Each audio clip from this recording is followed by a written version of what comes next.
This now concludes the O&A Variety Hour. Stay tuned for the Opie and Anthony Show, spreading across America. It's the O&A virus.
Bad Boys, Opie and Anthony, are about to make their return to the airwaves. Opie and Anthony were pulled from the airwaves 2 years ago after a sex stunt at St. Patrick's Cathedral. Opie and Anthony are back, so why won't the FCC be able to touch them this time? The duo has signed with XM Satellite Radio. Their contract with Infinity expired back in May, but the no-compete portion is up until October. No arrests have been made. Police are still investigating.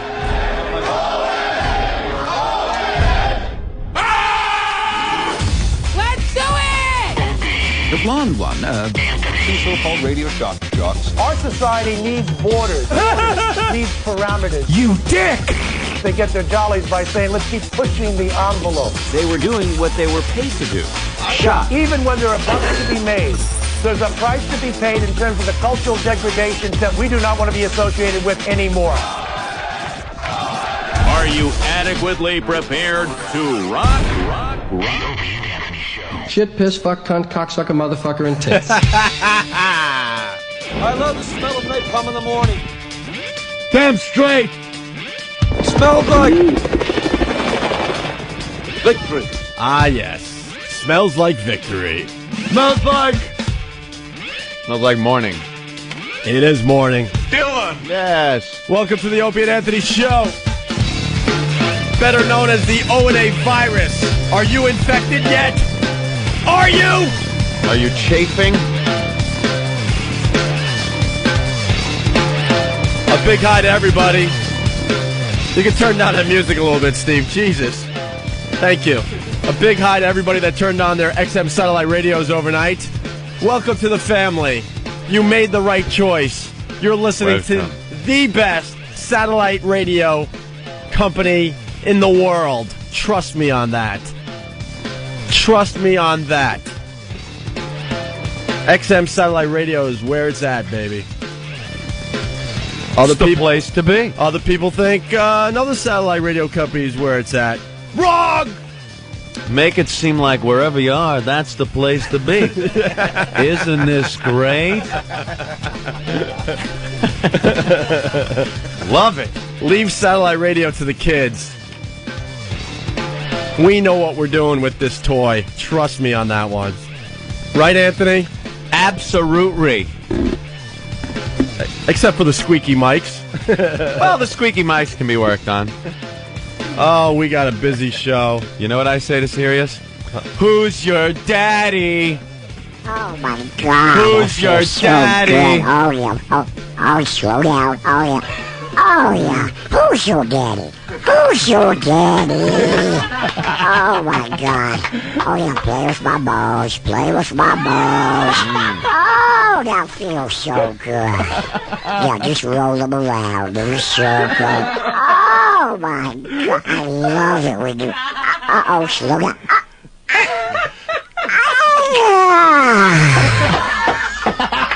Don't move. I'll go get you a towel. Yes. You know what I have to say to other Sox fans today? Huh? You can act like a man. What's the matter with you? Ow.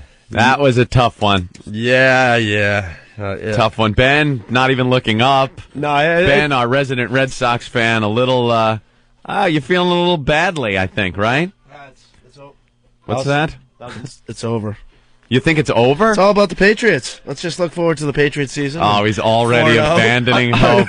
A typical Boston sports fan. Yes. Right there. Yeah. Oh, what a shame. We'll talk about that a little later.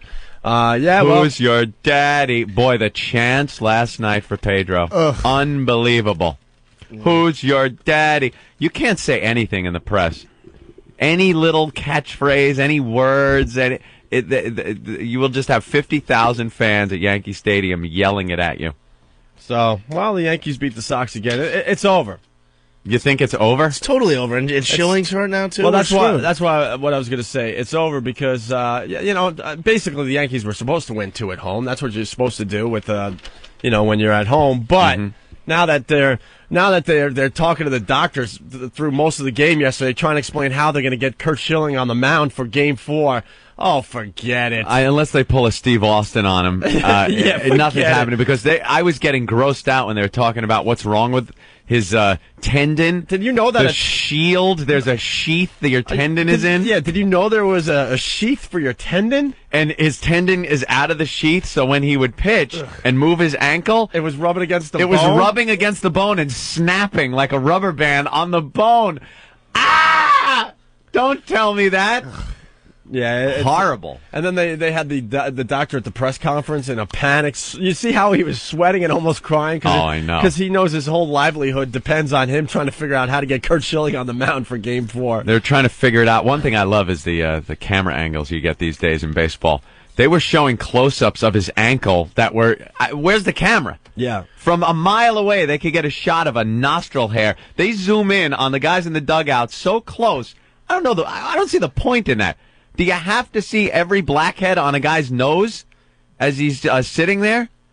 The close-ups are ridiculous. That new camera angle, the one that they were showing. Diamond the cam. Diamond Yes. Where is that thing? That's what I was trying to figure out too. Where the hell probably is in the grass somewhere. It's probably in the grass. Yeah, it's like on. I think it's on the foul line, and it's on the baseline. And it's sticking up out of the ground or something, or under some... I don't even know how they do it. Fox is amazing with their sports coverage. They're always trying to come up with something new. Yeah. Every year they got a new camera. Yeah. You're right about that. Although I can't stand when they put the little advertisements for other things coming on, because you wonder where the sound's coming from. You're watching TV, you look away for a second, you just hear... There's a little NASCAR driving on the bottom of your screen. Yeah. Watching the ball game. What the hell... And they have no respect for subtitles or anything else that might be going on at the bottom of the screen. A big advertisement comes in. Joe Blow's head comes moving on the side and stops right on something you got to read. They're just taking over the whole screen now. With all I know. this An advertisement for a dopey show you want to see is covering the score. Yeah. Like, what the... Move that! Move that. I'm trying to check out the game. Fox can't put enough stuff on the screen at one time. And, showing an episode of The Simpsons during the game up on the upper right-hand corner. Might as well. And the Cards beat the Astros last night, 10-7. Oh, people are paying attention to that? Well, we're a national show, so. I understand. But you know what's annoying is how long it takes for the game to start. 8:19, but doesn't it seem like it's forever from 8 to 8:19? Well, the Red Sox are too busy trying to put men's uniforms over girls' girdles and dresses. That's why the game is always late. How do we hide these slips, boys? Well, Yankees just shutting down their offense. It's great. Yeah. The Yankees come alive in postseason. It just happens. Who was the better team throughout the season? That's debatable. Yankees, they won the division, I'd say. But when push comes to shove, when push comes I love to the shove, cliches. Yeah, something always happens to the Red Sox. It's amazing. Are you saying when crunch time, when it comes to crunch time? When it comes down to crunch time, it's it's just amazing. Now it really is. They just seem to fall apart in postseason. There's always something that happens to the Red Sox. I'm not saying it's over. Red Sox always a threat. Dude, always a threat. But it's looking grim. Your team already beat Pedro and Schilling. I know. It's so over, and Schilling can't even pitch it for Game 4. That's great. I don't know. So over. That knuckleballer Wakefield is a force to be reckoned with. I'll smack that pussy for 30 runs. Ugh. Aim the ball properly, stupid. The knuckleball. He's pitch. awful. No one from the Yankees smashed Schilling in the ankle with a pipe. Why? I don't like the fact that his stupid ankle sheath. What is that, a dog's dick on the back of your foot, stupid?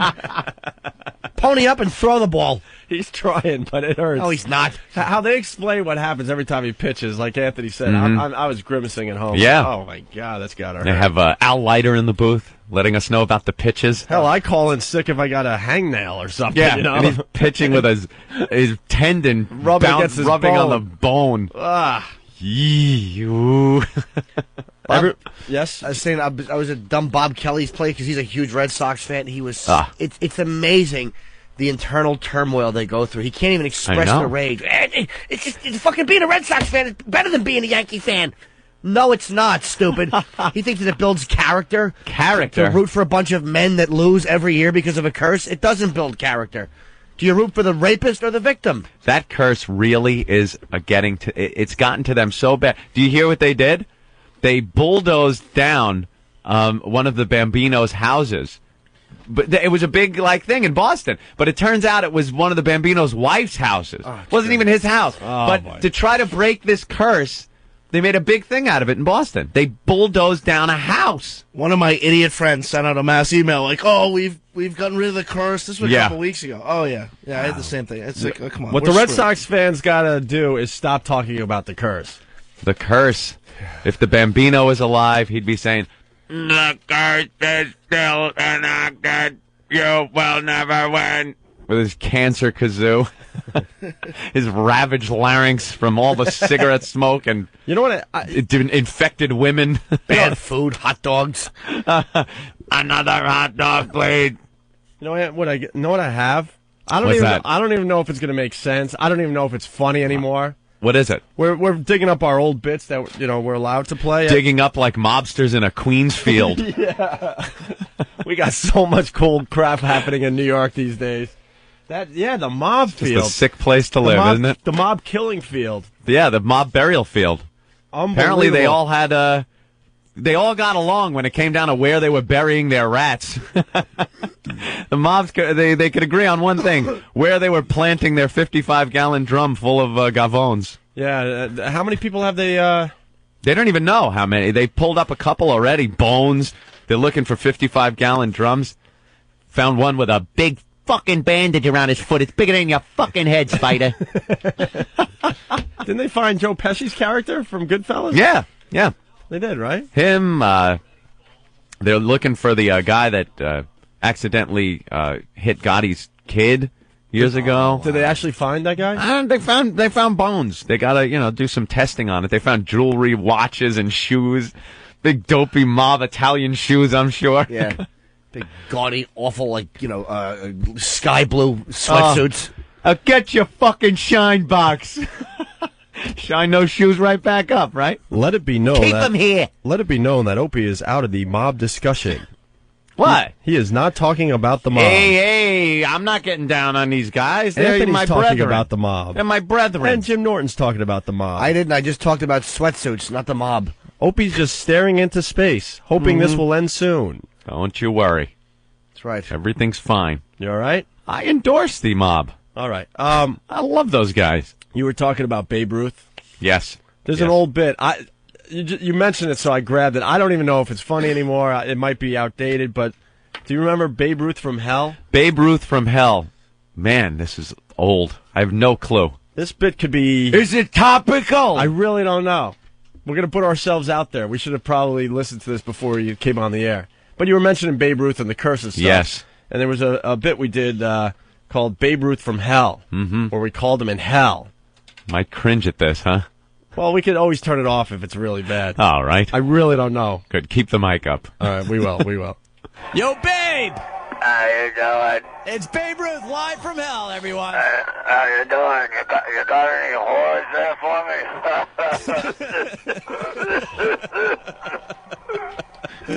You all right, Babe? Yeah, I'm in hell. How all right could I be? Okay. They got me coaching a Little League team down here. You're coaching Little League in hell? Little fuckers can't even play. Or drink. They're not even interested in whores like I was. By the time I was 6, I was knocking them down left and right. A bottle of booze in one hand. A cigarette in the other. Wow, dude. You know, they invented the voice box just for me. Yes, I know that. The electric voice box. It was actually an accident. What do you mean? Well, some chick I was with was using a dildo, and I accidentally went down on her and realized I could talk.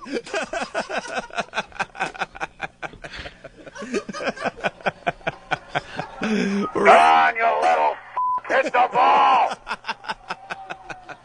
Jesus Christ. Hey, better, f*** you. Hey, Babe, have you seen your pal Lou Gehrig down there in hell? Nah, that pussy was a good guy. He went up to heaven. He did, huh? Yeah. He died of that Lou Gehrig disease, you know. Yeah. Geez, what are the odds of that? Nice hit, you little prick. Yeah, we're going to get together with Billy Martin and Michael Kennedy tonight for happy hour. Oh, really? Billy's driving. Billy's driving? You should see Michael's face. It looks like my larynx. Jesus. Yeah, I broke him. Whoa, what's wrong, Babe? Babe. I just spilled the beer in my voice box. My wife's going to kill me. Wait, Babe, you're married? I did say I was in hell, you know.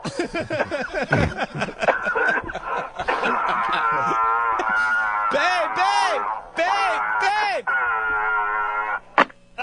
Oh, there he goes. Babe Ruth, everyone. There it is, Babe Ruth from hell. I think I was 12 when that bit was Hope he recorded. was going through puberty. Jesus. When it's time to change. I couldn't get my voice that high if I tried. What the F? All right, The Bambino. That was all right. Man, that curse just really does seem to work. It's been so long, and they just can't pull it together. Their bats just have stopped working when they really need to be working. Unbelievable. All right, so I love it, though. I love it. I know you love it. They had a good year. I mean, they tried hard. They, played some good games this year. And Sure. You don't belong in the postseason beyond a certain point.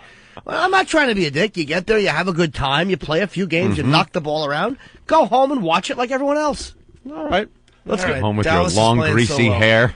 Let's go to the phones and. What does Dallas have to do with I'm Boston? talking football. Let's talk about football here. Why? But we're still playing baseball. Yeah, we got to get the baseball thing out of the way. Yeah. Go Pats! Although, Go Pats. the Red Sox may as well be playing football. All right, the South wants to check in. It's Paco from Cleveland. What's up, Paco? The South? You said it was the South the other day. Flying pig when you guys were up here. What happened? I gave you all my demo. What demo? My radio demo, remember? I remember. You guys are the reasons I went in the radio. I remember that. He gave us the demo, and I turned around and gave it to Big Kev so he can hold it for me, and Big Kev lost it. Yeah. Bastard. So you're going to have to send another one, I guess. Oh, I can mail you a copy. You guys actually really, I realize that, really difficult to let people talk. You have great on the radio, communication skills if you want to be on the radio. Yeah. Because obviously Frank's Place guy is angry because he doesn't get to talk. So I'm going to try testing the waters this weekend on one of my shows. See what I can get away with.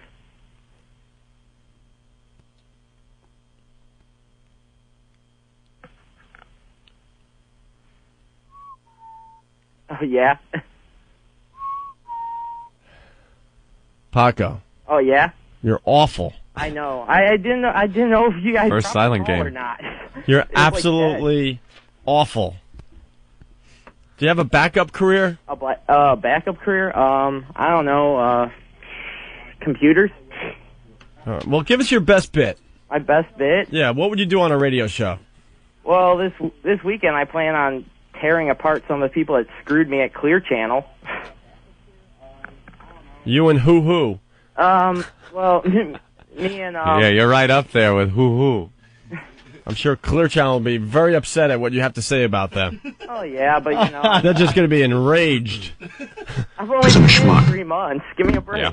No, honestly, yeah, go for it, man. What are you going to say? I want to know what he's going to say. I bet he's going to be pretty caustic. Yeah, let's hear. All right, what are you going to say? I'm on an AM oldie station. All right, so you're going to have maybe 100 people listening. You got a hell of a lot more listening right now, so what would you say to them? Go ahead. Fuck you. What would I say about the people at Clear Channel or going in the radio? No, you said you had all this great stuff to say. Oh, yeah, you're going to trash them. Let's go. Oh, yeah. There's a much bigger audience. Go. I'm interning at Clear Channel. None of these bastards call you back. This one dude. Because you're an intern. Do the math. Oh, Jesus. No, I'm up there like once a week, at least once a week after I graduated. Nobody gives me the time of day, and they hire all these other little Yes, you're an intern. Whoa, I got to tell you one thing. I'd hate to be on the receiving end of this verbal lashing. Pray God I stay on your good side, son. Wow, you're really letting him have it over there. Ease up a little. Keep going, but just ease up. Tone it down a bit. And this one bastard, Aneski, he was... No names. No names. We have no idea. There we go. Look at that. He was, I just hit the dump button. Yeah, we had Opie. a dump bad. You can't say names because we don't know. I wonder if it worked. No names. You do what you do. He was the assistant promotion director at the time. Would you be quiet? What did he do to you? He wanted to, for some odd reason, I don't know why, because I got a PhD in ass kissing while I was there, wanted to get rid of me. So once I got an internship with another station in the cluster. Oh my God! He makes up a reason, and instead of like a good reason, like maybe I sexually harassed. He's put down that I sexually harassed another guy. How'd you like to mow my lawn? Huh? To get rid of me. Wow, this is going to be intense radio tonight, man. Yeah, I would definitely tell everybody to fasten their seatbelts. I'm going to be sitting in my driveway listening to this instead of going in my house. Sexually harass another guy. Did he say Monster Rain was on the way? Yeah, this is the type of thing I'm not going to be able to turn off tonight, man. Yeah. Holy crap. Very compelling. I'm going to be late for dinner tonight. I was working on some stuff this morning for getting some audio clips to email to you guys when my computer crashed. Can I ask you a question? What did you send when you sent the CD? Was it wrapped in toilet paper? No, actually, it looks really nice. All right, put a lot of Paco. work into it. You're just a tool. Yeah, Paco, you're bombing. I know, but okay, I suck. No, you don't suck. Yeah. I'm working on it. You know, I just keep working hard, and you should be up to market number 300 by the time you're 25. Yeah, I'll probably still be in AM oldies. All right. I can't stand that. I want to get into rock or something. Oh, my God. You don't have a rock accent. I think we've spent enough time with this gentleman. All right. Everyone's staring at the walls, Paco. Thank you. Okay, sorry, I fucked the show. It's all right. Good luck to you, though, buddy. Paco. Yeah? There you go. Got him. I'm really sorry I lost the demo, Anthony. Yeah. All right. People hand us stuff when we do these appearances, right? What am I supposed to do with CDs and DVDs and whatnot? I'm supposed to shove them in my pocket and carry them around for 4 hours? I take them. I either wait till you go away and politely throw them in the garbage pail, not in front of your face, but now I'm going to start just grabbing and going, thanks, and smashing them like Opie. Or I give them to Big Kev, who disposes of them however he wants. I got a quick story about that. Yeah. Anthony and I have been doing this show together for over 10 years now, a little over 10 years, and that's the story I was going to tell. We did an appearance in Danvers. Remember when we went up to Danvers and they were doing some kind of drum demo thing? Yeah. It was the day. A drum clinic, and we were broadcasting live. Oh, God, did we do that? It was one step above the days when I used to, broadcast live from gas stations and hand out roses to the fine ladies that stopped by. Yeah. As I pumped their gas for $1.02 a gallon. I remember pulling up for some gas for my work van. And then I locked my keys in the car. I had an old Honda, I remember and everyone that. thought I was this big radio star making a lot of money. And I had to ask one of the listeners to help me break into my car so I could go home. And the guy's like, "Dude, you drive this thing?" I'm like, "Oh yeah, my other car's in the shop." Yeah, I thought Opie was a rich radio guy when I first met him. And he's like, "Yeah, come over to my house later on, man. It'll be cool. We'll hang out, watch some movies and stuff, and talk about the show and anything like that." It's before I even was working in radio. It was just pretty much hanging out on Opie's show, And I thought he was on radio, so he had to be rich. I thought everybody on radio was rich. So I pull up to his house, and it's an apartment in a house. And I thought it had to be your summer home in Northport. I was like, this must just be his summer home. He must have like a real nice place somewhere. But no, we were getting paid crap. Yeah, that was pretty much it. So anyway, so we were in Danvers for the drum clinic. Yeah. And our fans were there, and we're broadcasting live. And that was the day we met Sully from Godsmack. Uh-huh. And you talk about demos and CDs and stuff. This is the most classic story ever as far as I go. This is an oops. This is a major oops, and this is why I now listen to every CD that someone hands me. I swear to you I do. Whether it's bad, good, or indifferent, I'll at least take a listen. Sully is one of the coolest guys you'll ever meet. We go way back with this guy, and we met him at this thing. Yeah, he was a big fan of the show. Probably about 8 years ago or so. Mm-hmm. And this was before anyone knew who Godsmack was. And Sully works his balls off. You want to talk about a guy that sees an opportunity and goes for it. This guy was working it hard way before they became huge. They were a local band kicking around Boston. Right. So he had a bunch of CDs of his new project, Godsmack. I don't even know if it was called Godsmack at that time. Mm-hmm. Okay? And he was handing it out to the local radio guys and some local record stores and this and that. Anyone that might have an in that could help him get some exposure for his band. Yeah. And we hung with Sully. He really did hit it off and stuff. But I'm just thinking it's just another guy giving me a CD at the time. Mm-hmm. I don't think I've ever admitted this on the You don't know, because it's just some other guy giving you a CD. So we leave the gig, and I had this habit of anyone who gave me these band CDs, I would smash them while I'm going 70 miles an hour, down the highway. I would open the window because it really would just explode. Yeah, they explode real nice. So I'm driving back to Boston with our buddy Jay. Yeah. You remember good old Jay from Framingham there. And I go, "Jay, Jesus, another band CD. My God, open the window." And I actually took Sully's demo that turned out to be Godsmack, one of the biggest rock bands in the last you could have 7 years. You could have broke it in the good way. And I threw it in the river, whatever river. I think it's technically it's the Connecticut River that cuts through up there, or something. I don't know. It was in the Charles. You threw it in the Charles. No, it was. Well, maybe it's the Charles when it's up north that way. Okay, it was the Charles River. I threw a CD in the river. Man. Oh. And then less than 6 months later, he becomes this massive rock star. And I had his CD. We could have been the guys that broke Godsmack. Yeah. But But me being the dick that I still am, I threw it out the window into the river. Listen to this crap. No, I didn't. These guys can't play. No, dude, it wasn't even that. You know, Yeah. I got to defend myself because Godsmack's one of my favorite bands now of the last 10 years, easily. And I didn't even bother putting it in my CD player in my car. I just said, you know what, another band. I mean, the guy's cool and stuff. I wish him the best, and I just threw it in the river. You think if you listened to it, you would have went, wow, that's pretty cool? Definitely. Yeah. Oh, yeah, definitely. Yeah, the first time I heard the demo, it wasn't even one of those things that had to grow on me. I thought it was great. And if we could have broke that, what an idiot. I know. We're like that guy that, turned down signing a huge star. Awful. Didn't sign the movie. The movie company that didn't sign the huge movie. We refused The Godfather. The ironic thing is that you throw Sully's CD out the window and Voss gives you his and you take it home and enjoy it for hours. You know what? I have another confession.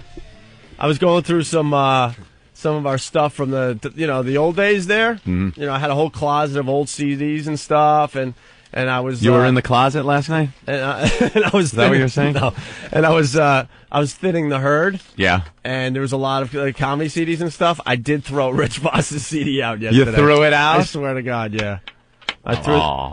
And there was some homeless guy that was picking through my garbage and walking away with a lot of our old radio stuff, by the way, which was kind of funny. There was old carts and stuff. And I'm going to start my own show. Yeah, the homeless guy's looking at these carts, trying to figure out what the freak is this. Thinking they're 8 tracks. Yeah, he had no idea. Maybe this is cool in the gang. But I literally got rid of like 3 or 4 bags worth of stuff that I just know we don't need for the new show. Some CDs and carts and old tapes and stuff. Mm-hmm. Trust me, nothing valuable.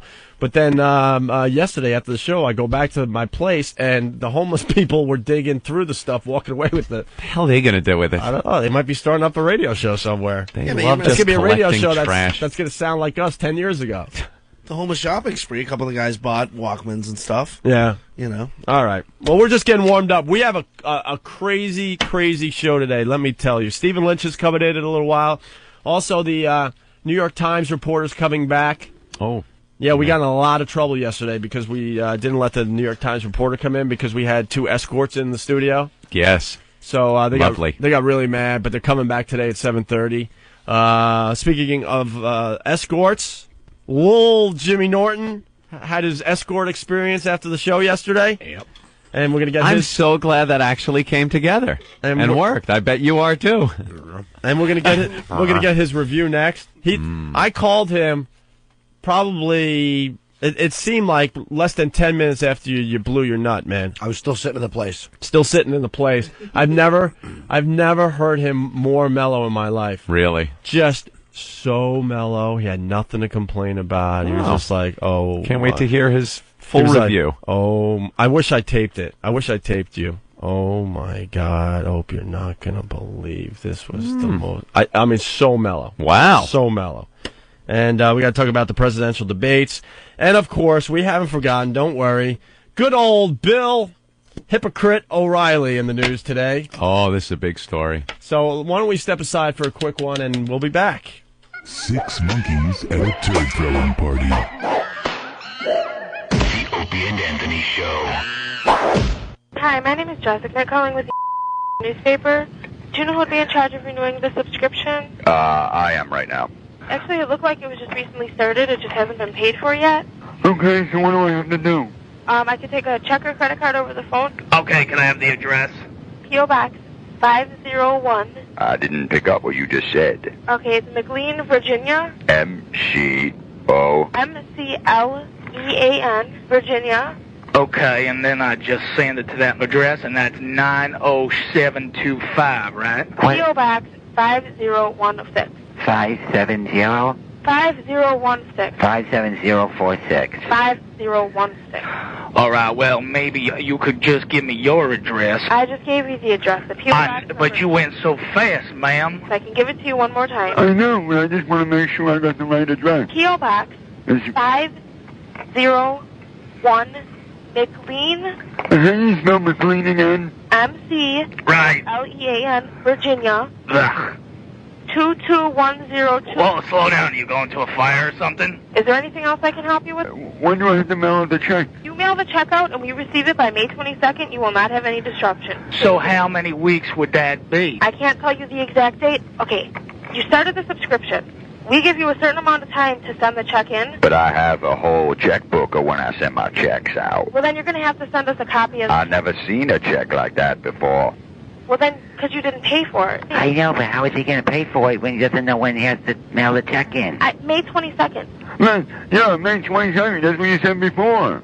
It has to be mailed in by May 22nd, or the paper will stop. There's a lot of knuckleheads out there, and I don't know if I get the check out in time. The paper's going to stop if we don't receive a check soon. I know, but it's only I'm paying for it. Just the check went out. If you'd like to check into it and give us a call back, I gave you the customer service number of 1-800. Now, is that going to be a toll on my phone bill? No, it's toll-free. Because I don't have long distance. It got switched off. Okay, is there anything else I can help? Okay, how much is it to get it for a year? For a year is $119. Does this delivery include the Sunday paper?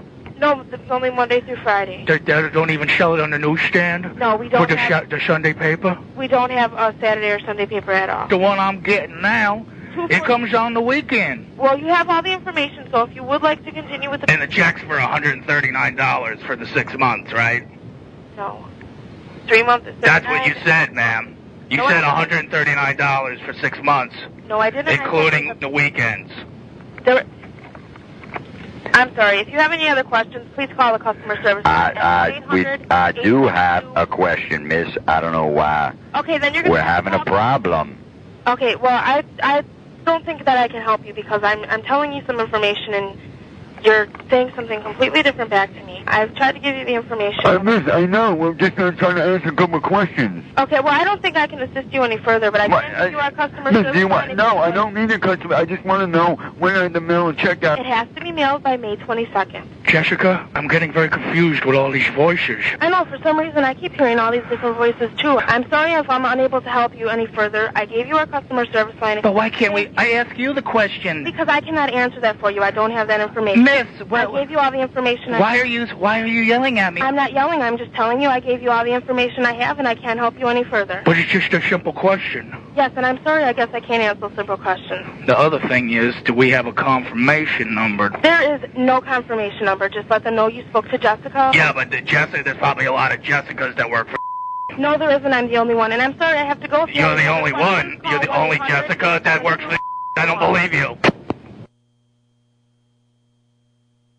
Really find a good sound effect of a guy getting hit in the head with a shovel. Good evening, sir. May I interest you in our soup de jour? Shut the fuck up, you goddamn fuckhole! You piece of shit! The Opie and Anthony Show.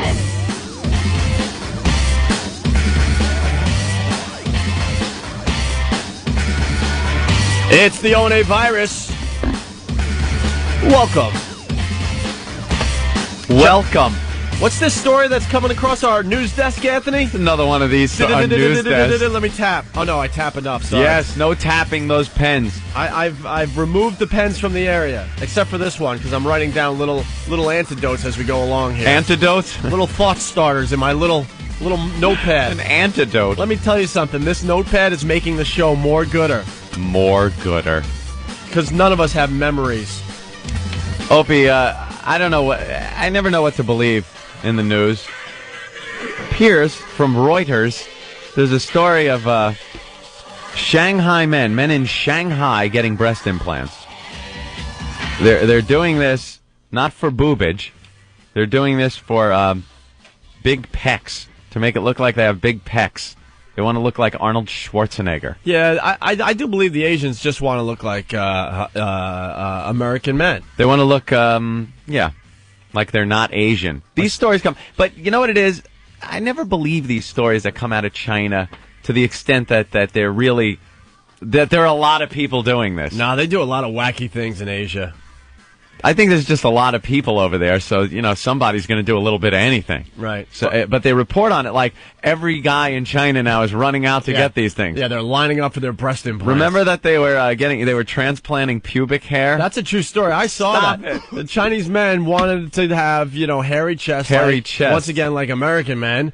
And they were getting their pubic hair transplanted onto their chest. Yes. Right. I saw that article. I saw that news. Well, sorry, tapping the pen. I saw that news story. Yes. Pubic hair transplanted on their chest. Yeah, and then they also wanted curlier pubic hair. That was another story I read. Ugh. I don't believe all this is going on. But the implants, they say, could be very dangerous. They're doing it to impress their boss, women, with their big pectoral muscle. And, like I said, I don't believe it's really happening. China. There's just a billion expressionless-faced people doing odd things. I believe that a lot of them are. Would you want to just look like one of all of those smooth creeps? Perfect abs, good chests, great fighters. We get it. You've seen one, you've met all of them.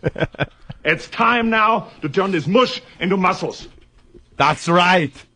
You lack discipline. Don't get implants. Work out. Come on. Hey, Kevin, what's going on? Oh, I want to bitch about XM Radio. Why? Because, okay, I went out and I got a roadie, too. Yeah? Tried to find a home kit. Yeah? Didn't have anything in this area. Then yesterday, okay, I've been watching the stock since you guys signed on. Right. And I find out you can get it through Window Media Play now. Yeah, I think they're streaming some of the channels, I believe. So now every idiot in the world has a XM Radio. All right. But do they have it on their webpage? Do these guys know how to advertise whatsoever? I think they're still. I don't know. Jaime, what? Hang up on him? What? No. Start selling them the 16th of. Wait. Here's Jaime. By the way, Jaime is back in town. This guy kicks ass and takes care of problems. Yes, Jaime. He's all pissed off too. There's a whole webpage on it too. Oh, there's a whole webpage up on xmradio.com. There's a whole web page up on xmradio.com about this, Kevin. He's the problem solver. All right. Okay. All right. Yeah, there's a link. Let me give it to this guy. Well, look at Jaime. He's mad. I love it. Come on, Jaime. About it. If you go to Buffalo was one of your biggest markets. All right, wait. Here he goes, Kevin. Go ahead. Buffalo was one of their biggest markets. No, Kevin. Shh. Kevin, I just want to give you the web link so you go there and you can read all about XM Radio online. Yeah, go ahead, Jaime. xmradio.com/xstream. I don't know. / I don't know if he can hear you. I can't hear through him. the phones. Oh, yeah. Oh, he can't hear you through the phones, Jaime. It's on xmradio.com. There's /xstream. /xstream. But Opie, that's only the tip of the iceberg. You guys were big as hell in Buffalo. Right. Nobody knows you're on XM. That's not true. I wish I could talk about how many people have signed up so far. It's getting a little crazy. I mean, this thing is spreading faster than even Anthony and I thought would spread. So, no, I'm telling you, it's happening big time. And just wait to see what we do next, okay? This is just the beginning. I just don't want to see that idiot beat you guys. Who, Howard? Yes. Oh, don't worry about that ain't happening, trust me. Don't you worry We're the about better when it comes right down to it, we're the better show. We are so much better than Howard. It's not even funny. We don't spend 3 hours thinking that Bush is after us. We don't spend 2 hours talking about a naked chick and how he wants to do them. I make a fool of myself in public. Yeah, I mean, we have so much more variety going on this show. You just wait and see what happens next. Trust me on that. I bought XM. All right. I mean, we could have went to Sirius. We decided XM Satellite Radio was the place to be. It's the better company. Everyone knows that. They know that on Wall Street. Howard could have came to XM, but to spite himself, he didn't want to come here because we were here. WNBC. He picked the worst company. Trust me on that. And everyone's excited about, Howard going to satellite radio. The fact is, by the time he starts broadcasting there, he's going to be pushing about 55 years old, okay? Leave the satellite radio to the kids. Everything I do is misunderstood. Leave the future radio to Opie and Anthony, okay? Your time has come. Allison. There was a time. I've got Allison. Let me explain something to people, okay? Because everyone's excited about Howard going to satellite. Here's the deal. We speak the truth on this show, okay? Was Howard great? Absolutely. Howard. Absolutely, Howard was great. To sit here and act like he wasn't, people could see right through that shit. Of course he was great, okay? Oh. Is his show as good as it used to be? No. Nowhere's fucking close. Okay? Nowhere's close. Sirius is taking a huge gamble by signing Howard to a $500 million contract. A huge gamble, okay? Oh, Howard. Let's put it in terms where people can understand. There was a time that Joe Montana was the best, right? Outstanding. Kiss my ass in hell. Joe Montana was the best quarterback in the NFL, wasn't he? I remember those days, sure. There was a time that Joe Montana had to move on, and there were a lot of excited people in Kansas City. Mm-hmm. He was a Kansas City Chief. How many people remember Joe Montana as a Kansas City Chief? No. Not many, okay? Mm-mm. How about Michael Jordan? Michael Jordan was the greatest athlete of all time. It's debatable. Ali's right up there, too, okay? Jordan was unbelievable with the Chicago Bulls, right? Right. But Jordan moved on to the Washington Wizards. How many people are going to remember Jordan as a Washington Wizard? Not many. Not many. How about Willie Mays, Anthony? Say hey, Willie. One of the greatest home run hitters of all time. Sure. There was a time when I was growing up, I was just a little tot, and I read the sports section and found out that the Mets got Willie Mays. How excited were you? I'm the biggest Mets fan in the world, Anthony. Yeah. I was so excited that we finally got a real player on our team. Going to be able to Willie go to Mays. Shea and watch him play for the Mets. He made a complete fool out of himself in the outfield. Yeah. It's like Babe Ruth, a great pitcher for the Boston Red Sox. And then he goes on to who's going to remember him? Oh. No, well, you know, who's going to remember him as a Yankee? You're such a pussy. Babe Ruth. Thanks. I'm glad you brought up Babe Ruth. You know Babe Ruth played after the Yankees, don't you? Mm-hmm.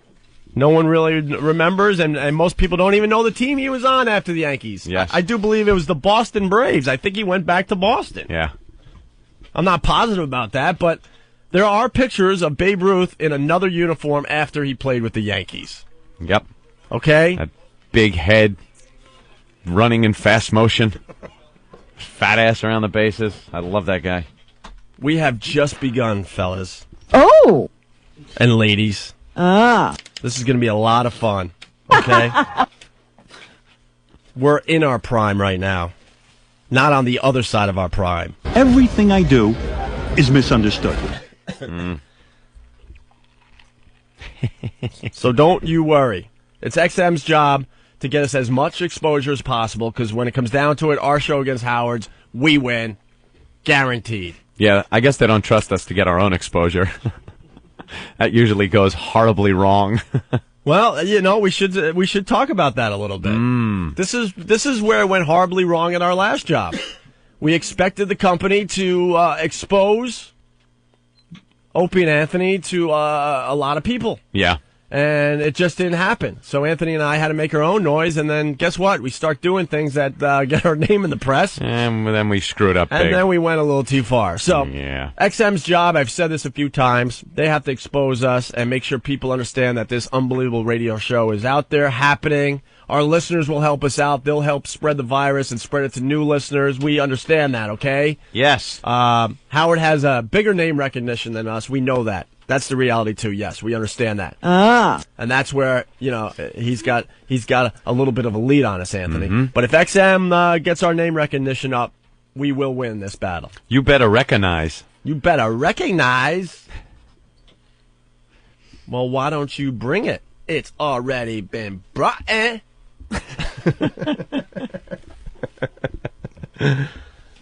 Yes, Ben. Okay. Oh. All right, you know what? The show's kind of boring so far. We understand that. We got to talk about Jim Norton here. That's what I want to hear. I want to hear how everything went. Yeah, a lot of uncomfortable people in Washington yesterday. Really? Well, we had escorts in the studio yesterday. Yeah. And they did some great radio for us. Mm-hmm. What was the name of the website again? NYConfidential.com. NYConfidential.com. And you want to see some hot chicks? Just go on that site. Holy cow. Yeah, and we found out that the girls on the website are the ones that come to your door. Oh, yeah. You know, because Norton, we're learning a lot about, I don't want to say that word. About the scene, man. Yeah, we're learning a lot about the ladies of the night. Escorts and how you get them and how you act when they come to your door and how they're paid for and all that fun stuff. Jimmy is a pro. Yeah. You were talking about bait and switch and stuff. You see a beautiful girl in one of these advertisements. Yeah. And it's not the girl that comes to your door. Yeah, it happens all the time. But the actual photo, and it is an actual photo, but just not of the girl Not who shows of the up. girl. Yeah, so nyconfidential.com, these girls... Didn't that happen in Risky Business? Tom Cruise called up for an escort. I don't think he was looking at... Oh, there was no picture? I don't think he was... Then the black guy came to the door? Yeah. And he had to pay him? Jackie. The name was Jackie. Yeah, Jackie. The bait and switch. But they don't do the bait and switch with nyconfidential.com. I mean, the girls showed up that were on the website. They were unbelievable. And we set up a little date for Jim Norton. Mm-hmm. Actually, we all get our free hour. I heard we all get an hour. We all get an hour, and so far, I don't know how many people are going to admit they used their free hour. I know one has so far. You can bet I have, and I'm looking for your free hours to be donated. Donated to you, right? Gobble them up. You'll gobble up all the free hours? Oh, my God, yeah. Dude, yeah. I still have boxes to unpack in my house. I was wondering if one could come over and help me just unpack. Right. Maybe that. No, it's funny. Yard work. I don't know. We all get free hours, and when I just mentioned that, yeah, everyone that works for the show just they all started looking very busy and looking down. Yes. And all of a sudden, they're checking knobs and stuff. Yes, I'm working hard. Please. Please don't look my way. So Norton did use his free hour. Yeah, it was great. I was kind of hoping in a weird way that it would be awkward or something, so I could goof on it because it would be funnier. Rave review. I'm honest when I tell you, I can't tell you how long I've been doing this. Probably since I was 20, and I'm 36. 2 thumbs in. I gave it a fist up. It was it's the best escort experience I've ever had. Wow! Now coming from you, dude, all over her. That spends well over $20,000 to $30,000 a year on this. Yeah, on your little hobby. Best escort experience ever. I talked to the guy Jason who like runs the place, and I think he's the owner. And we're talking, and he wanted me to come into their place. I think he was kind of worried. He said that somebody else would call pretending to be me and have the girl just go there. You know, which is actually a pretty smart move. If any of you dummies would have thought of that. Wow, imagine that. Yeah, I'm Jimmy Norton. Come down here. How will I know it's you? I have a weak chin and tits and no body hair. All right, and that could be half of New York. The lights will be out. Just walk in and start sucking. Wait a minute. Someone might be using my free hour right now, and I don't even know it. Yeah, some blonde guy with great abs and a keen smile. Ladies, be careful. Just because he has sandy blonde hair and a nice smile. No, it's a guileless. And like the guileless smile. Guileless smile. What's that mean? It was, I don't know. Penetrating blue eyes? I don't know. It was in one of these stupid articles. Opie with his guileless smile. Guiles. Oh, guileless. Guileless. I mean, there's no guile to your smile. No guile at all. All right, whatever. So I don't know what that means. All right, so we went off the air yesterday, and the lovely ladies left. And, we all went out to breakfast and stuff. So then what happened?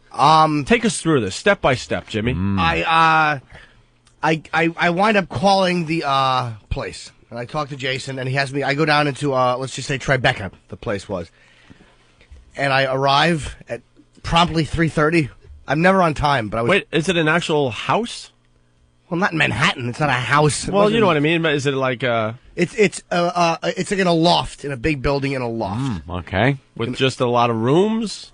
Well, I didn't know until I rang the bell, and I was met the gentleman at the door, and there's a grand piano inside. When you walk in, there's like a big... Oh, that says classy joint. Big screen TV on the wall. I mean, unbelievable. It's like, it's money. Hot chicks all over the place. And he's showing me around. He walked in, that girl Katie that we saw the day was sleeping in bed. He takes me into her room. He doesn't care that she's sleeping. He's like, yeah, this is one of the rooms. And the girl's like, He's asleep in there. This guy was great. He's drinking scotch. He just didn't give a shit. Say hi to Jim. She wants to cut my throat and kick me, but she's like, hi. She's just trying to take a nap in between clients? Just trying to relax, take a load off, and he walks in with a scotch. Load off. Oh, that's hilarious. And then they take me into this. Did he have a pipe and a bathrobe on? Oh no, he was wearing a short sleeve. No, he looks like an Israeli soldier. He's like a short hair and a tattoo, and he's obviously he's a psychopath. and he takes me into the other room, and Natalia, the girl who was in here, runs out naked out of the shower and goes hi and jumps into my arms. Hello. jumps into my arms and hugs me. It was like an officer and a gentleman moment with a hot chick, except I don't look like a military serviceman. It was exactly what it was like. Way to go, Natalia! You go! Oh, she kisses me. I mean, it was so surreal because I'm like, usually when you go, you never feel like they like you. We're not going to find you dead when you realize that she doesn't really like you, are we? Dude, I think she does. Oh, you pathetic I mess. think she does. Oh, we got one of those guys on Listen, working for the show. I go out, he's You're the guy. You're the guy that goes to the strip club and is convinced that the girl wants to go home Dude, with she you. digs me, man. Yeah. Dude, I could tell. No, you guys go ahead, man. I'm staying. I'll figure out how to get back to Long Island. She's giving me a digging different dude. vibe than she's giving you guys. By the Face way, it. By the way, you got a couple $100 I read out. I already spent $500, but I think I got her number now, man. You know, I know slip her 20s, man, because Right. you know that because she likes me. Yeah, you guys just take the limo. I don't know. I'll go down to Penn Station and take the Fool. Long Island Railroad home. Yeah. You No, I know idiot. I'm cutting out Know with this who- chick, man. You know who did that? Psycho Mark. Oh, right. At one of the bachelor parties we went to, he was convinced the girl loved him. And This he girl spent, loves how much did he me. end up spending? Hundreds. Do you hundreds know of who nothing I at a strip am? club. This chick digs me. He swore that this girl was falling in love with him right there. What an idiot. There's always one. Not accusing you. No, though. I know. It was But just you a- really think this girl... they're very, I guess because they make good money or whatever, but they're very genuine. Like, I've dated so much. I know that, I'm just a guy. But if you're nice, if you're you're respectful, they're going to treat you very well. So she jumps on my arms, gives me a kiss. I'm going to hook up with this other Canadian girl who's a 10. And he goes, why don't you have both? And I'm like, I don't want to be Gary Greedy. I'm like, I don't know, because usually I like one. He's like, hang out with both. They're both great. He's like, trust me. So I go and I sit in the couch and I'm talking to one. Another girl walks in. He goes, hey, lift up your skirt. And she lifts up her skirt and he lets me smell. He's got, go ahead, smell. Smell her. What? Yeah. He's like, it's the nicest one. So I smell Are it. you kidding? No. And then I go into the black chick comes in, this chick named Midnight. So there's just hot chicks walking Dude, around. it's depressing. Are they in lingerie? The one Natalia was, Midnight he made get naked for me. He takes me to the room. and Midnight she- has to be the black chick, right? I don't think that's her real name though. I don't think so. But she had, I'm not exaggerating, the nicest ass I've ever seen on a human being was on this chick. It was fucking amazing. So I take Natalia. I'm very happy. We're kissing and hugging. So wait, oh my goodness, All right, you're wait. kissing Dude, and hugging? mouth kissing. Yeah, nicely. Girlfriend experience. Girlfriend experience. Okay. Girlfriend experience. I had never heard of that before the other day. I'm trying to get the visual a little better. All right? Okay. So you're it's the penthouse area, and girls are walking around half naked, blah blah blah, and you're sniffing and checking them out and stuff. So then you decide on the girl that was in here. Yeah, only because the other girl, we wound up talking to the owner. He's a fan of the show. No, they're all great. I'm just all right. No, so I'm saying the guy that we rapping with, we talked for like 45 minutes. The other girl had another gig to go to. She had a job to do, so she was like, it was running late, but that was my fault just for yapping with him. So the one girl I was supposed to see had to go. Okay. 45 minutes later, so I didn't care. I was just like, all right, I'm in Natalia. All right, so they're all you- 10, so who cares? So now she just kind of grabs your hand, you walk off. Yeah, we walk into the next room. There's a king size bed with like a foot of like the fluffy foam on it. It's phenomenal, dude. It's like a 5-star hotel. The only thing wrong with the picture was my stomach and tits. The fact that I had to be unclothed. And she was really digging you. So what else was in the room? Satin sheets. I mean, It was just a king size bed with big pillows. There's a huge like a sunroof, like sky roof. What do they call that? Skylight. Skylight. Yeah, the whole roof is like it's like a glass. Really? Yeah. So there's Wow. like I was kind of hoping it was like a darker room. Again, I'm embarrassed to get naked. Yeah, I know. That's like daylight coming in on you. But that would be perfect at like 9 o'clock at night where you'd have the city lights, or if you were in some kind of physical shape like a man. So I get naked. The and- daytime, Jimmy All right. just gets an ass burn from the Yeah, sunlight yeah. coming through. So you lock the door, or whatever, close the door. Yeah. Can you hear? Yeah, there's music blasting through, the Sinatra playing. And It wasn't Sinatra, I was it? swear to God, because Blue Eyes. better than that. The CD player in the room wasn't working. We're gonna listen to something. Sinatra's blasting through. In the middle of it, I hear the song "Forget Me Not." I didn't know that was the Sinatra no, song. really? No way. Yeah, I'm trying to get a Hummer, and I hear this song blasting through. Oh man. So we start off making out. Distraction. Yeah, it really was. But I wanted the Sinatra instead of the Beastie Boys. Yeah. Start spreading your legs. Jim's coming today. Just grab my meaty tits. I'm gonna get laid. This chick's digging me. Yeah, baby. Look at my flabby ass. That's right, Toots. Did you call it Toots with the music playing? No, it was very gentlemanly. You got nice stems, dame. No? Nothing like that? Now, do they have a bar, like, for martinis and things like that? Oh, yeah, whatever you want, cool. They'll bring you. See, if you'd like it, you can get alcohol. Yeah, they were really... Get me a scotch, friend. They were very accommodating with alcohol, whatever you wanted, which I don't drink. I'm king of the hill. Open up, honey. I'm sinking it deep. No? Wow. All right, so you're in the room. The Sinatra's playing. Yeah, and... Now, what's the first move? Yeah. You start making out. What is she wearing now? Like lingerie? She's wearing thigh highs with garters. Right. Like lingerie. Just nice. Naughty. Jimmy then made a fort out of the blanket. Let's make a fort. No. So when did you lay down the tarp? Yeah. And the plastic. Yeah. There were no toilet games. There was no tinkle. Did they supply the plastic and the duct tape? It was a very nice experience. See, this is what confuses me about Jimmy. You like the nice experiences, and then you also like to get really dirty with this thing. Yeah, you can't. I just couldn't have asked a girl. She was too hot and too nice and kissing me like a girl. I was going for the girlfriend experience, not the mother experience. Yeah, I couldn't. Hey, listen, I know we're kissing and getting along, but if you have to go, just put a finger up and I'll lay on the bathroom floor. Just I don't want to kill the mood. I felt it would be inappropriate to mention that. So you didn't have to lay down any plastic. No, it was one of the most normal ones I've had. So we're kissing and it's going very well, and then she lays me back. Is she saying anything to you? No, but look, I have to assume that anytime an escort is with you that they're kind of like acting as well. But I should have handed her a trophy when she was finished. You really thought she liked you? Really. It was unbelievable. But that's how they get you to come back. Well, it worked. I can't believe it. You're a hooker! And I thought I was doing well with you.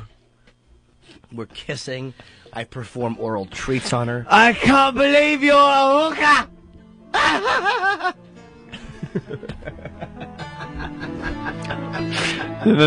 It was wonderful. How much for the two of you? I think you really like me. I'm a pathetic little mess with meaty breasts. She's taking the knife out of the cheese. You think she wants some cheese?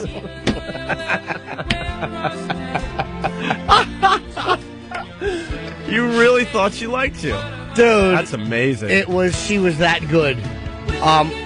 She was giving me a Hummer. Right. A Hummer! This story just seems this much better with this music. Yeah, it's kind of cool. Nice background music. Yeah, and nice. Jim may have came while you were yelling. It's a very small country. This one's a goner. This penis is a goner. So we're kissing. Yeah. And we're having sex after a while, And I had a bag on, unfortunately. I tried to kind of get cute and slip it, but yeah, I was wearing a bag. And all right, so you got. I mean, this is step by step. So you guys are making out and stuff, and you're feeling her up and things like that. And then I would find that weird, like after sitting with her in the studio here and having to negotiate, things like the wiffle ball bat thing, and hey, could you take your clothes off and stuff, and then you're in a room and you're going to town. She was so cool, man. It was. Yeah. I almost wanted to come in. I wish I kind of had a bad experience because that's funnier. But it was I was never been that happy with a date like that. Now, yeah. Okay, continue. So we're kissing, and she starts to. I lay back. I perform oral treats on her. You did, of course, front and back. Oh my God! The whole kit and caboodle. Now, how do you know she hasn't been with somebody else? Like they're too clean. You can't. It's cleaner than a chick you meet in a club because they use stuff. They use protection. Yeah, for almost everything you tell yourself that. You keep telling yourself that. Well, I don't care. Look, she should have been worried, but I wasn't. So you pulled a dog meeting dog with each other. I was yeah. So she goes, yeah, it's actually a good way to look at it. Spinning around in circles on the floor, sniffing ass. Yeah? So right. I go down on her, and she's going down on me, and then she's climbs up, and she's kissing me, and it's so nice. And then she puts a bag on me, and she sits on my... Did you need any help? What? Did you take anything? No. No, what would I have taken? Like the Viagra and all that? No. I knew I wouldn't need it. Did you look at her? No, these are all 10s. Yeah. You take that with a 5. You know, or 5, or someone who's kind of fat who's coming over. But this one was phenomenal. So she did lay you on your back, and she mounted you like that? Yeah, and it was hot. Wow. Kissing, and I'm playing with my own nipples, and she didn't look at me weird.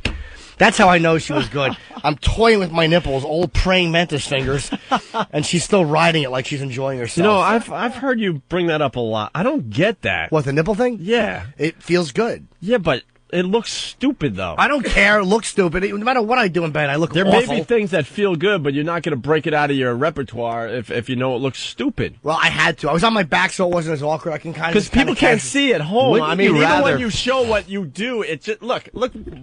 This is me doing it. Look how awful this is. I'm laying on my back, and I have my right hand is toying with my right nipple, and my left hand is toying with my left nipple. Wouldn't you rather toy with hers? I did toy with hers. Oh, she kept taking my hands when she was going down on me. She kept taking my hand and putting it in her hair to like hold her head. That was kind of hot. Yeah. That's one of the hottest. So I was things you holding can the do. hair, and she was encouraging it, and I would push the head down a little, and she would go, Did she just do a little...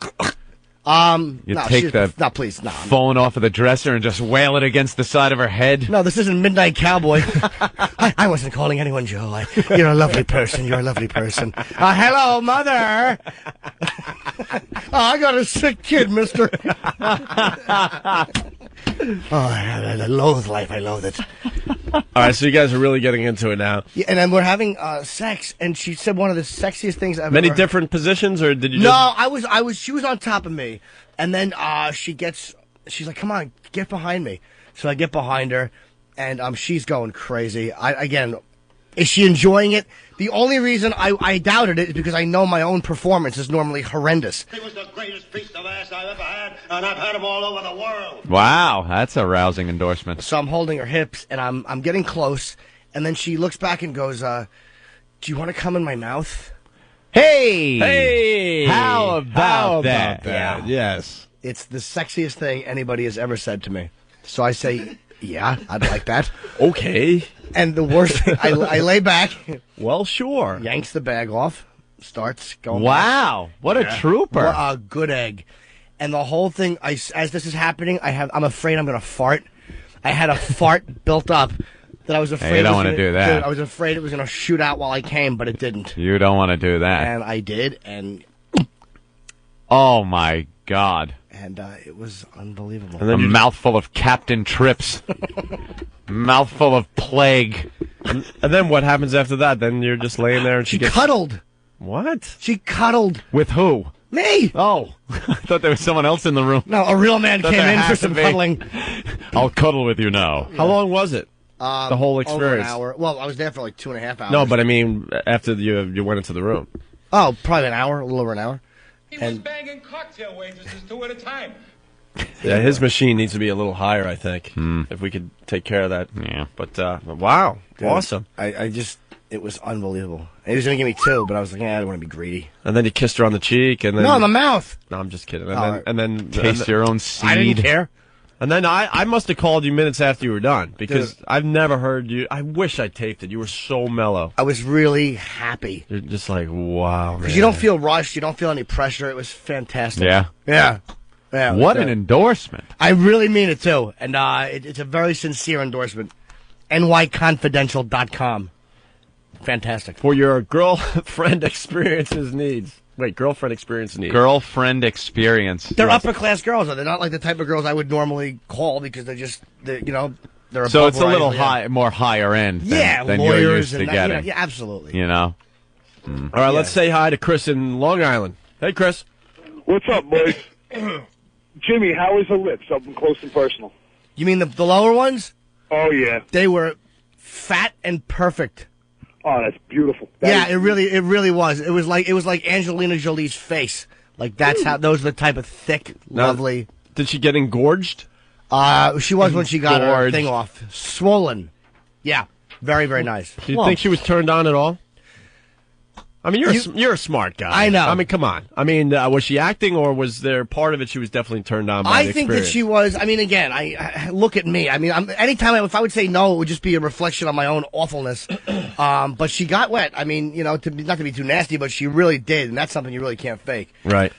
Yeah, sure. Well, no, it's hard to Sure, fake. they can. How can they though? Let's go to Rico. Hey, I'm Rico. so jaded. I just think they're all business. I know. I've always thought that too, and I've dated. Believe me, I've been on 1,000 dates. Yeah. So I always know it's been. But all right, kissing. Dates. Makes it sound like they're going to the malt shop in a movie. You could do that if you like. We're on a date. It's not much of a difference at times, though. Rico. Hey, good morning, everybody. Hey. Norton, I was just wondering if she had a chance to smell your belly button. If she did you get pictures of her puking? No, sir, there was no belly button sniffing. And this is how stupid Bob Kelly is. He comes up to me while I'm talking to a girl and her friend, and he goes, dude, let him smell your belly button while I'm talking to a chick. And I'm like, what? He goes, dude, don't you wash your belly button? Cock blocker. But he didn't mean it to be a cock blocker. Bob's just dumb. We have a lot of questions coming in. Let's go to Tim in New Jersey. Hey. Hey.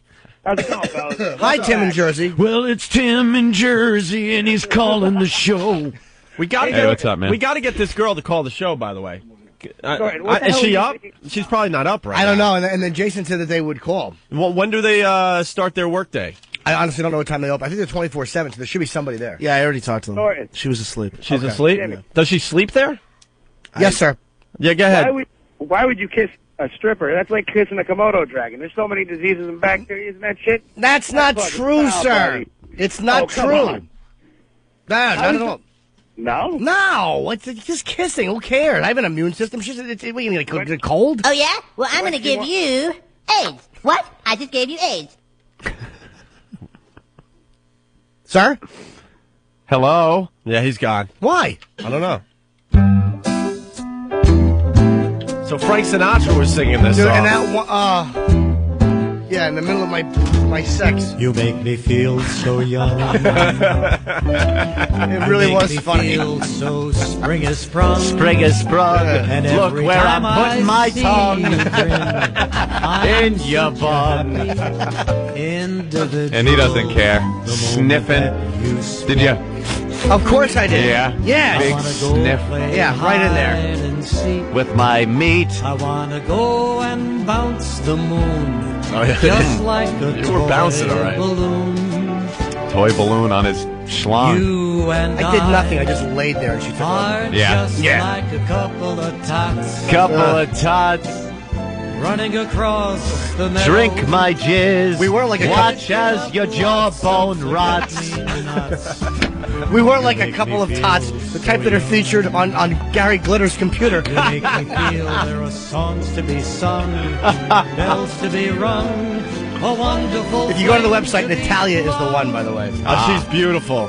And even when I'm Jason old from and Boston. gray, It's called shampooing when you rub the girl's head while she's blowing you. Oh, shampooing. I've never heard That's that good. one before. And then she gets a mouthful of cream rinse. You Yeah. make me Feel so young. This is sent in by Natalie. Wants to talk about Jim Norton's conscience. Seriously, Jim, none of that treatment had anything to do with the fact that you were going to talk about this on satellite radio, which is broadcasted all over the country. Yes. Well, you could look at like that if you're Jim Norton on the rusty trombone, everyone. Jim Norton. Henchman from Brooklyn. They know Jimmy's addiction, and they want to be his main pusher. Yeah, they gave you the first one for free, man. It's over, Johnny. Because I was talking to Jim. I'm like, this is way too dangerous. Because he already spends a lot of money on this service. Yeah. Yes. You're not even going to go back to the old way. You're going to be calling these people like crazy. And Dope, I know, man. Dope, man. And I know they're going to be giving, they're going to help you out. But after a while, though, man, you're going to be spending some serious cash. you get addicted on the treatment. You really do. On the whole nice man. hand-holding thing. Why?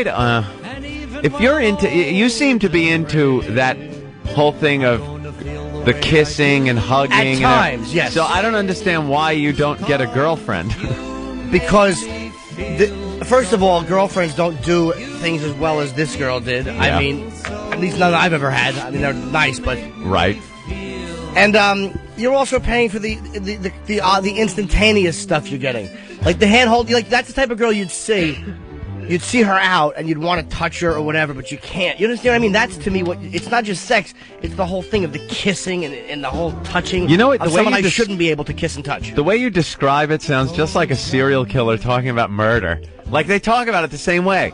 It's very rational in their head. No. See, when I strangle someone and then I disembowel them, it's because I look at them and want to do it, and you're like a crazy person. But yeah, I mean, I'm addicted. I'm definitely addicted. Yeah, but you are. I believe me. There's 80% or 70% of my experiences are horrendous that I've had. Awful. Really? Awful. You feel like you didn't get your money's worth? Ugh. You know, one just terrible. Could have just jacked it at home and. I told you that. Oh yeah, I already told that story. But the 2 girls in L.A. I've just had so many bad ones. Ones that smell, stretch marks, fats. Yeah. Just awful. I told you one time in New Brunswick, in Jersey, I had a pregnant one in my parents' basement in the room my grandmother had lived in before a fatal heart attack. Oh, great. And That's this what you want. pregnant chick sparks up a crack pipe. I swear to God, 7.5 months pregnant, she sparks up a crack pipe in my grandmother's old living room. You've come a long way. Yeah, Jesus. That's a true story. A pregnant crack whore. You don't understand the disasters I've hooked up with. Oh, it's hilarious. Or the awful ones I've had. All right. Well, that's great. There's the Nice. review right there. Very good review. NYConfidential.com. And I wish I could. For your girlfriend experiences. I wish I could goof on it, but god damn it, I couldn't. Nah, this Very was, happy for you, honestly, this Jimmy. was better than goofing on it. This is pretty interesting. Yeah. I'm not giving away my free hour anymore. And I'm normally for white girls. Not that I'm a racist, but I normally go for white girls. Yeah. It's just what I like, because of the whole superiority thing and the fact that we're God's people. No, it was but he showed me this black girl that the ass was so, it was almost like, it was like a painting of an ass. It was so smooth and pretty. You ever see an ass so nice it gets you angry? Yeah, sorry. Yeah. There's a Sorry, lot of I was. distractions going Could you on. get me the bell and the wacky horn? Yeah, we need our props. For what? Nice picking up on those hand signals, Kev. Let's go to Jason in Jersey. Hey, Jason. Hey, guys, what's up? Hey, buddy. Little Jimmy, you ruined it for all of us. Why? You ruined it. Definitely not going for Natalia now.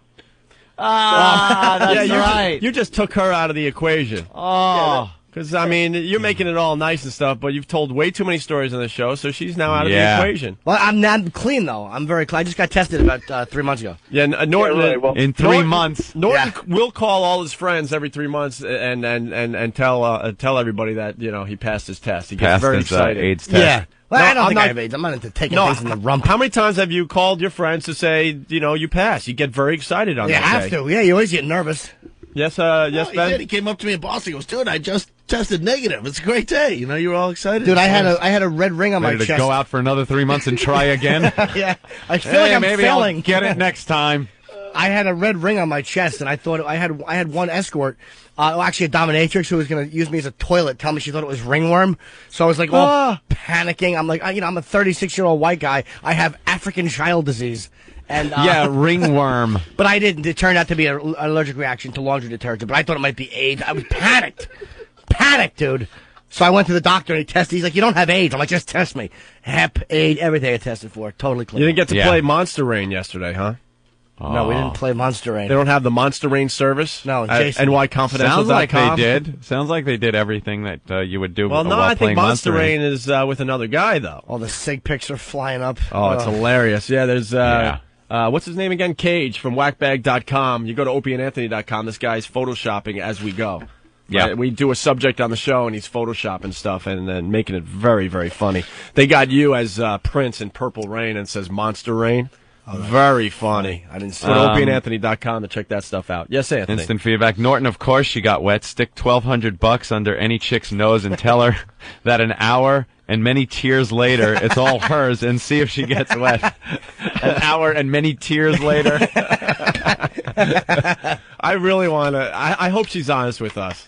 I hope she's honest with us. I think she will be. I think she's going to give us the company line. I really I want think she'll be all nice and say, yeah, Jimmy was great. But maybe Jimmy, I tell you, I was packing 14 yesterday. My rod was very lovely. Really? Very impressive. Yeah. Well, we'll get some stuff out of her, but I think in general... Yeah, she's we'll gonna- get some stuff out of her, all right? Everything Jimmy put in her.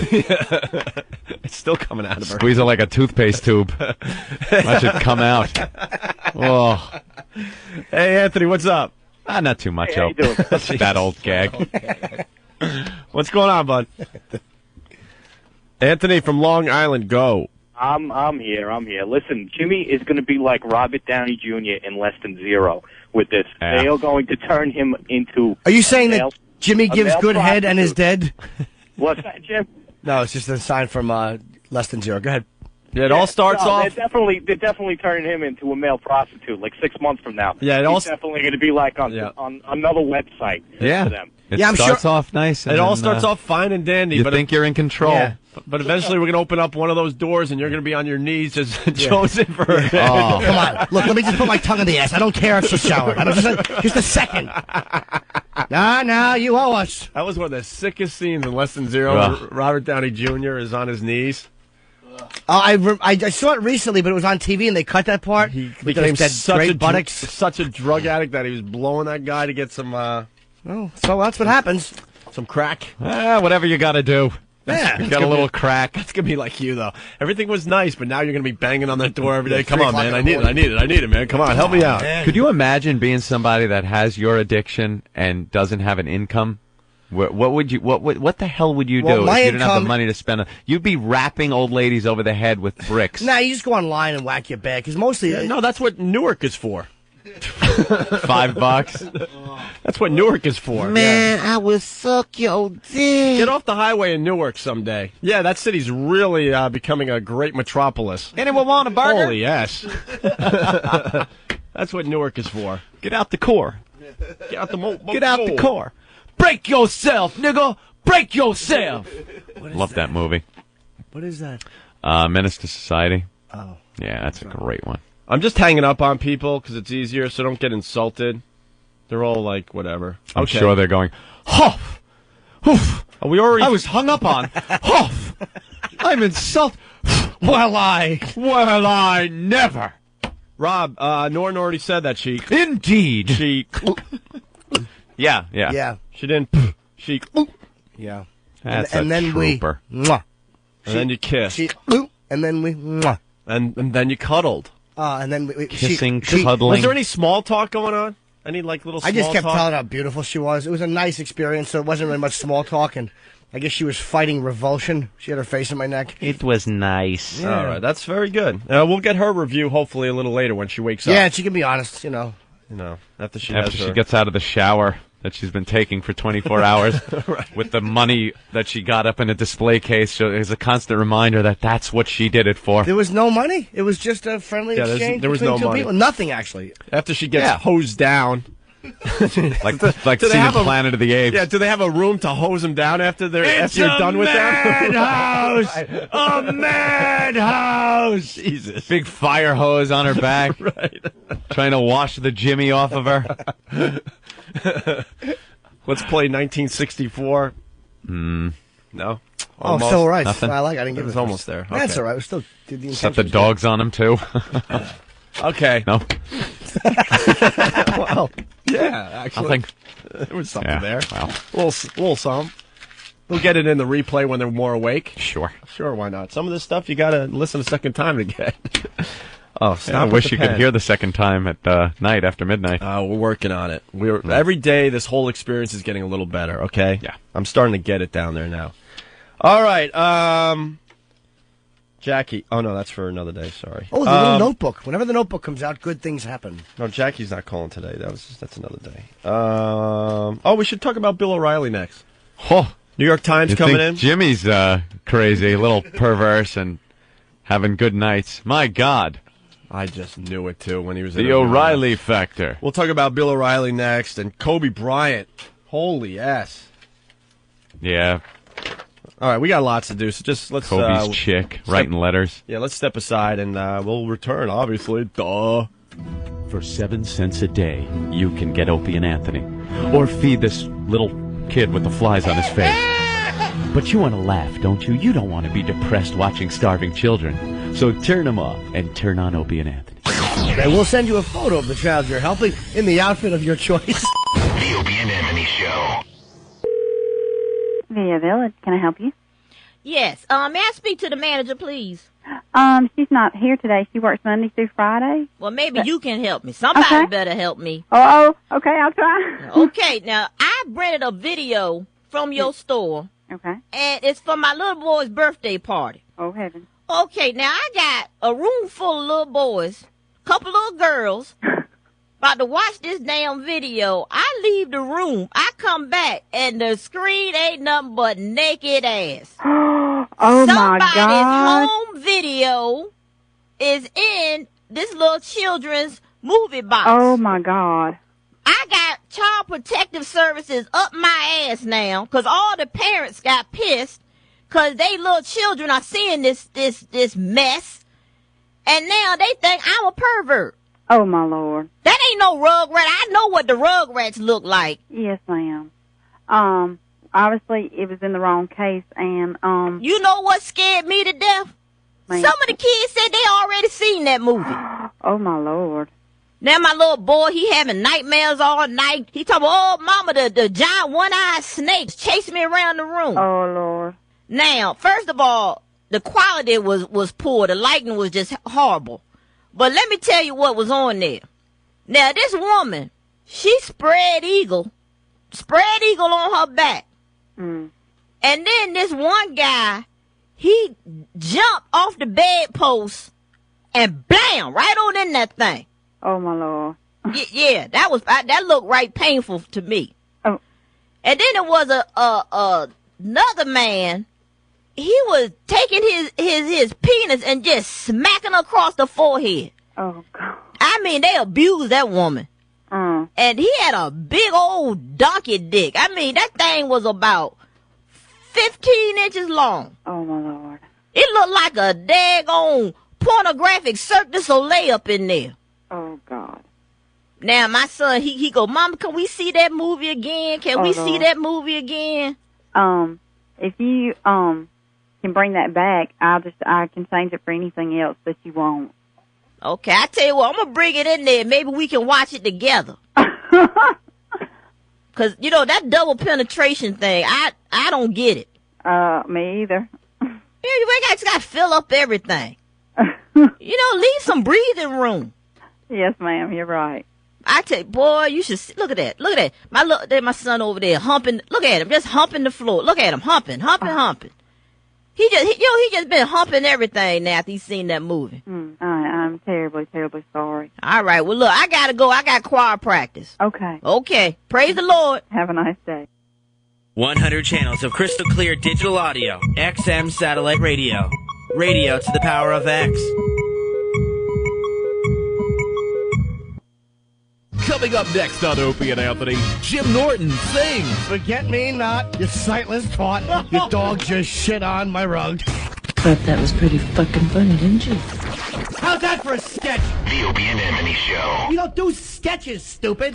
Now this looks like a job for me, so everybody just follow me, cause we need a little controversy, cause it feels so empty without me. I said this looks like a job for me, so everybody just follow me, cause we need a little controversy, cause it feels so empty without me.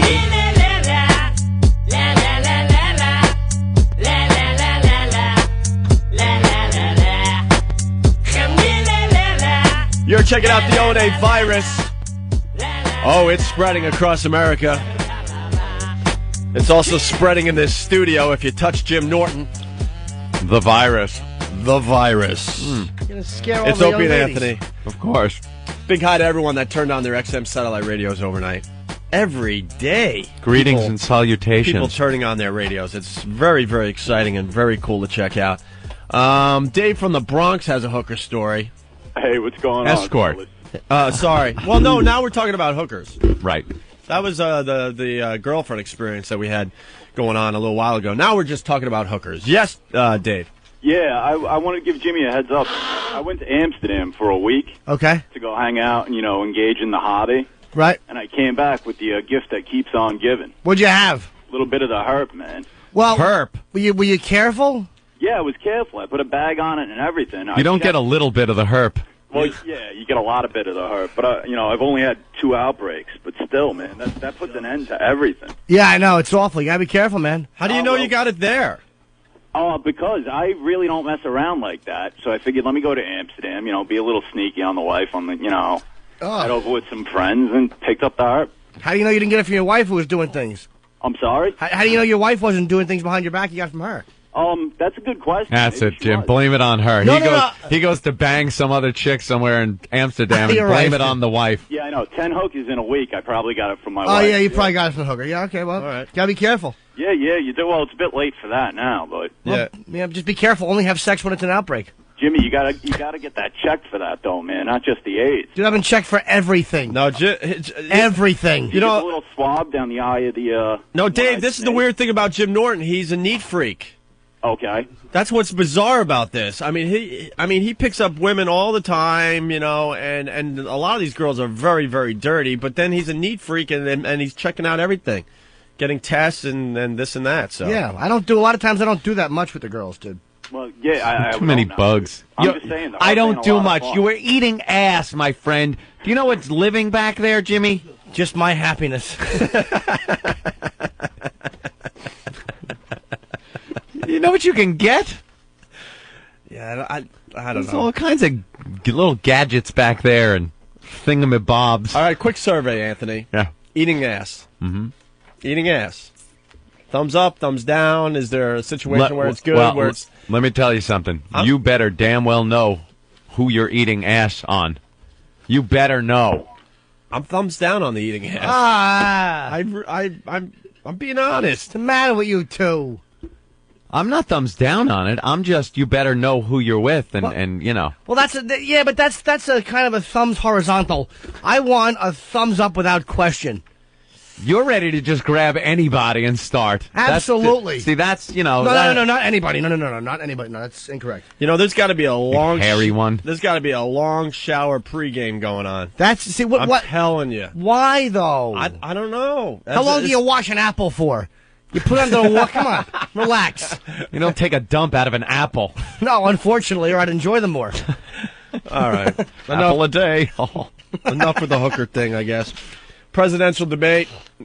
The Yankee game was on last night. You think I was watching the important programming? It's so funny. I read all the email that comes in. You could email us by going to opieandanthony.com. By the way, I can't write anyone back anymore. The emails, we used to be known for writing our fans back. Yeah, sorry. It's gotten ridiculous. We try, but it's gotten ridiculous. But don't think your email's going to waste. We read all of them. Trust me. We just don't answer you.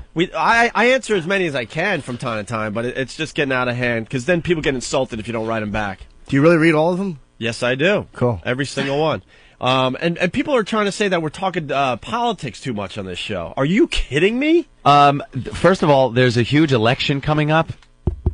Big election coming up. So if we touch on it every so often, it's because it's huge in the news. Isn't the election like 3 weeks away or something like that? And we're not doing like Hannity commentary on it. We're talking about it. We goof on it, trying to make it a little bit funny and entertaining. And I didn't even watch the debate because it's the same thing now. I was going to say, the debate was just like the other one, so why are we watching? I watched the first one. What was going to be different about this debate that we didn't see already? And then I watched the town hall one because it was a different format. I'm not going to watch it again. It's the same thing.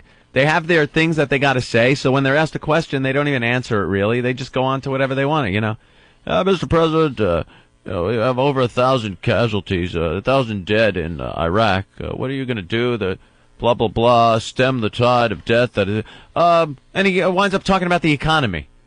Like, well, 1,000 people dead. It's 1,000 more jobs that we'll have in this country for people that are alive. I'm giving you more jobs. He should be a radio DJ. He knows how to seg into the segue into whatever. Yeah, the segue into the next joke. I love when you comedians do that. By the way, it's awful. I hate that. Oh, the worst though. Joe Buck for baseball. Oh yeah. Stop segueing. Holy shit. What do you mean? Everything's a segue with this fucking guy. Can you just talk? Open your mouth and words will come out, stupid. Give me an example, though. I'm trying to think of one. Damn it. The days of wine and roses. And speaking of roses, Pete was in town, like that type of shit. Okay. Shut up. Okay. God almighty, stop being so cute and professional. It's that type of shit. It is so aggravating. They're trying to out-cute each other. Al Leiter stinks. You don't like No, Al I Leiter don't in like the Al booth? Leiter. I don't like him in the booth. You don't like him talking about the pitches? No, who cares? It's the pitches that'll get you. And Al Leiter is in the booth, and they go live to the booth with the camera, and Al Leiter will grab the baseball and show the grip on the ball when you're throwing a certain type of pitch. I thought it was kind of interesting. That would be interesting for 5 seconds at a party, not on national TV. How'd you throw that pitch? And as he was showing me, I'd look at someone's tits as they walk by.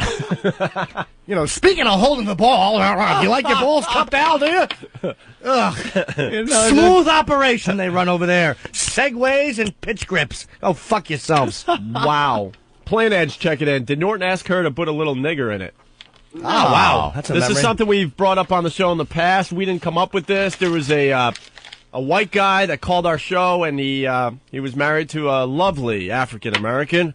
And I guess at times he tells her to put a little nigger in it. Yeah. And that's when the girl is supposed to just really just go animalistic on it. I'm Big Dick Black. Really? Good thing we're on not on terrestrial radio. They would dump out of that. It's not politically correct. Certainly would. That's offensive. I understand. And then some of our dopey listeners decided it was a great idea to try that at home, and a lot of people got slapped, I remember. Yes, not something to say. That's for sure. I would never say that. Why in the middle of sex do you want a girl to start stealing?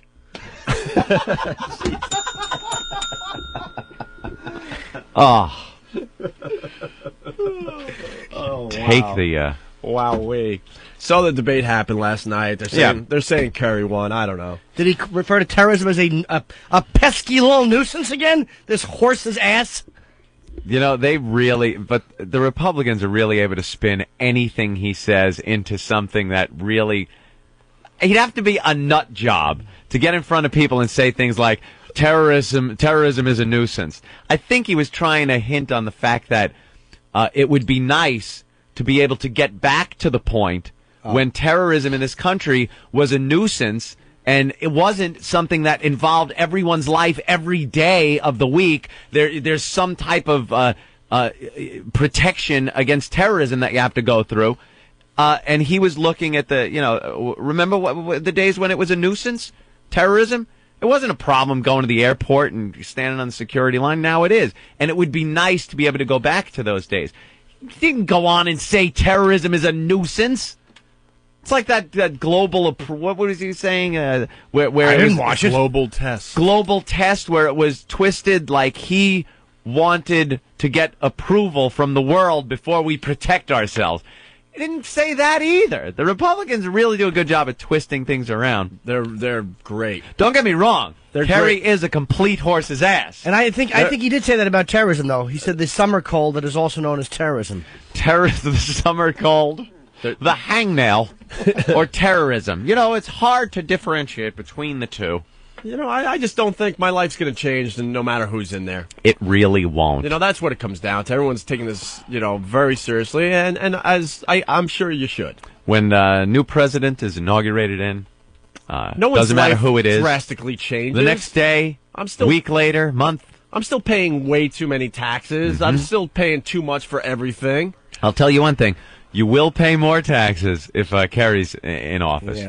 You will pay more taxes. Something they did bring up, which they haven't before, was the religion issue. It was actually a lot about personal religious Yeah, that issues. should just not be part of the presidential election. You're right. Things like abortion. Yeah, that should huge on abortion. I know that's a huge subject for a lot of people in this country. They vote based on abortion. I mean, I think there's a few other issues that are more important and more relevant to day-to-day life than abortion, whether you're for it or against it. There are other issues that the president should be working on that are a little more important than that. I think picking a president's like, picking a soda at a restaurant. A soda? It's as simple as this. You go to a restaurant and you go, hey, I want a Coke. The lady will have linguine with clam sauce. Right. I want a Coke. And a Coke. And the no waitress ice. goes, no Coke, we have Pepsi. Mm-hmm. So they give you the Pepsi, and for a minute or two, you're kind of bummed that you don't have a Coke in your hands, because you kind of like Coke just a little bit more than Pepsi. Hey, Red, you eat here. I love this place. I come for the strudel. Right, but then in the end, you have the Pepsi, and the meal is just as good, so you kind of forget that you're drinking Pepsi instead of Coke. Yeah, you never think about it the whole time going, oh, I hate this Pepsi. So it's like, I want Kerry. Mm-hmm. I do. Yeah. If it comes down to I want Kerry. If they give me Bush, I'll be kind of bummed for a little bit, but you know what? The meal's still going to be okay. It's still going to wash the burger down. It's still going to be whatever. Right. You know what I mean? It's Mhm. not that much different when I look at it. Mhm. It's just not. No. Nothing really changes. Small things change. Things like taxes change. Ugh, you know, it's a the big tax thing. rate. That is a big thing. Dude, I'm tired of forking money over. I get annoyed at the liberals who always want more money. I might have to vote for Bush just out of my own It's like selfishness. enough with taking money and just giving it away. So Bush gets into office and we're going to be paying, You do pay less. Yeah, we're going to be paying that much less that we're going to be able to really enjoy ourselves? Yes. Hell fucking no. Dude, you will pay a lot more taxes It's under not Kerry. about me. I could write that check. I don't care. I'm voting for personal reasons. It's about. I want to keep some of my money. Well, people say, well, you should vote for global reasons. Well, then why do you have one person, one vote? You vote for your own interest. You have to. Yeah, I do. I'm selfish. We're talking about regular Joe Schmo. Is he going to notice the difference in his taxes? That he's going to be able to go on a better vacation or buy better stuff at Best Buy? Probably not. That's what I'm saying. Probably not. They You talk know. about more taxes if you vote for Kerry. How much more? And It's like $1 billion tax cut. How much does that work out for every man, woman, and child? you're going to pay an extra $1. It's an extra couple of bucks a year. It's never a drastic change where the average person will be able to enjoy the benefits of that. It's just not. How many hookers does that work out to for your tax It really cuts? depends on what the percentage off is. That was my good improv skills. It really depends on what the percentage off is. It just made no sense. I threw in something that related to money, which was percentage. God almighty. What a witless nothing. Yeah, well, it all depends on how many dead presidents. All right, there you go. Good one. We spent 5 minutes on the election, okay?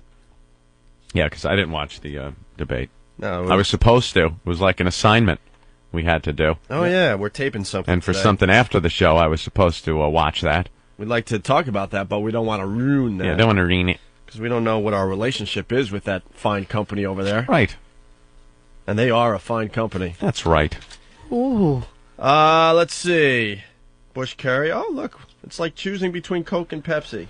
There we go. Now, right out of the now notebook. put the pen down. I'm trying. All right. I'm I'm just not going to banging remind as you. much. Isolate that clip. Lord knows that's the truth. Oh. Anyway. Do we get into the Bill O'Reilly thing now?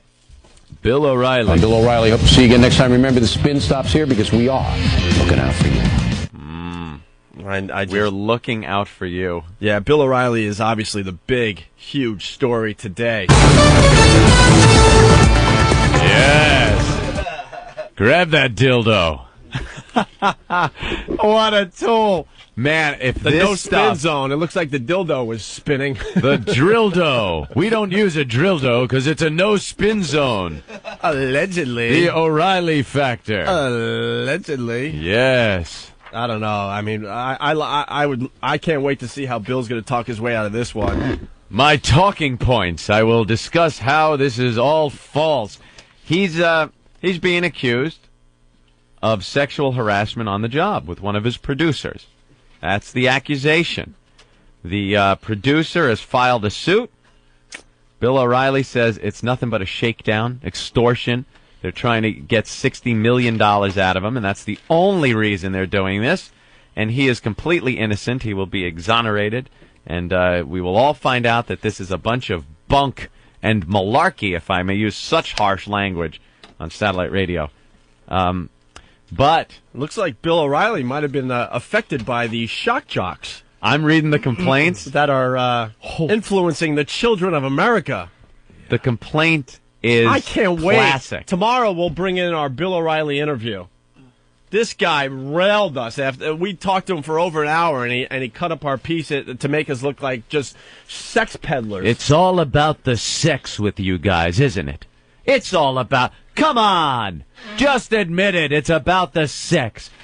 I was like, Bill, this is about it's a guy-related show. Guys like listening to it. The best quote, you look at Bill O'Reilly and go, Bill, you know what guys like? You know what guys like, Bill? He goes, why the sex? It's like, Bill, you know what guys like? And you laughed. Well, apparently he absolutely knows what guys like. Allegedly. We don't know what's true or not true here. But I will say, according to the complaint. According to the complaint that happens to be on every website in America. Oh, my God. And in every newspaper in America. If this is proven true, he is done. Good. He is done. Good.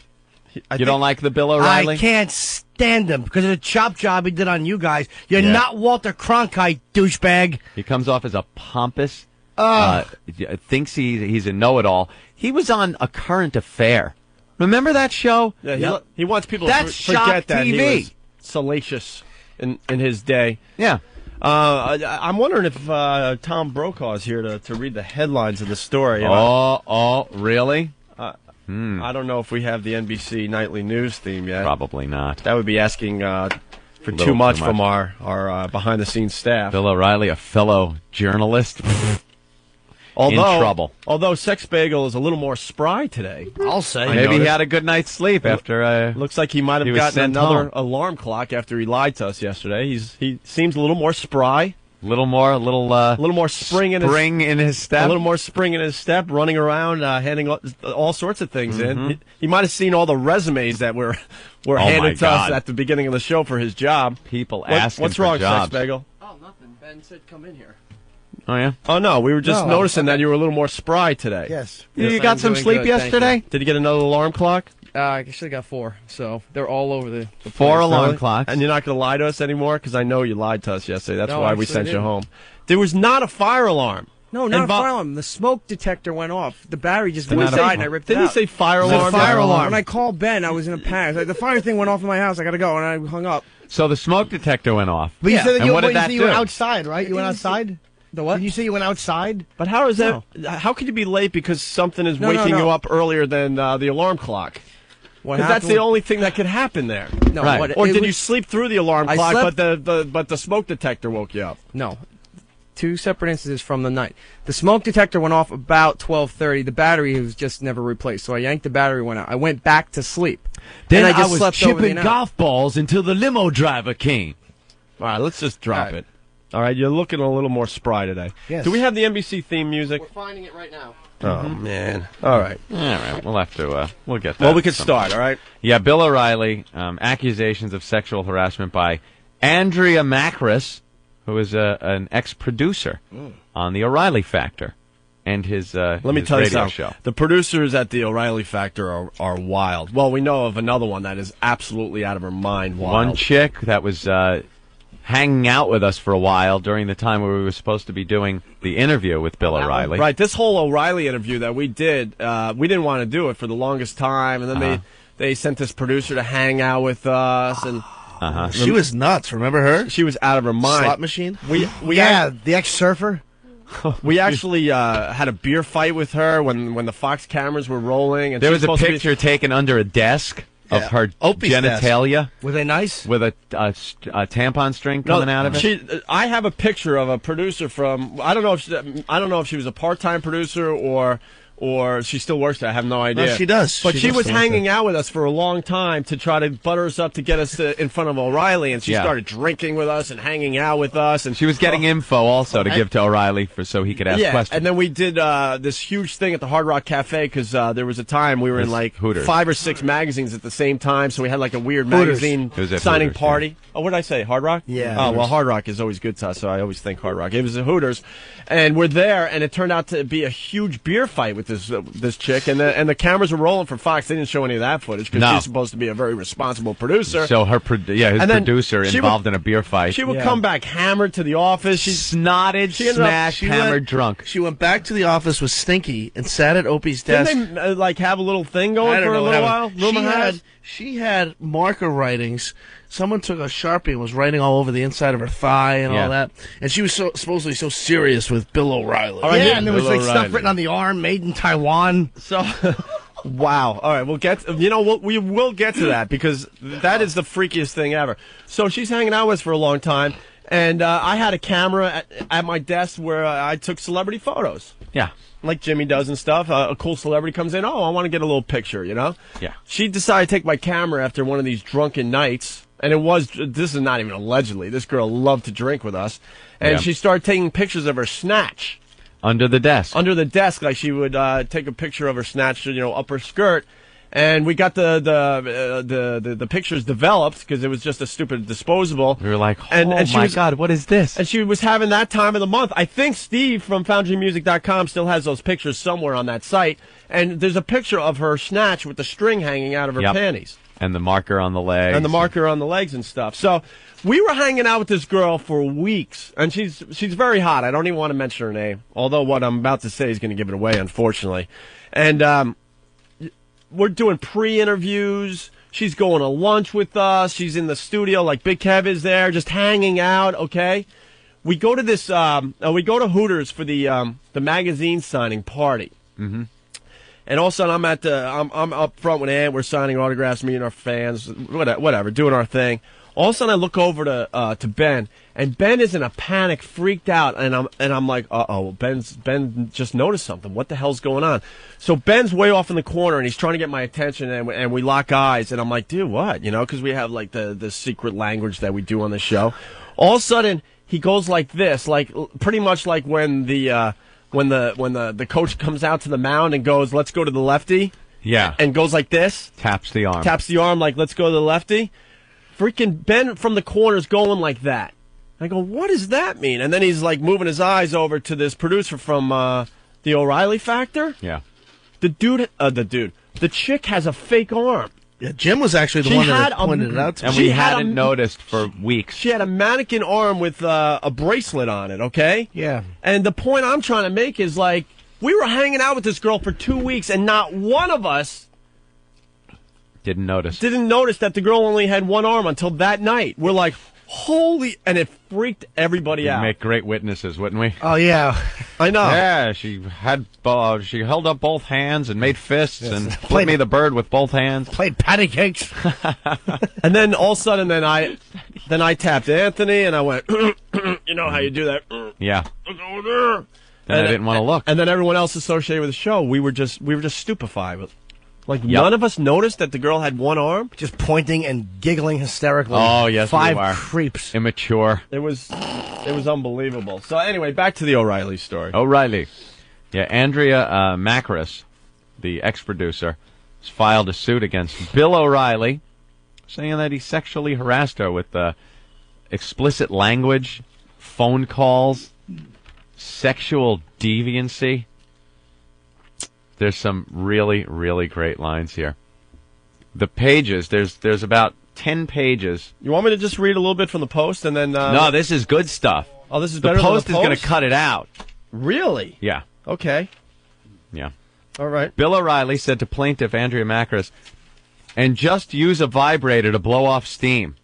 Talking about how she should have some sex with a vibrator when she doesn't have a boyfriend. So she could blow off some steam.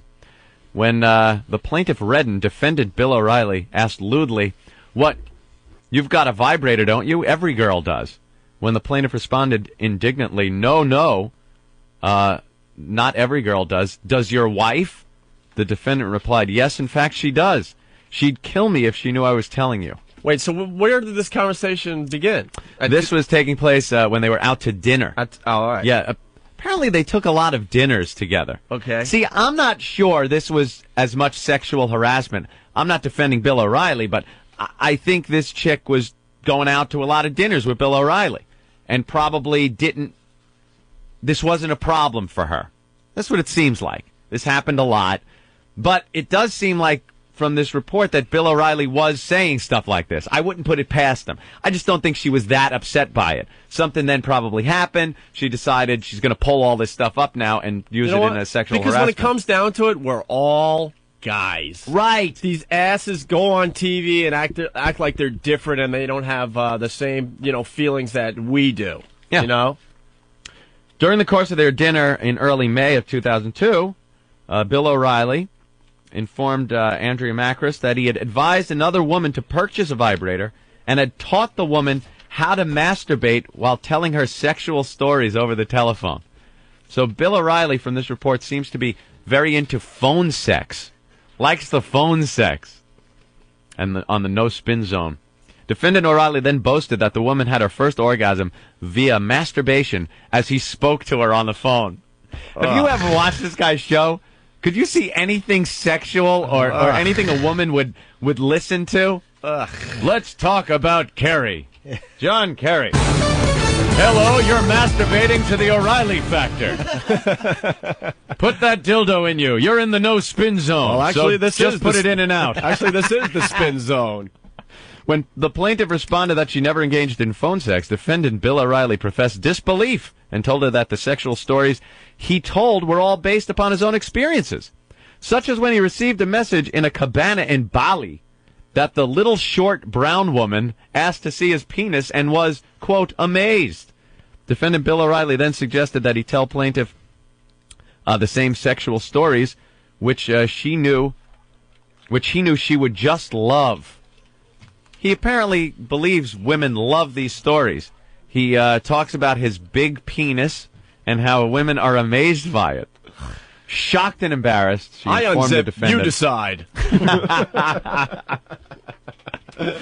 In no uncertain terms, she was neither experienced or interested in gaining experience in telephone sex. Bill O'Reilly responded suggestively, stick with me and I'll take care of you. Winked and walked into his hotel room. You could picture him carrying himself around. Hey, sweetie. Yeah. Hey, Toots, you stick with me.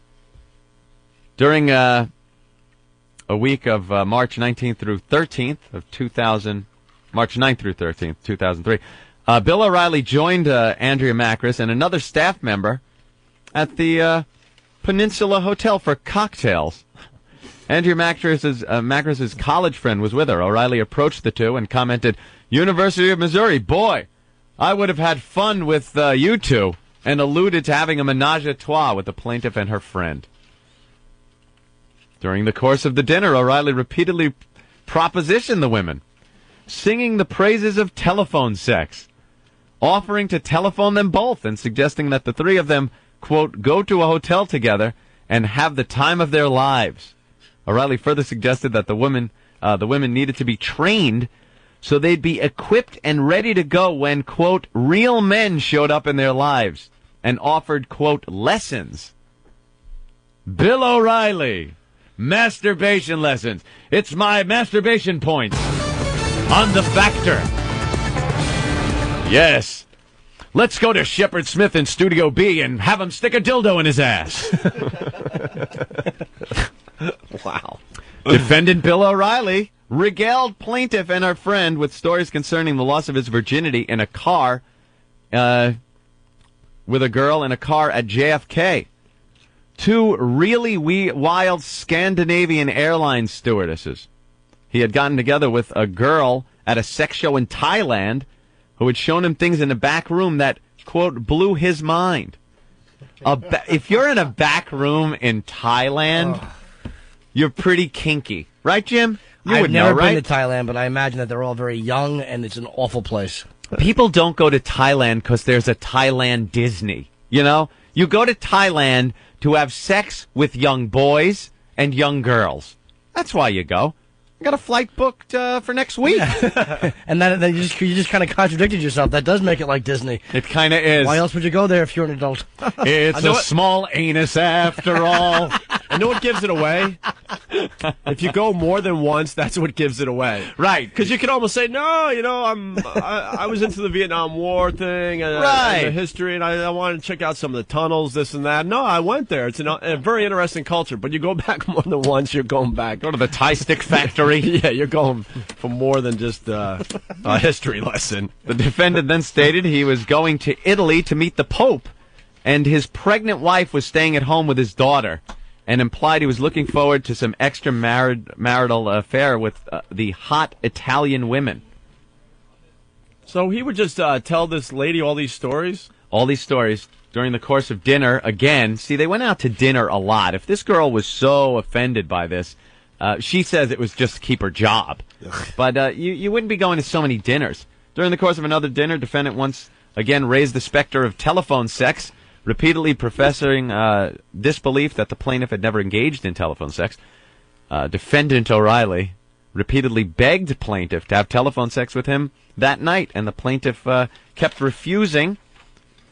This is where it gets good. Real good. Yeah, he threatened her in a way, saying that if any woman, because he had apparently done this with other women that worked for him, and he said, if any woman ever breathed a word, I'll make her pay so dearly she'd wish she'd never been born.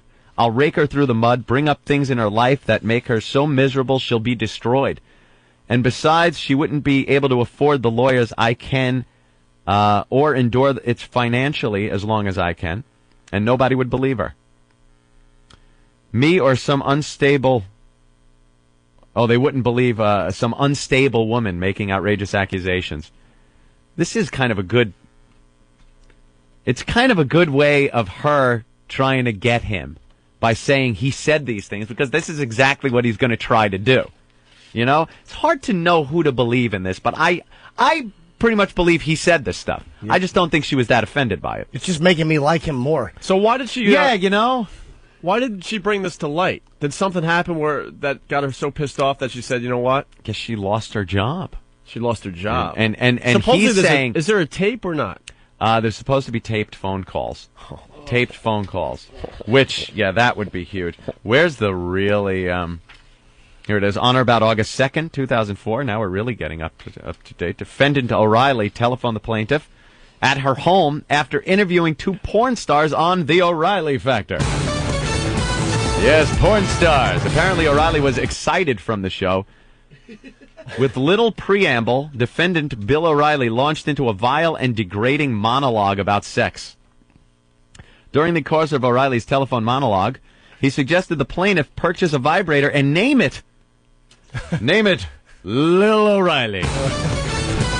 The private vibrator's name is Charlene, sir. I'm Bill O'Reilly. Hope to see you again next time. Remember, the spin stops here because we are looking out for you. We're looking out for your vagina.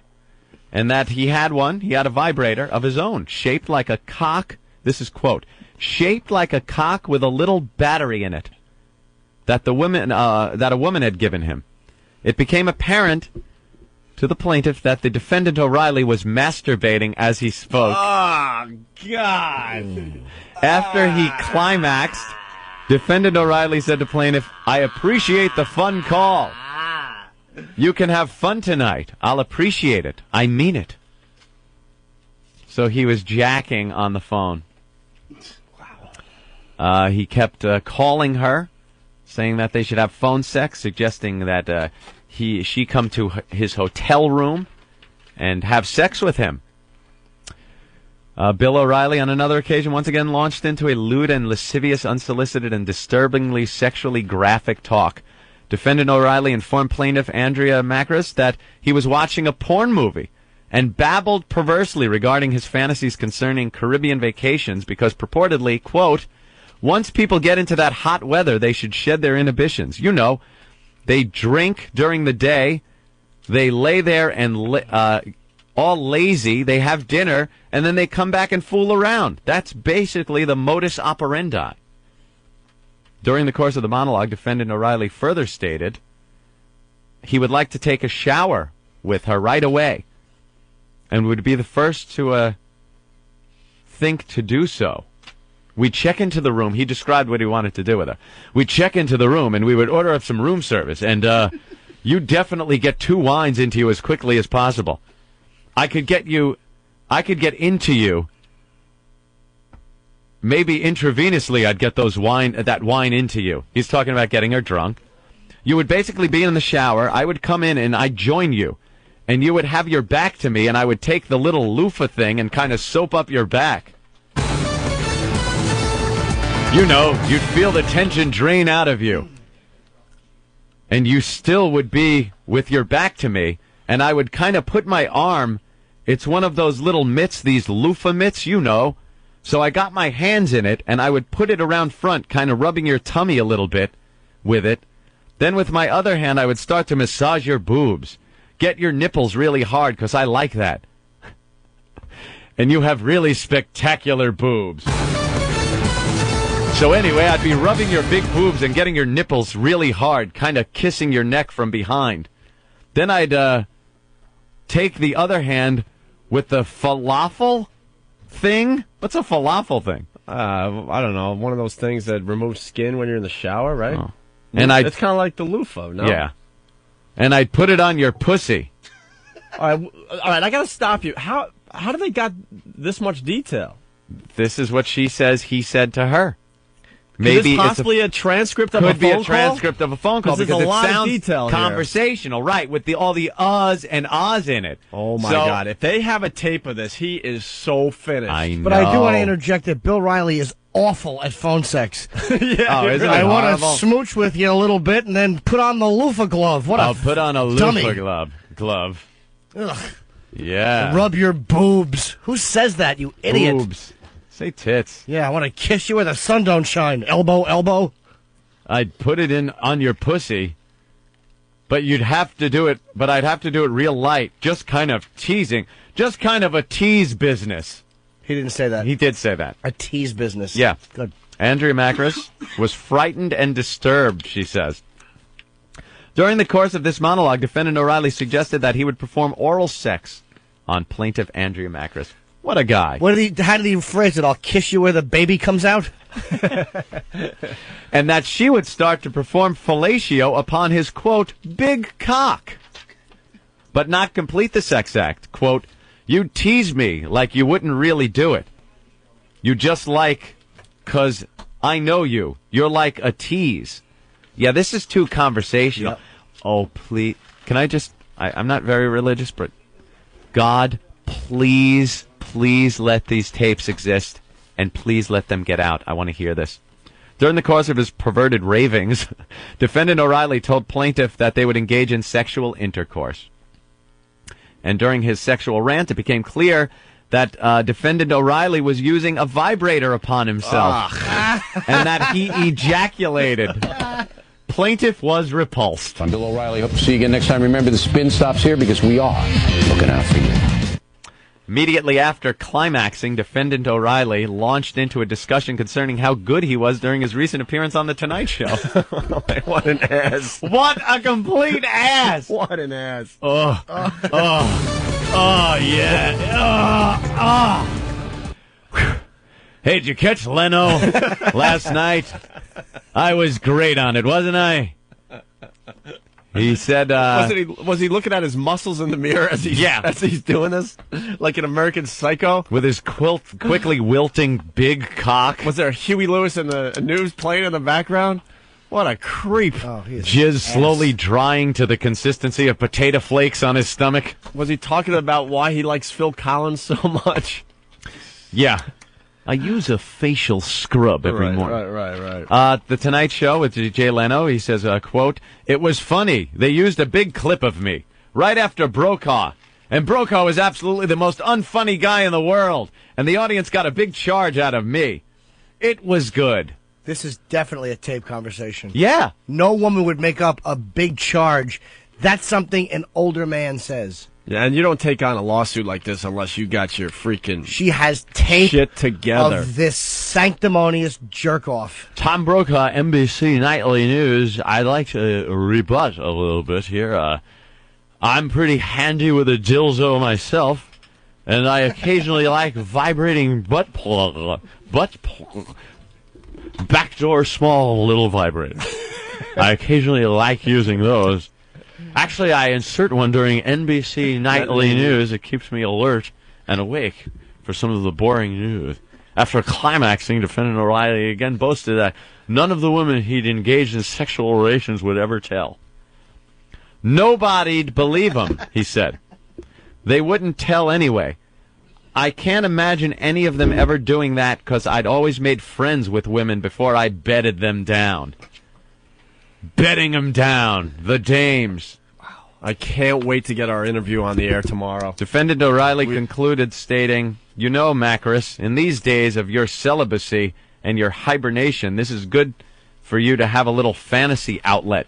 You know, just keep it tuned. Keep that sensuality tuned until Mr. Right comes along and you can put him in traction. I'm telling you, this is good for your mental health. Where's my porno music? Yeah. Oh, my God. On or about September 21st, 2004. Now we're talking only a month ago. Defendant O'Reilly telephoned plaintiff once again without invitation or solicitation and launched into yet another disgusting, lewd, and disturbing monologue concerning his sexual fantasies with her until he climaxed. During the course of the call, O'Reilly said to plaintiff, quote, "Next time you'll come up to my hotel room and we'll make this happen." Plaintiff felt frightened and threatened. Can this dumb bitch ever say, "I'm busy, can I call you back"? She just sits there on the phone while he whacks his bag with a thing in his hiney. You know what? She sits there we don't know and where the thing tapes was. it and tapes it. You think he had the thing in his... Yes. Do you think he was shoving it up his butt Or and against jacking? his Vas Deverns, his the ball vein. He probably had it vibrating against his thick Irish ball vein. Wow, that is some... Anthony, you missed one quote. Oh, I did. Okay. Yes. I don't know what paper this was in. It says, I would like to add this exact wording, which was, this was Bill O'Reilly to this producer, allegedly. Yeah. Do you like it when a black motherfucker comes on your face? Wait a minute. Wait, I think you've gotten the wrong transcript, Opie. What? No, this was in my Bill O'Reilly part. No, pile. I think I got mixed up with another SmokingGun.com transcript. Dude, look, here's all my Bill O'Reilly stuff, and it says, "Do you like it when a black motherfucker comes on your face?" No, I think your files are off. Well, that's from the Kobe Bryant debacle. Oh, I'm sorry. This was Kobe's victim. Oh, I'm sorry. You're sorry. It's all so confusing. Kobe's victim wrote a letter to police saying that she was apologizing for leaving a couple of things out inadvertently. Right. One of the things she left out was the fact that she hadn't washed her face after the incident. There was some DNA on her face, some Kobe cream. Is this her? Was on her face. Is this her actual letter? Yeah, this is all in her handwriting and everything. Because it says, "During my rape, Mr. Bryant asked me a very degrading comment. I would like to add his exact wording, which was, do you like it when a black mother effer comes on your face?" Yeah. While it was difficult to talk about this, I wanted my statement to be the truth. The other thing is that when I was finally able to pry his hands off my neck, when I turned around, he had his hands in the air like someone would when a cop asks them to put their hands in the air. Oh, like he backed off, like let go of her, backed off and went, "Hey, what happened? I thought we were all just having fun here." Well, I thought you liked this. Hey. I thought you liked this, huh? Whoa, I was just trying to keep my cum from dripping down onto your shirt. That's why I put my hands around your neck. To catch it dripping off of your face. Hey, you didn't blink twice. I thought we were just having fun here. Hey, huh? She didn't answer the question, though. Does she indeed like it when a black motherfucker comes on her face, or does she not? Is that a rhetorical question that Kobe was asking? Or was he expecting an answer to Probably that? talking to himself. Yeah, how do you answer a question like that? Well, it's funny you asked that. Do you like when a black motherfucker comes on your face?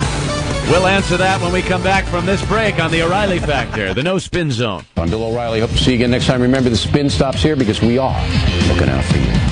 Not the spin of him cupping and rotating his balls in his hand as he jacks it on the phone. Allegedly. According to these reports. These reports are just everywhere. He's saying that it's just her trying to extort $60 million from her. I think it is maybe a woman scorned a little bit. Something happened. Or maybe she did figure out, hey, I can make some money by suing him. We'll get to the bottom of this. I mean, if there's a tape out there, though... Guess who will get to play it? We will. That's what's great about satellite radio. You know what's really interesting? As a young boy, you know what he used to play? Monster Rain. Monster Rain on the O'Reilly Factor. Me and Shepard Smith will be under the porch. Spend an hour afterwards wiping his makeup off my thighs. We got to get on the Factor. We'll get our interview with Bill O'Reilly hopefully on the show tomorrow, because this guy went after us hard. Oh, yeah. Really hard. Hard.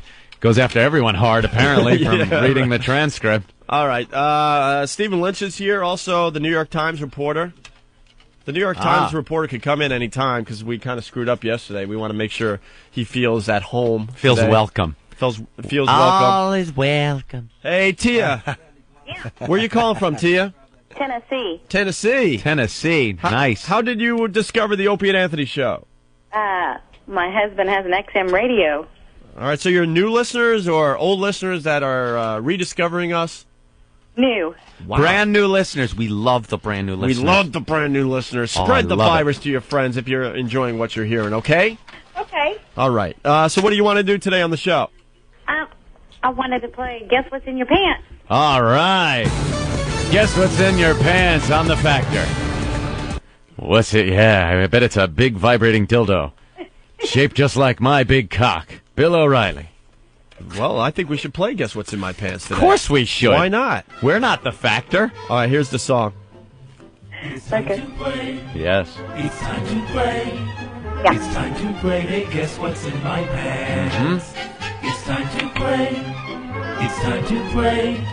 It's time to play. Hey, guess what's in my pants? Hold on, Tia. All right, we're going to play Guess What's in My Pants. Your job, Tia, is to take that telephone and rub it on your area down there, and we will guess what type of hairstyle you have based solely on the sound coming from the telephone. Please don't tell us what you have in your pants until we ask you after everyone has guessed. Well, we got to know a little something about Tia. Of course we do. Tia, what do you look like? I'm blonde, blue-eyed. Mm-hmm. Nice. Okay, so is Opie. You're not doing anything for us yet. Help us out a little more. Come on. 5'1", and I have 40D. 40D? Well, I like big butt, and I cannot lie. No, how much? Well, how much do you weigh? Tia? 130. 5'1", 130. Get your chart open. Oh boy, get the chart. It's okay. We're just playing Guess What's in My Pants. 5'1", 130. Oof, that's stretching the limit. Is it? Yeah, it's in range. But she's got big boobs. So 5'1", 40D.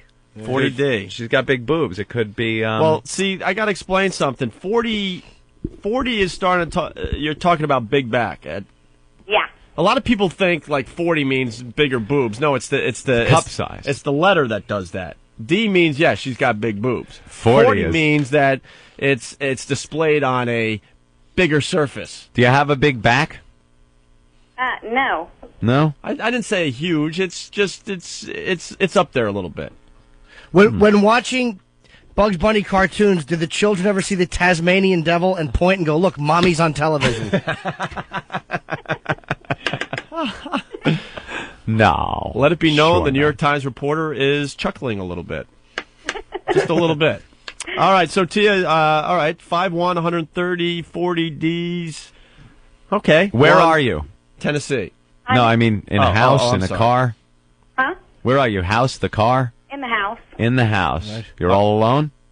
No, my husband's sitting over here. Oh, there you go. Right, and how old are you?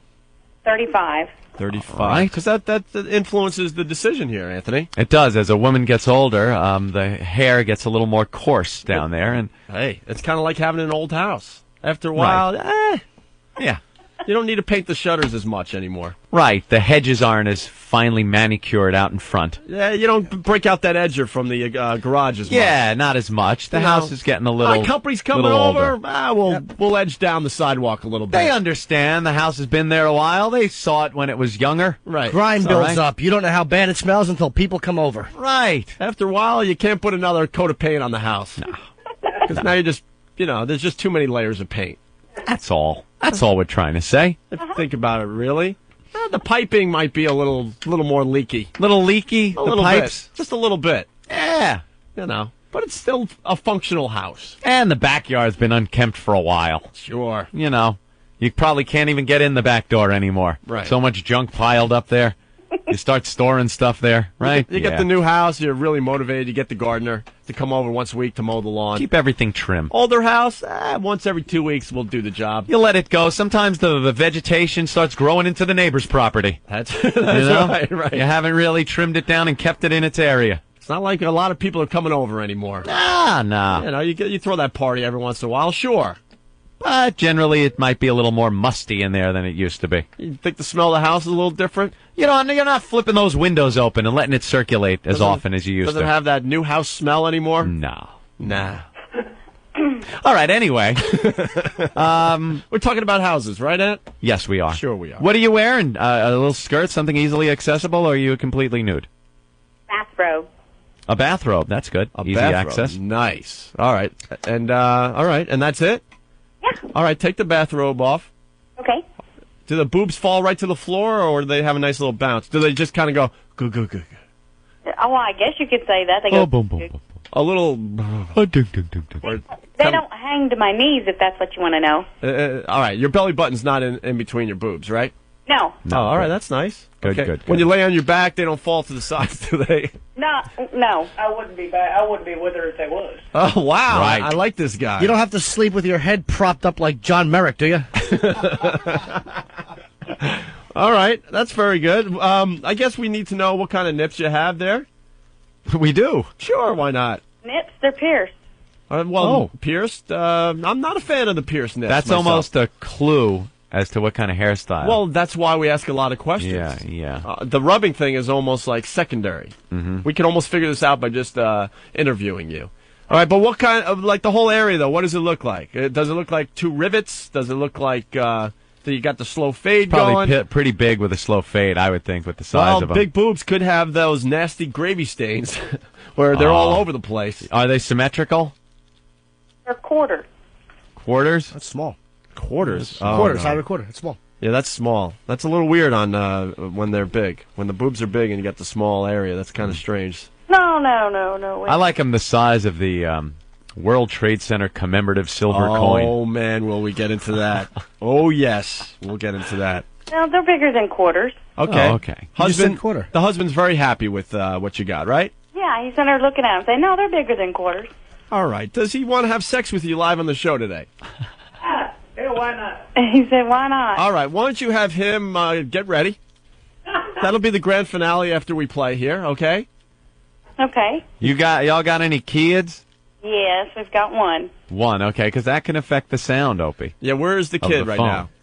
He's sleeping. Okay, very good. If it sounds like you're driving, sometimes with the phone, after they have too many kids, it could have that sound like you're driving a tractor trailer with a blowout at 60 miles an hour.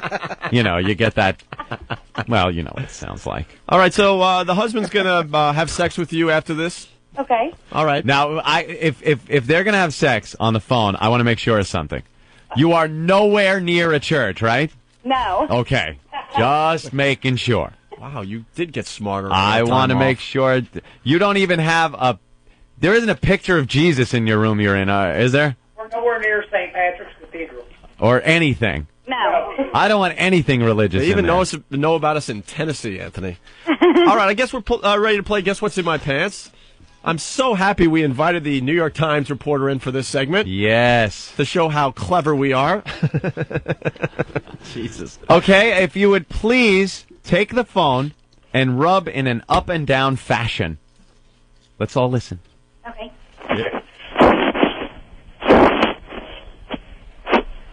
Mm-hmm. All right. Yes. Very telling. Very telling. That is kind of. I'm probably going to have to hear that again, but not right now. Let's hear the side to side. Now move the phone side to side.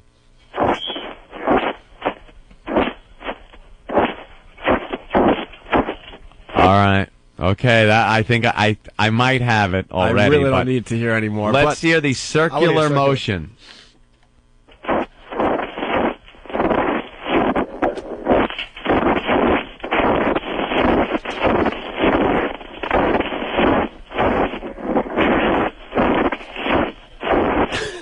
Wow. Hey, we didn't say to get off. Jesus. I want to ask a question. Mm-hmm. Do you have a piercing down there? Yes. Yeah. See. Wow. How good am I? Wow. Good ears, Thank you. Good ears. Yeah, could you do that again? Because you could so hear just for future games, Yeah. Anthony. Listen Let to me this. hear. This is the Circular first motion. This is the first time we've heard a piercing during this game. Go ahead. I hear a little tick, tick. You hear a little. That's good. Yeah. That sounds like the. Okay, Charlie, this is what the whales are saying. That sounds like the distress Morse code from the Titanic. Right. A lot of static with some little ticks in it. Okay. What do we need to hear again here? The up and down. Up and down there, Up and Tia. down. Up and down again? Yeah, let's hear that.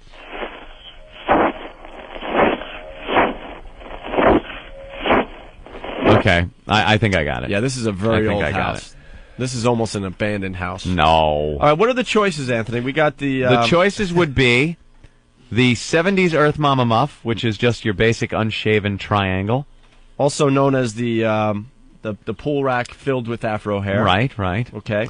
The next choice would be the Mohawk. Okay. Pretty self-explanatory. Just shaved in on the sides into a strip. Okay. Also called the landing strip. All right. Mohawk. The third choice is the Hitler mustache, the mustache of the Führer. And that is a mohawk, but from the belly button down has kind of been shaved down a little bit, so all you're getting is the little Hitler mustache. I like to call it the Charlie Chaplin. To be a little more PC. You want to make it a little more fun? No, I don't care. You could call it the Charlie Chaplin, because I can't think of anyone else with that mustache look. I got to tell you one thing, man. Hitler wrecked that style for everybody. That might have made a comeback after a few years. Who knows? You know, just like the mutton chops. Mutton chops, look at our own Ben, is sort of kind of a comeback, the sideburns. You know, but, the Hitler mustache has been ruined forever. The 70s porno mustache could come back. Who knows? I even saw a guy doing the Raleigh fingers on the subway the other day. With the spit curls on the end? Which is they wax it? God-awful. But it's making a slight comeback. But the Hitler mustache will never come back. Who is the idiot that's going to go to work with the Hitler mustache thinking, hey, it makes me look better? He sure wrecked that look. Everyone's wearing the goatee. Just when you think he did all the evil he could possibly do, he did that too. That style will never come back. No. But okay, that's the Hitler mustache. All right. And then, of course, the bald tire, the clean-shaven, the wood floor, or as we love to call it here, the JonBenet Ramsey. The JonBenet. Yes. Do a little tap dance. Get out on that stage. Can I hear the side? Wear your little cowboy six guns. Make mommy proud. Can I hear the side to side before I make my final choice? Yeah, just a second. All right. Where's little JonBenet? Check the basement.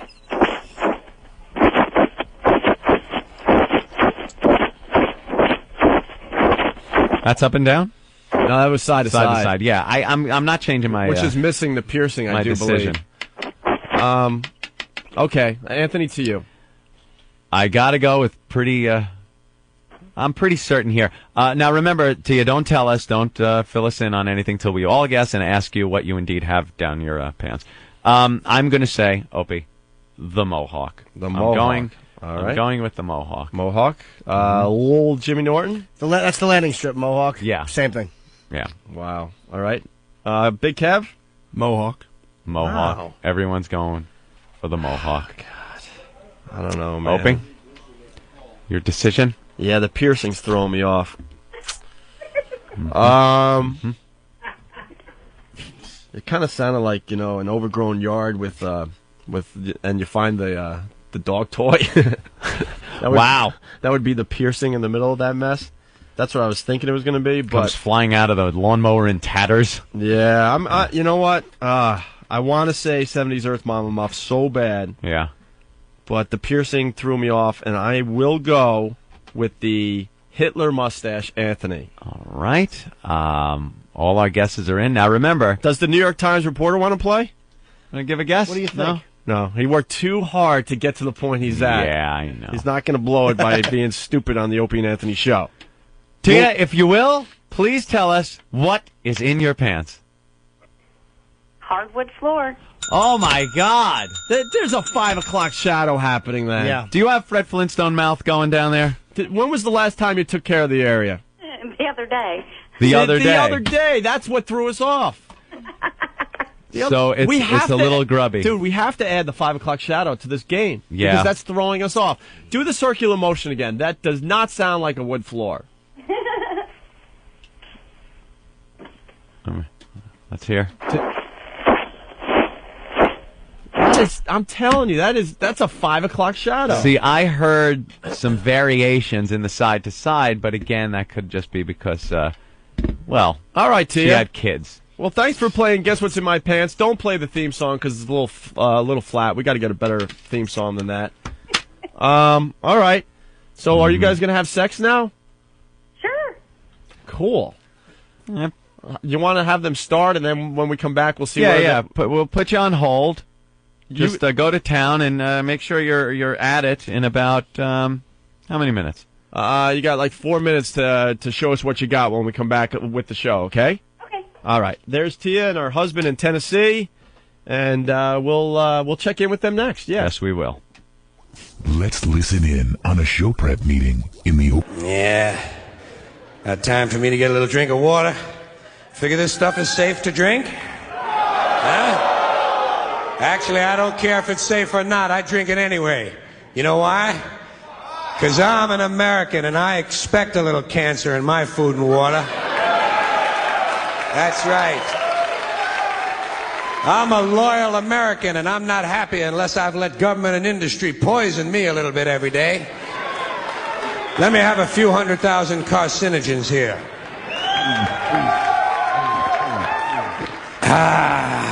Little cancer never hurt anybody. Everybody needs a little cancer, I think. It's good for you. Keeps you on your toes. Besides, I ain't afraid of cancer. I had broccoli for lunch. Broccoli kills cancer. A lot of people don't know that. It's not out yet. It's true. You find out you got some cancer, get yourself a fucking bowl of broccoli. That'll wipe it right out in a day or two. Cauliflower, too.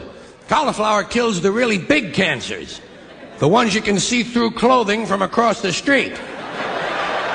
Broccoli kills the little ones. The ones that are slowly eating you away from inside. While your goddamn goofy, half-educated doctor keeps telling you, "You're doing fine, Jim." In fact, bring your doctor a bowl of broccoli. He's probably got cancer, too. Probably picked it up from you. They don't know what they're doing. It's all guesswork in a white coat. Here, let me have a few more sips of industrial waste.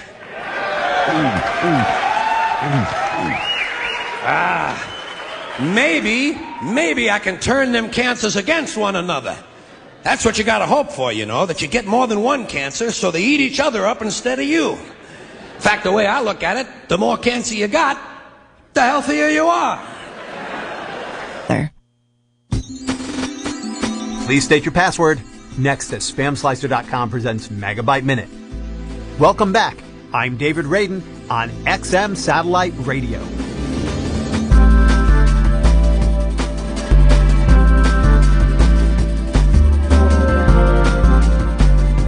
As consumers become more dependent on plastic payment for their online shopping, the worry of credit card theft increases. BeepCard, a company that specializes in wireless authentication, uses voice recognition as a new protection for consumer cards. The new card comes with built-in microphone, loudspeaker, and voice recognition chip. At the press of a button and the sound of your password, your account would be unlocked for use online or over the phone. If the password does not match, the account would be locked. The card would need to be replaced about every 2 years. I'm David Radin. More at megabyteminute.com. Singing in barbershops. Rocking in dentist chairs. Dancing in grocery aisles. XM is sweeping the nation and available for businesses coast to coast. XM is a very affordable music solution with no long-term contract or expensive equipment to lease. Soothe your customers, jazz your employees, rock your business. Log on to xmradio.com to learn more about getting XM for your establishment and how to contact a specialty dealer in your area.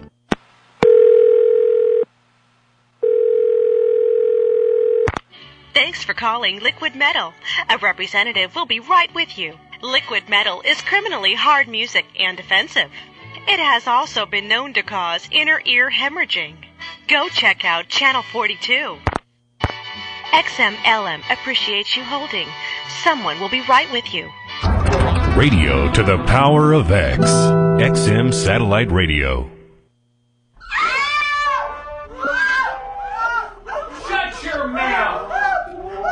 I said shut your fucking mouth! I masturbated so hard, I almost broke my vagina. The Opie and Anthony Show.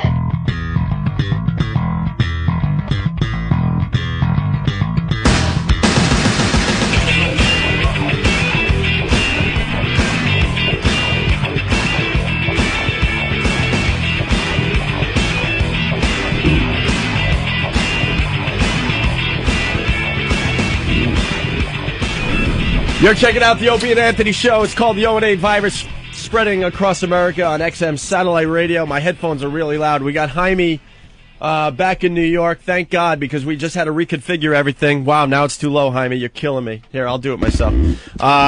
We got Stephen Lynch in the studio. Oh, you're killing me. All right, there you go.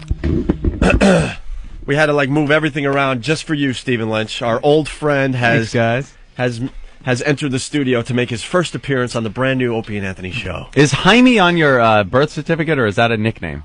No, it's Spanish for James. Oh, it is? Jaime is Spanish for James. Because it's a derogatory term for Jew, isn't it? A Jaime? It's like running around, hey, Dago, could you find nigger and send him in here? You know what my Spanish name is? Gregorio. Gregorio. I am Gregorio. How are you? How are you?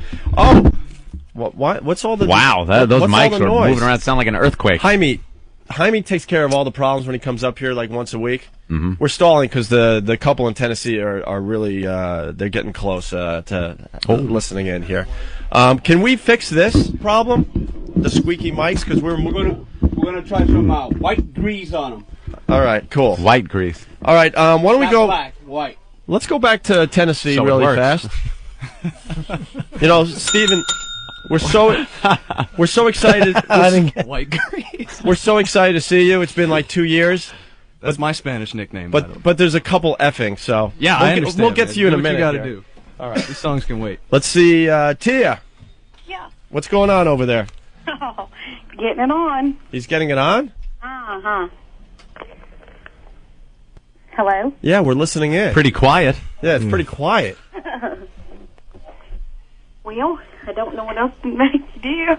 Guess you're not a screamer or moaner or nothing, huh? When I'm getting ready to come. Ooh. And when is that going to happen? Probably much later than him. Oh. What's your husband's name? Jack. Zach? Jack. Oh, Jack. Old quick draw. Hey, ask Jack how he's doing back there. I'm doing it, man. You're doing it? Oh, hell yeah. All right, we're going to just keep you on in the background, and hopefully this will become a lot better. I can't hear anything. Is there a way to put the phone by the area just to hear it for a second? Oh, you want to hear those just sounds? For a second, yeah, to hear if they're doing it. Tia? What position are you guys in? I've got him on top. You got him on top. Uh-huh. All right, and he's just going to town right now? Uh-huh. All right. Well, we'll see what happens. Yeah. This is our first try at How this. long you been married? 6 years. 6? Yep. Could tell you guys really put a lot of passion into this. You lay back and doze off while he gets on for 3 minutes. Both collapse and hate each other. Yeah, you're not catching up with Mom. I mean, what's going on over there? I wouldn't brag with 4-inch. What? I wouldn't brag 4-inch. No, he's not 4. He was packing for yesterday. He was packing for it. It didn't mean that's as big as it was going to get. If you're on your way to 12, you have to pass through 4 at some point. I didn't stop in 4, sir. I just waved as I went right by it. All right. Well, we'll see what happens with this couple. Every journey starts with the first step. Every erection starts with the first 4. I heard a moan. Uh-huh. All right. It's getting a little better over there? Yeah. Are you going to get... how about maybe the doggy action, no? Yeah. Oh, he's outside. Yeah. Sir, I want you to hit it so hard that you almost knock the house off the cinder blocks.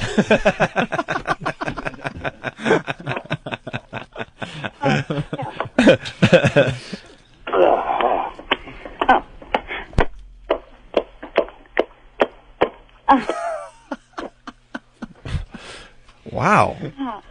That's how they do it in Tennessee. This is how they do it in Tennessee. Mm. It's getting a little better, huh? Uh-huh. Mm. It is Tennessee, so they probably had the same last name even before they got married. Whoa. Hey, what happened there? I think they're having sex in the barn. I think there might have been a little slippage right there.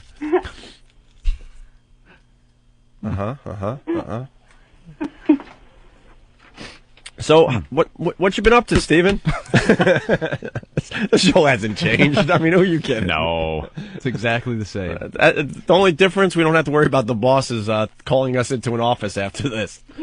We did all this on regular radio. Sure. Who are you kidding?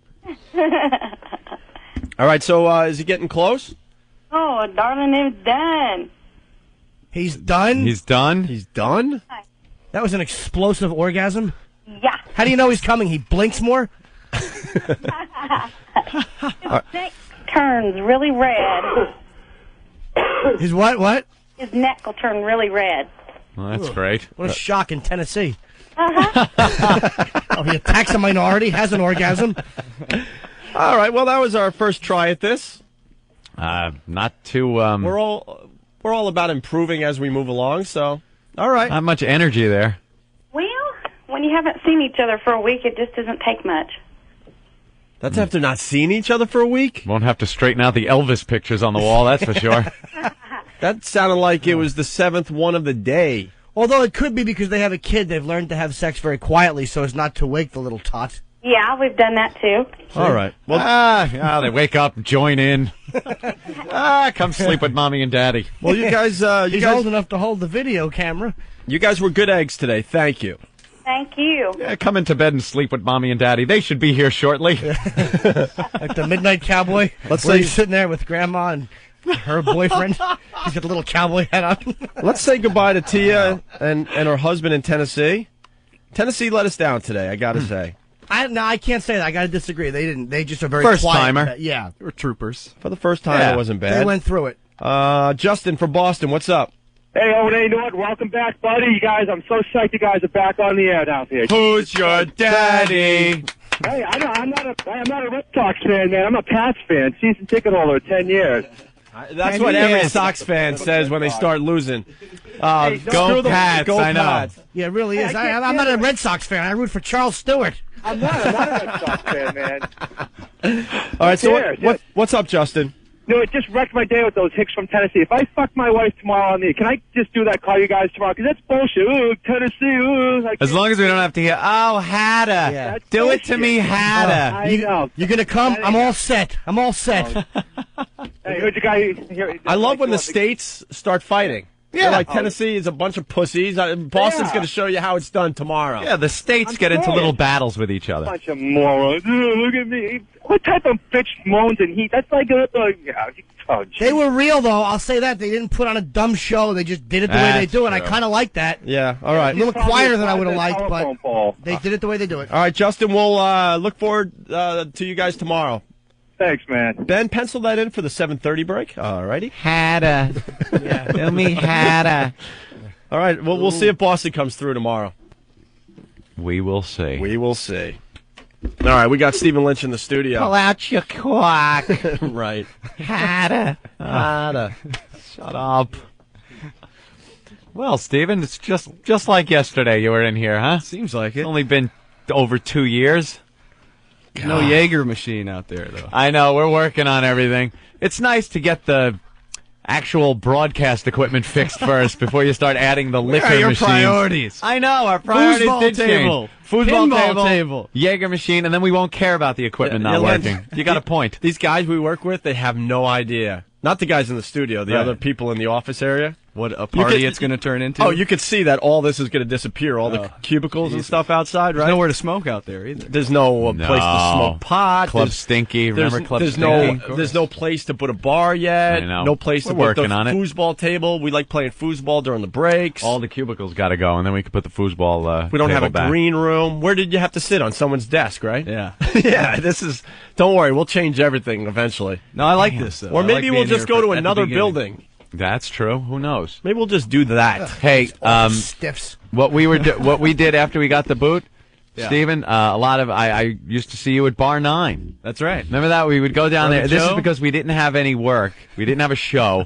So everyone from the show would go to a bar. We'd get snotted hammered, get up on stage, and pretty much do the show in front of 50 people at the bar. You're being kind. Some days 15, 20. 15. We'd sing She Talks to Angels 15 times. 15 drunkenly. times, wrong words, drunk, no show. You guys would harmonize. Man, those were good times. Good times. You would harmonize. Good times. You remember the time you did that song at Bar 9? That was awesome. That was cool, man. That was cool. God, why do I... Hold on. Jessica wants in. She actually liked the Tennessee couple. Yeah. Yes, I did. You're calling from Baltimore. What's up, Jessica? Yeah, I'm waiting to get my load on this truck, and I was listening, and I went back in my sleeper, and damn, it's been a while. You're a trucker, ain't you? Yeah, that's what has changed with the radio show, Stephen. We have a lot of truckers that love this radio show, and we're trying to get. Oh yeah, we're trying to get used to this. It's a Well, I little. gotta tell you. Well, I pulled out of Pittsburgh, rolling down the Eastern Seaboard. Look, I got my y'all diesel are the wound up, and bomb. she's running like a never before. There's a speed zone ahead. Well, all right. I don't see a cop in sight. 6 days on the road, and I'm gonna make it home tonight. Yahoo! Say that again, Jessica. Try more like 30 days on the road. Yeah. We got us a convoy. Are you a large Marge? No, I'm not. Large Marge. I will describe me to you, and you tell me. Are you a I'm Purdy seat cover? No. Now, I'm 5 foot tall, 122 pounds, long blonde hair, and a 32 double D. Oh man, Wow. you sound and look like Dolly Parton. Well, Listen to her voice. She could steer the truck, shift, and roll the window down at the same time with those boobs. that's right. All right, so you enjoyed the Tennessee couple? Yes, I did, as a matter of fact. As a matter of fact. Yes. Where are you from originally? Kentucky. Kentucky. So you went the bluegrass. You went state. back into your sleeper and you took care of yourself while listening to that? Yes. Oh. You must have really Different than, bad I mean, hearing. you watch the movies and stuff like that, and that gets kind of boring after a while, but you hear something different like that on radio. That's Did you put on? Yeah, I'll blow the monsters off this damn radio. Did you put on the Factor? Bill O'Reilly, get in your sleeper cab and masturbate to my sexual rantings. Yeah. The O'Reilly Factor. Oh, God. Did you use anything on yourself? Yeah. What was it? Tire Pocket iron? rocket. A what? No, pocket rocket. Oh, she's got a pocket You got rocket? the pocket rocket? Yeah. Yeah. All right. She's got to use that because Benoit balls would roll all over the dashboard and stuff. Wouldn't be able to keep tabs on them. Goddamn rolled under the seat. All right, Jessica, you call back anytime. You're all right. All right, thank you. All right, there goes Keep her Jessica. between the ditches. She's loading her big rig, listening to the Opie and Anthony show. All right. Loading her big rig. So, yes. It's a whole new contingency. Oh, it really is. It really is. We're loving the truckers. They're great. They're the ones spreading this show all over the place. They're getting on their CBs going, you listen to Opie and Anthony yesterday. I'm going to get to my shows. It's just going to be like a convoy parked in front. Right. Oh, where you're is going to be your like, show? wow, Steven has a lot of equipment these days. Look at all the tractor trailers.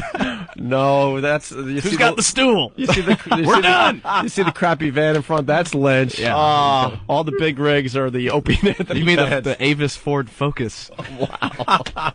Things have not changed much for me in 2 years. I don't know about that. I see you everywhere now. We're doing all right. Lynch blew up since we've been off the air, even more so. You're playing in New York this weekend? Yeah, Town Hall. Town Hall on Saturday? 2 shows. Friday or Saturday or both? Saturday. Saturday. Yeah. Saturday night. Town Hall. Saturday night Town Hall. And you got this new DVD out live at the El Rey. Yeah. Cool. With Very a little cool. Greg Opie Hughes quote on the back. I know. I was kind of flattered Yes. about that because I was drunk when I was talking to the New York Times. And we got a New York Times guy right behind you, by the way. Yeah. All right. So you'll probably be part of our article. Cool. In between talking about sex, they had this very funny guy in singing silly songs. About sex. About sex, right. Yeah, my quote was, he's radio gold. When you do a show like ours, to have someone like him is a rarity. Wow.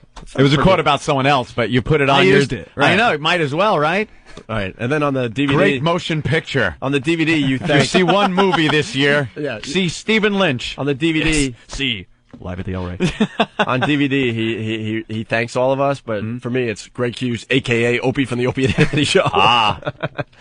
So I became a Stephen Lynch stalker, too. I was in L.A. and all I wouldn't of a say sudden- a stalker. You came Dude, to a couple shows. We hung couple? out in Vegas. You don't know where he was peering at night?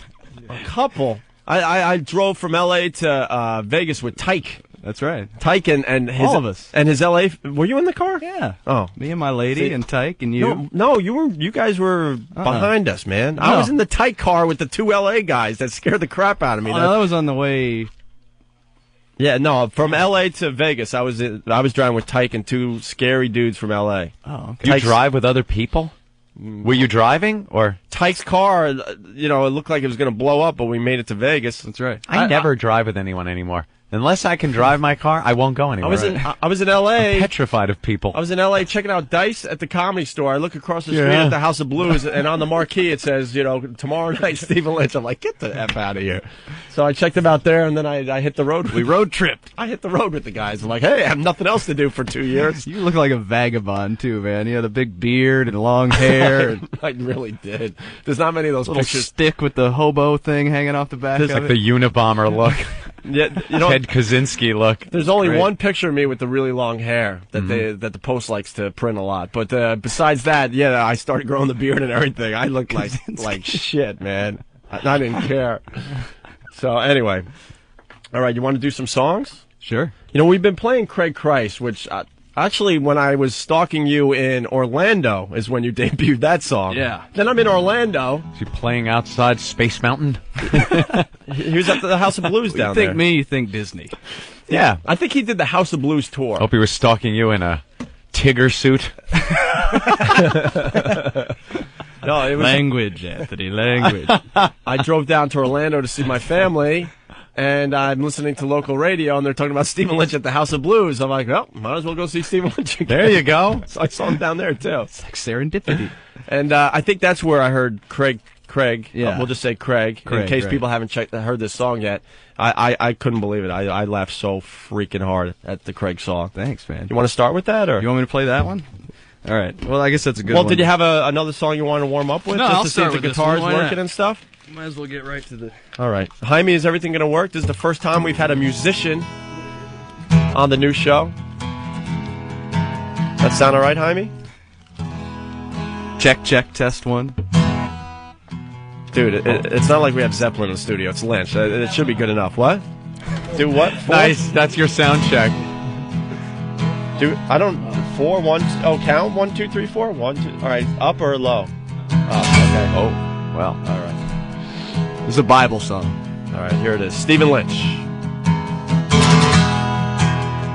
It's about a little-known biblical character.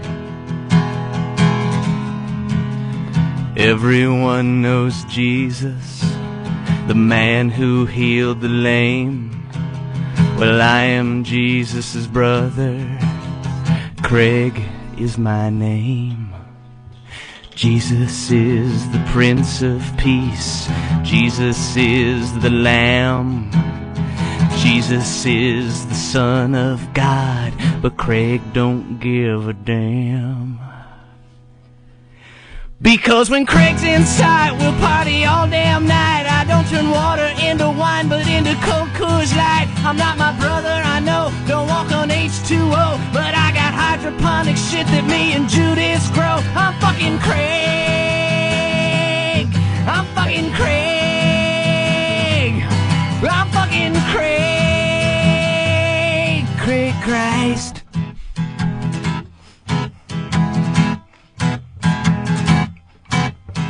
I hang out with lepers, Barabbas and Salome.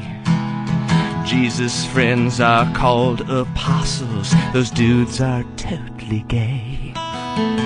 Jesus is the Prince of Peace. No, wait, I already did that line. What is it? Oh, my God. How are we going to replay this a million times on our show? You messed it up. Oh, yeah, I know what it is. All right, go. Jesus performs miracles from Galilee to Rome. But it would be a miracle if it brought a fucking lady home. Because while Jesus is praying, fucking Craig is laying. Every lady in the testament, you know what I'm saying. I won't die for your sin like my famous kin. But if you got a little sister, then there's room at this end. I'm fucking Craig. I'm fucking Craig. I'm fucking Craig. Craig Christ. Craig Christ.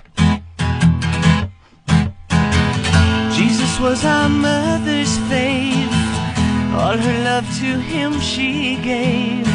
But there's no sibling rivalry when he's nailed to that tree. Yeah. And now the question for you is not what would Jesus do, but where will you be when the Craig machine comes partying through? And if the ask yourself how and who and why and when and where is your Messiah now? It's fucking Craig. Fucking Craig. Fucking Craig. Fucking Craig. Craig Christ. Craig Christ.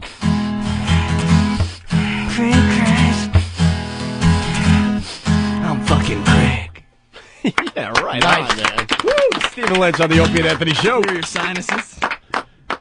And you don't have to censor yourself. I love this. That's awesome. Isn't it awesome? I've never been able to play that on the radio before. Seriously? No. First no, time how I would you do that? Oh, yeah. I keep forgetting that no one else gets to play this I'm game. gosh darn Craig. I tried to play it on Carson Daly.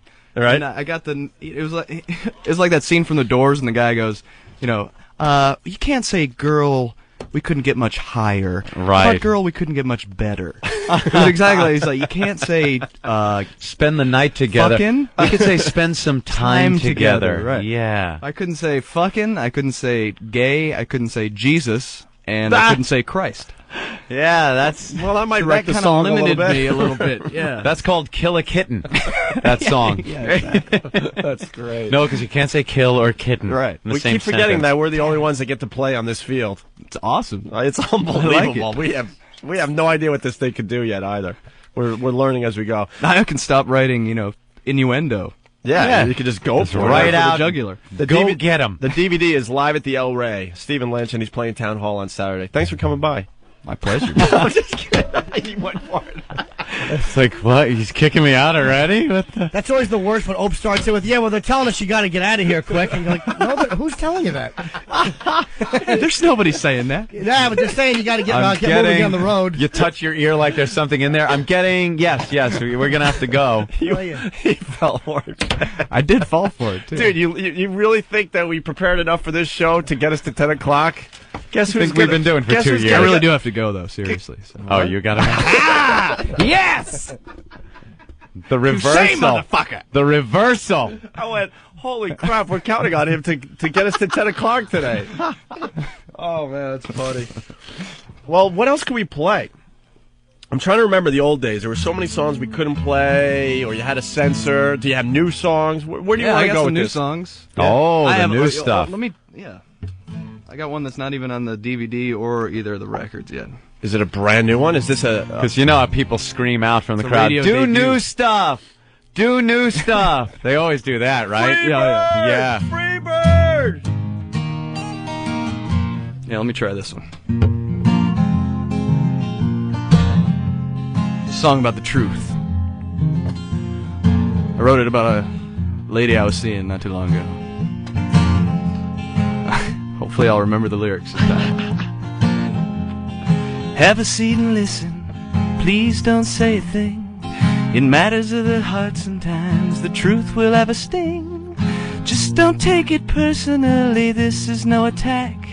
But we will never last because I'm white and you are also white. I only like black girls, the brown girls, the cafe au lait, the caramel girls and mocha girls just blow me away. If you are Nubian, I want you to be in every fantasy. But if you're a whitey, say nighty nighty, you're just not the girl for me. Woohoo! Well, her body is a turn-on, curvaceous front and back. Her hair is quite literally an aphrodisiac. Don't call it jungle fever, cause that just isn't right.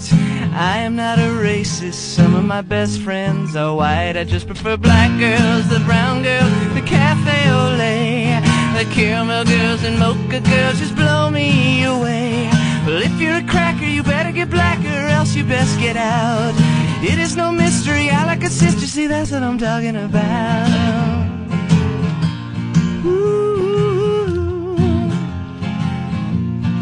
Oh man, I hate vanilla ice cream. White rice is so bland. The milk chocolate melts in your mouth, not in your hand. The color is not the issue here. It's dignity, it's class. It's all about her heart. Okay, it's partly about that ass. I want me some black girls, the brown girls, the cafe au lait, the caramel girls and mocha girls just blow me away. honest truth. The skin that she's dwelling in must contain melanin, that is the fountain of youth.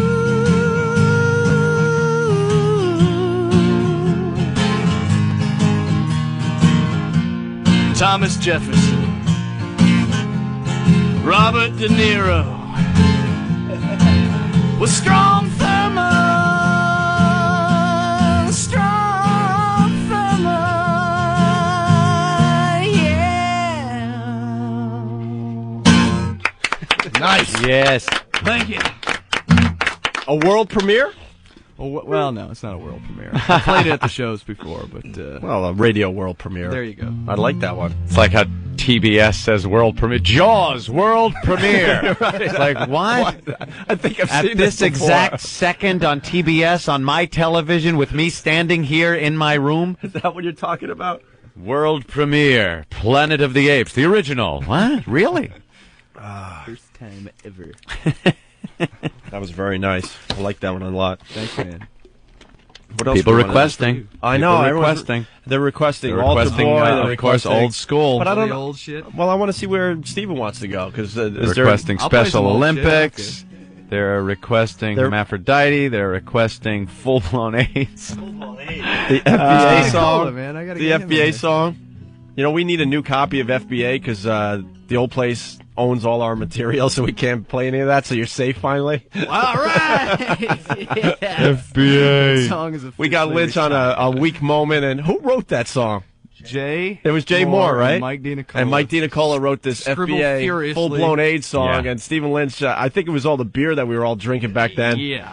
It's a little safe around here because we're doing morning radio, and Right. and we got Lynch. Can't drink as much this early.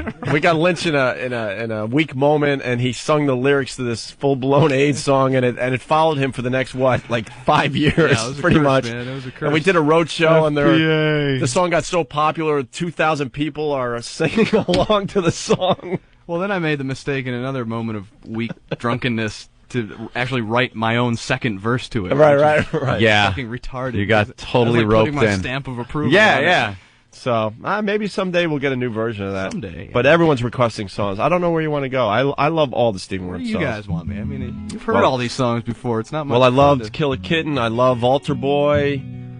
Altar Boy's a little ditty that we like, especially Sure. You want that one? Given the circumstances of us being here. of our demise. Yeah. What do you want to play, Stephen? I can play that one. People requesting the bowling song, too. A lot of it. I'm not kidding. Very funny, motherfucker. They are. That last CD you put out, though? To your clothes, motherfucker. Dude, I turned on so many people to that last CD. Oh, nice. You Thank finally, got it right on the CD. I'm telling you, in Yeah, front of the live live was audience. definitely the way to go. What was the name of that CD? Because that one Superhero. is Superhero. That I'm telling you, if you see that CD in your record store, or if you see it on Kazaa, Record store. Kazaa is going away soon. Actually, they're starting to fight that down in Washington. But that CD is unbelievable. It really is. Thank you, man. All right, so play what you want, man. What are you feeling today? I'll play that one. What, the bowling song? No, not the bowling Oh. song. Look at how upset over he got. Not you can play the bowling song? I learned my lesson for that one. It's I'll actually- play the Priest song. All right.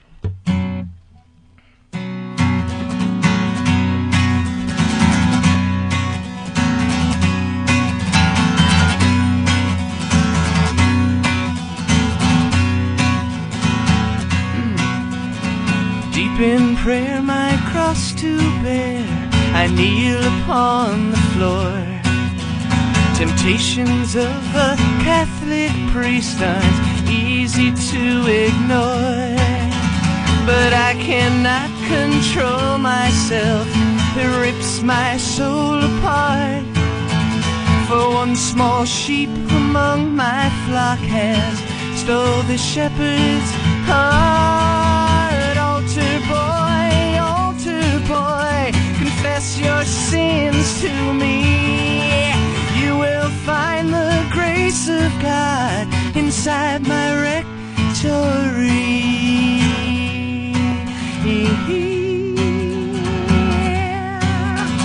At Sunday Mass or Bible class, I catch him in my view. So I close my eyes, but there he lies, spread eagle on the pew. Yeah. conscience goes awry, I'll give him some communion wine that's spiked with Spanish fly. Altar boy, is it gonna be heaven or hell? You can play my organ all night long if you promise never to tell.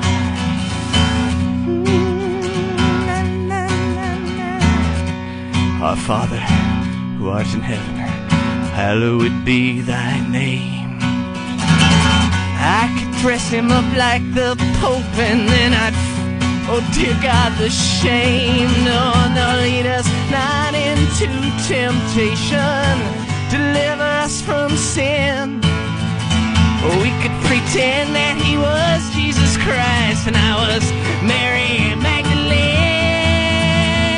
Altar boy, confess your sins to me. Yeah, you will find the grace of God inside my rectory.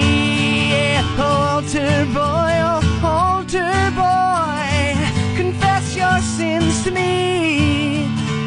You will find the grace of God inside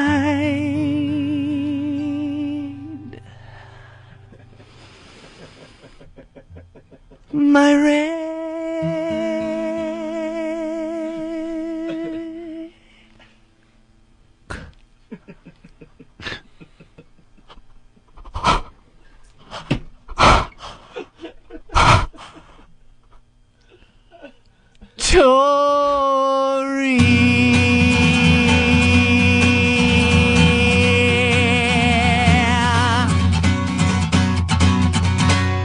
Oh, man, that never gets old. Stephen Lynch on the Opie and Anthony Show.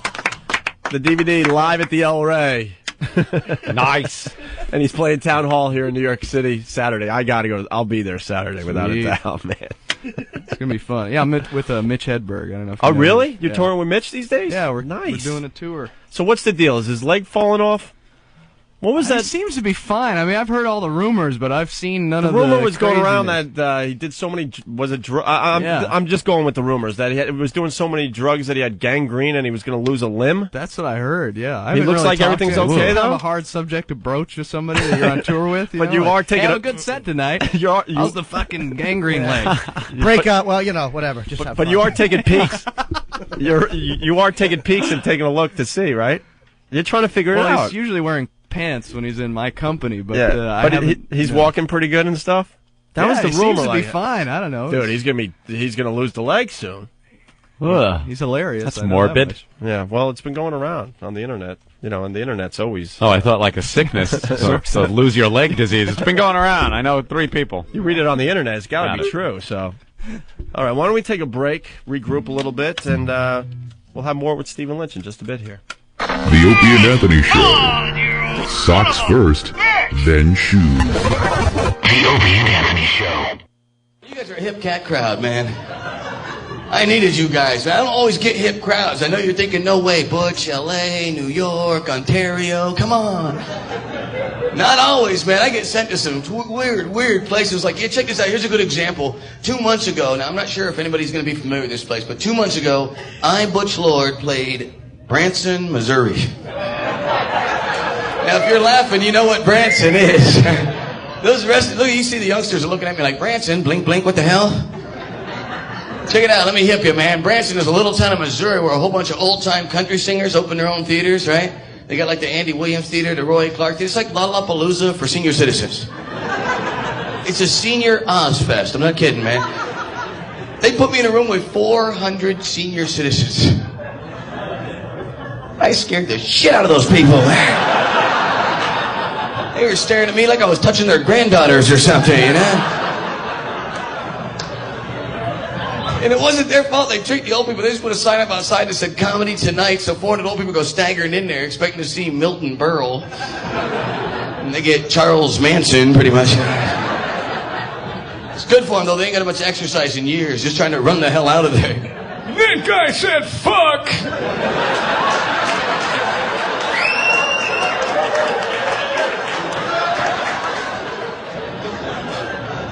I'm not kidding you. I cleared the Boxcar Willie Theater in record time. I'm serious. $2 and a pussy. Place was empty. That was it. There was no one left. Just an old couple down front with broken hearing aids. Something about, I like him. He's a cat lover.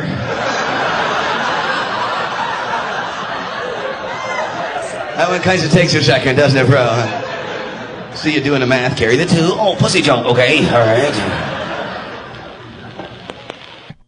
Hi, this is Tom Torbjornsen with America's Car Show Tip of the Day on XM Radio. So my son calls from Indianapolis the other day. He says, Dad, is there a special way to rotate radial tires? Radial tires are rotated differently than the old bias ply. The old bias ply rotation was done in a crisscross pattern. When radials first came on the scene, the preferred pattern was front to back on the same side of the vehicle. This was because the steel belts were quite stiff and would develop a wear pattern on one side of the car. When you switch sides, the tire would develop a bad wear pattern and wear out prematurely. As the radial tire was developed, manufacturers started using finer, high-tensile steel for the belts. This allowed the tires to be switched from side to side because of greater flexibility in the belt. Hence, the preferred rotation method came about. One set of tires should either go straight back or forward, and the other set should be crossed, allowing wear time on both sides of the vehicle, resulting in a more even wear pattern. Got a question? Check our website at americascarshow.com. Hear the full show on XM Channel 166, Saturdays, 2 p.m. Eastern. 100 channels of crystal clear digital audio. XM Satellite Radio. Radio to the power of X.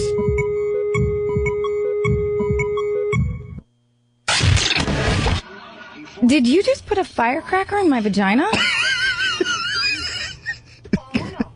I just wanted to see what would happen. No. Get it out. Come on. What's the big deal? It'll be fun. Are you fucking crazy?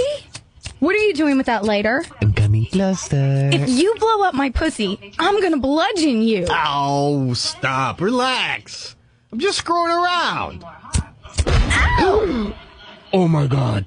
I'm so sorry. The Opie and Anthony Show. I know, bastard.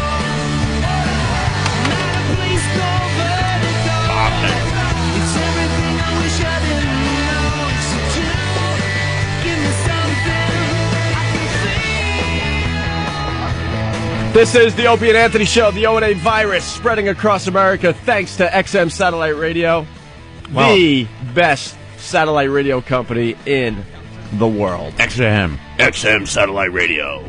I actually got to have 3 bites of my bagel during that long break. Oof. This is the weird thing. We don't break for commercials anymore. Yeah. We go... Are your mics on? Hold on. Okay.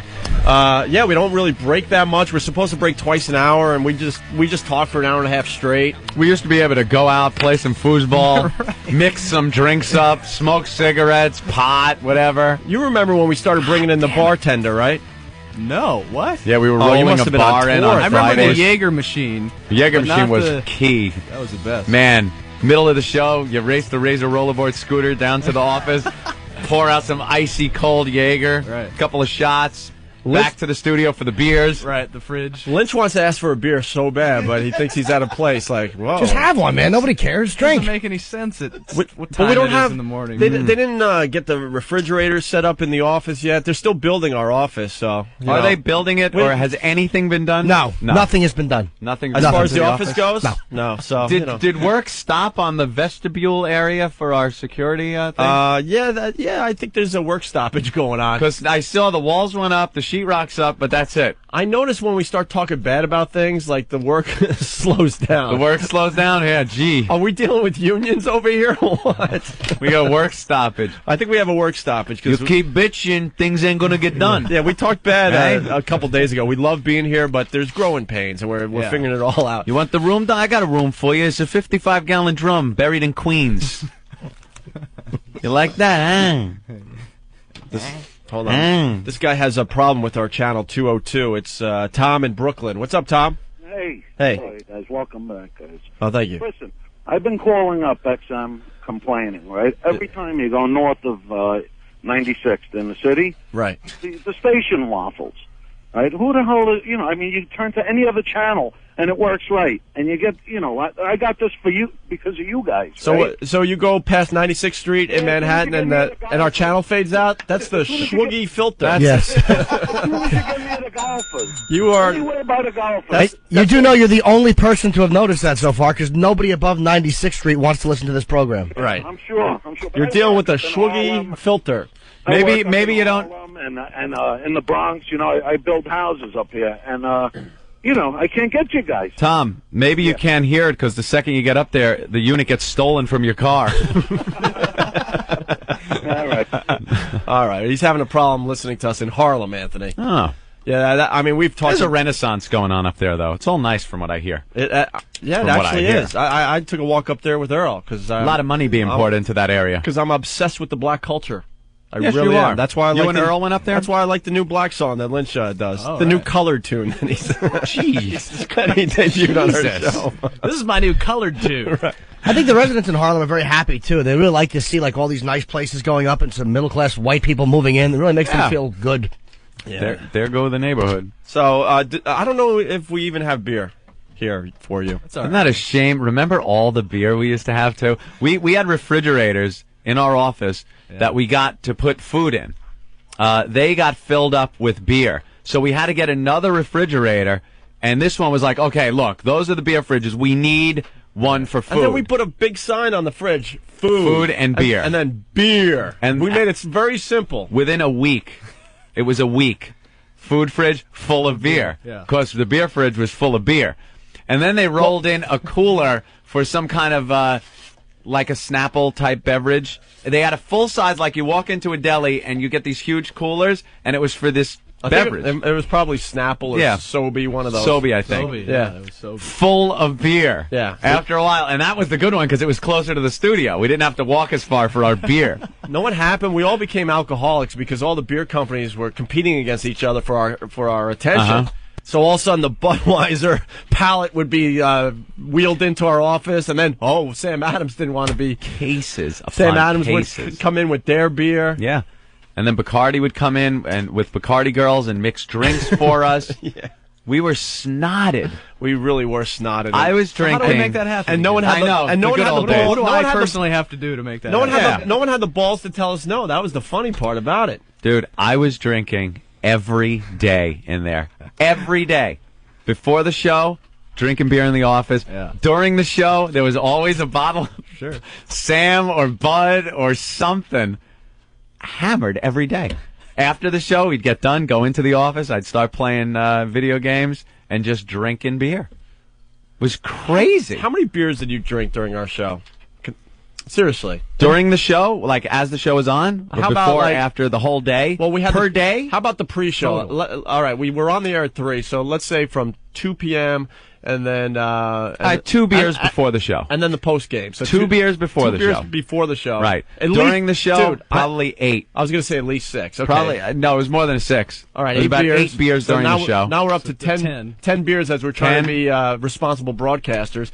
Now I understand why our judgment was a little foggy on impaired. that day. On August 15th, Should have had a 2002. breathalyzer. It's every weekday. Yeah.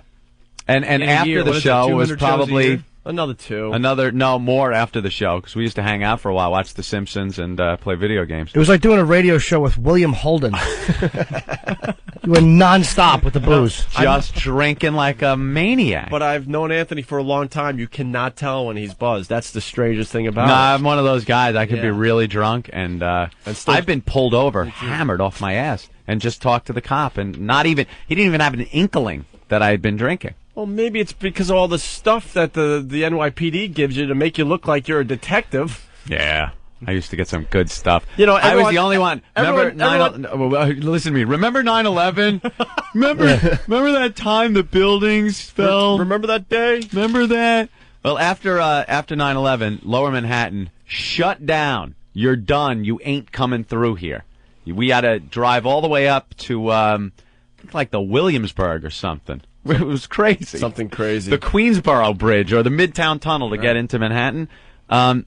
The cops gave me these window placards where I was the only one in a civilian vehicle driving through the Battery Tunnel from Brooklyn into Yeah, most Lower people Manhattan. get the cute PBA cards and they show their friends like, look, I'm going to get out of everything now. I had those window things never work. placards, cards, things where even the tunnel guys, I'd be going through and they'd look like to stop me and then, wave me on. Right. Wave, and I'm being waved through with big trucks, cop vehicles, ambulance. I come popping out of the other side of the battery tunnels, just wreckage, and I'm driving through it. I got to get to work. I got to get to my beer. So we're slowly putting the old show back together. Right. Well, slowly. I shan't be drinking that much. No. Can't drink in the morning. No, we got to be responsible. Can't drink in the morning. Can't, Anthony? It totally... Or won't.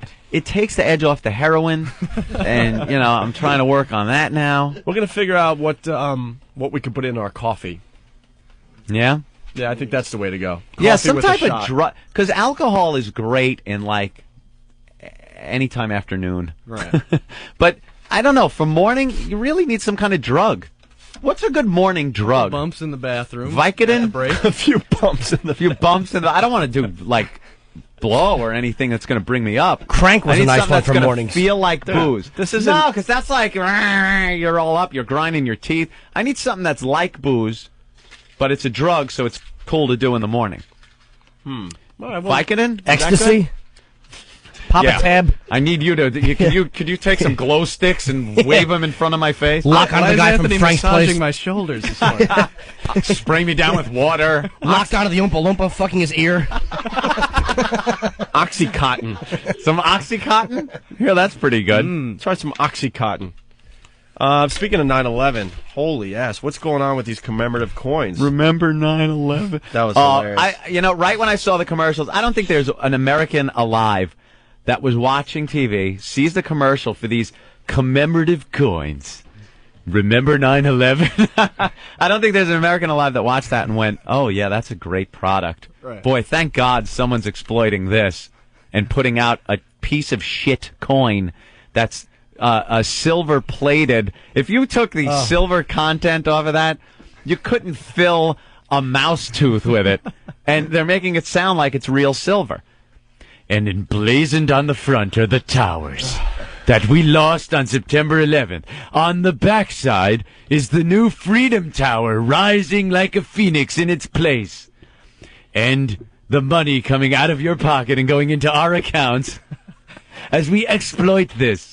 Yeah. That company, I actually called them when I saw that commercial. I've never done that before, and left a vile, awful message on the machine. I'm sure they're just laughing at it. Well, who like they care? Ooh, we better stop selling this. Yeah, if they think so this man sounds a little aggravated with us. Who approved this, and who's getting the money?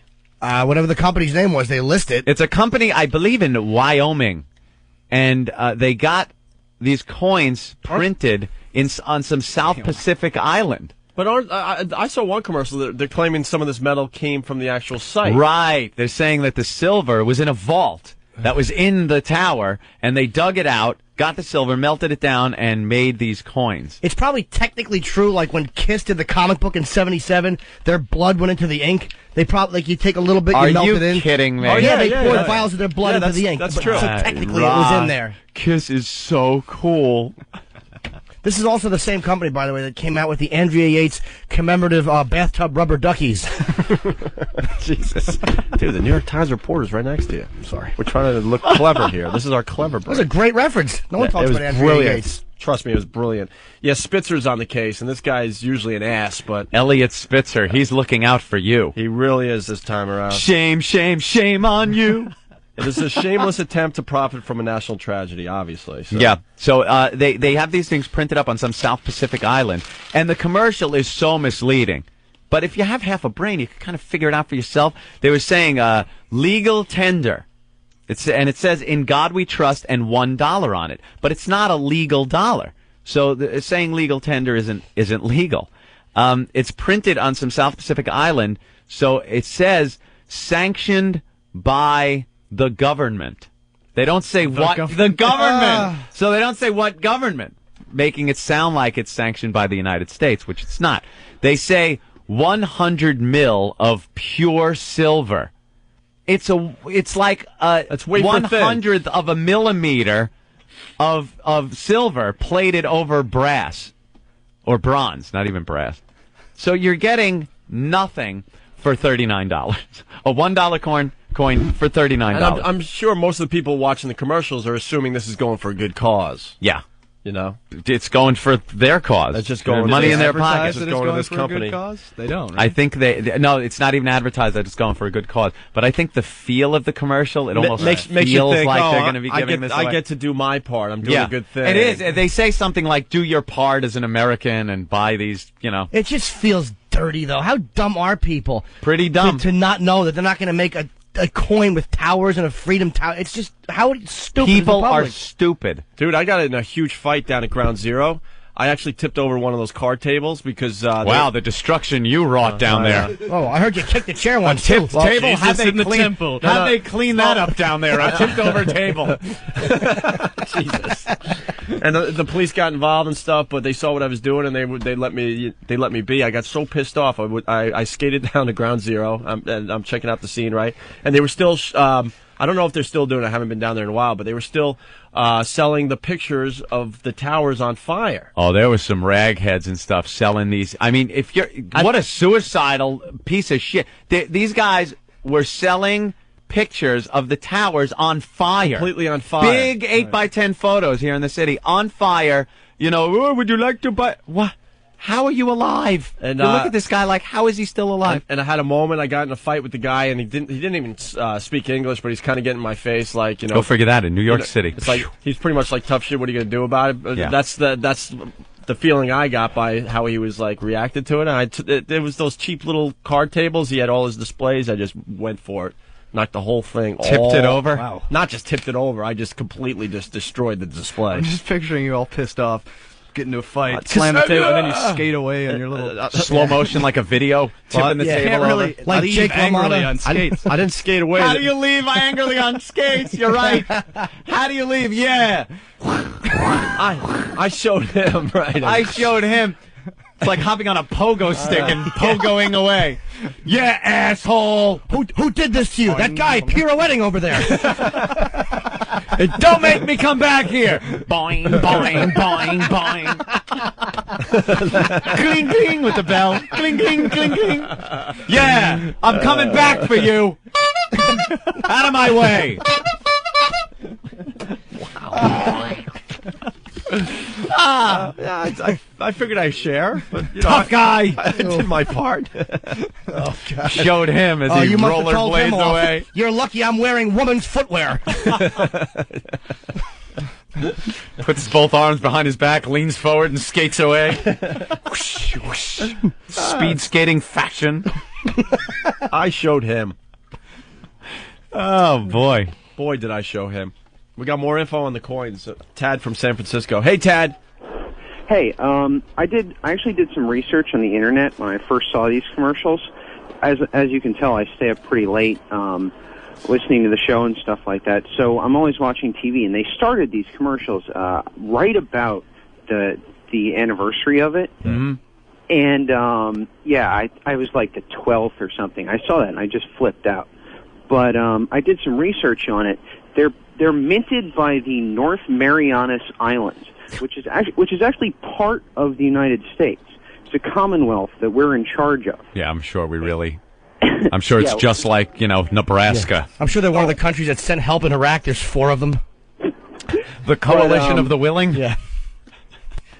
The U.S. Mint put out a thing that said Easter Island sent like 5 heads to Iraq as a Coalition of the Willing. 5 of those big Easter Island heads, so they're part of the coalition, which is nice.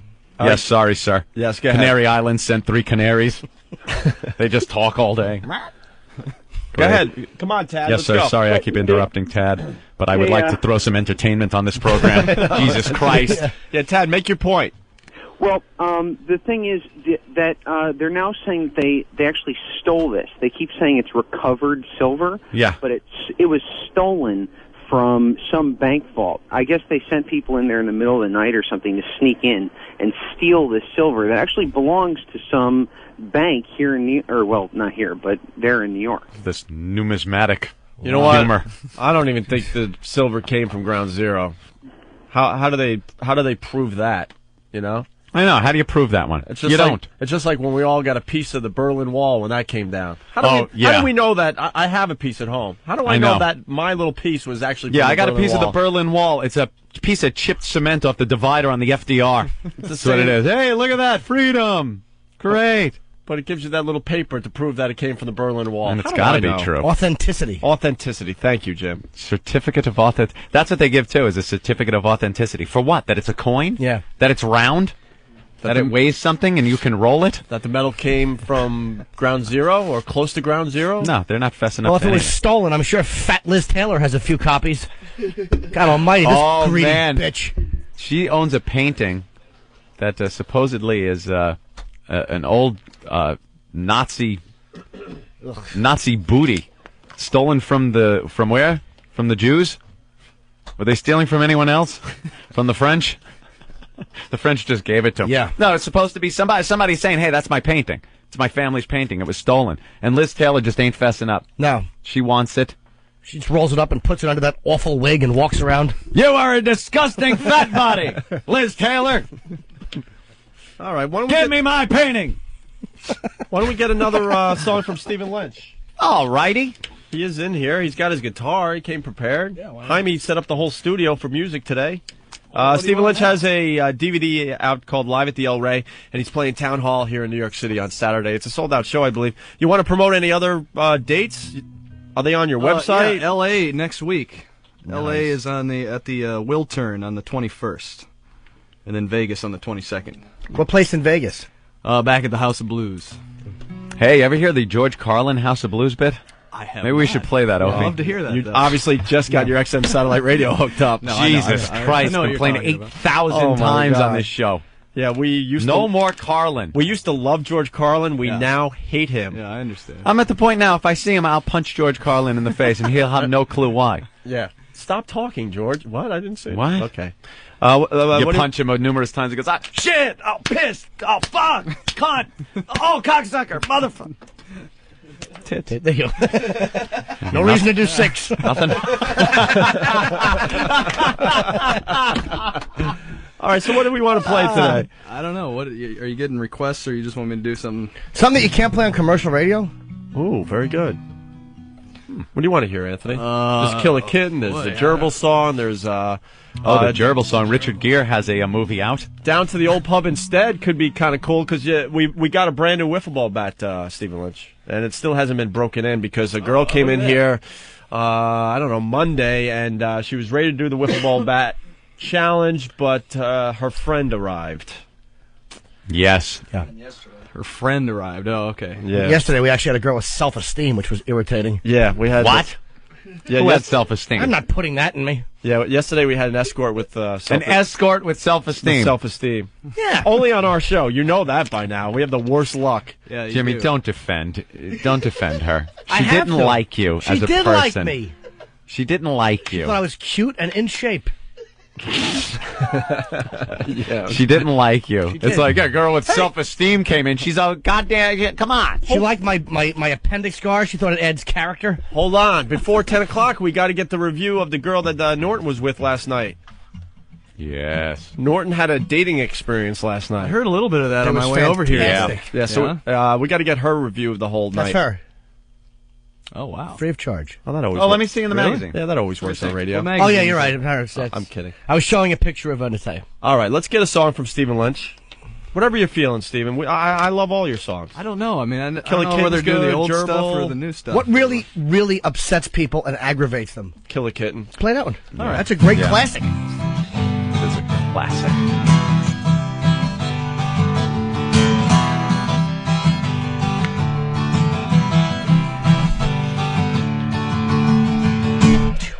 When the game of life makes you feel like quitting, it helps a lot if you kill a kitten. Mark my words, 'cause from where I'm sitting, you can't go wrong if you kill a kitten. Tell me it's haunting, Anthony. Haunting. Thank you. Haunting ballad. Just like the old times. There's no crime that you'll be committing. I know the law, you can kill a kitten. And if you need yarn for that scarf you're knitting, you'll get plenty when you kill a kitten.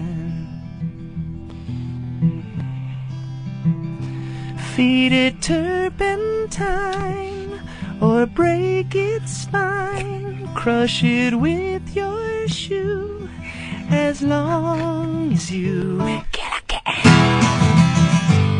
Kill a kitten. Alright, listen up.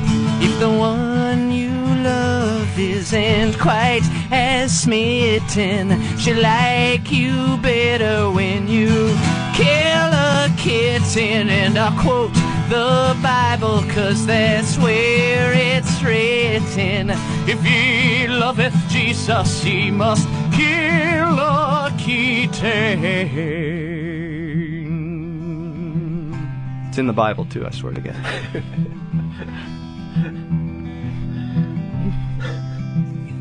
Flush him down the can, hit him with your van, drown him in a lake, bake a kitty cake, throw him at a train, make him snort the cocaine, stick some TNT up his cat booty.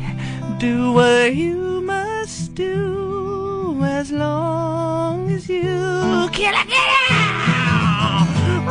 Kill a kitten.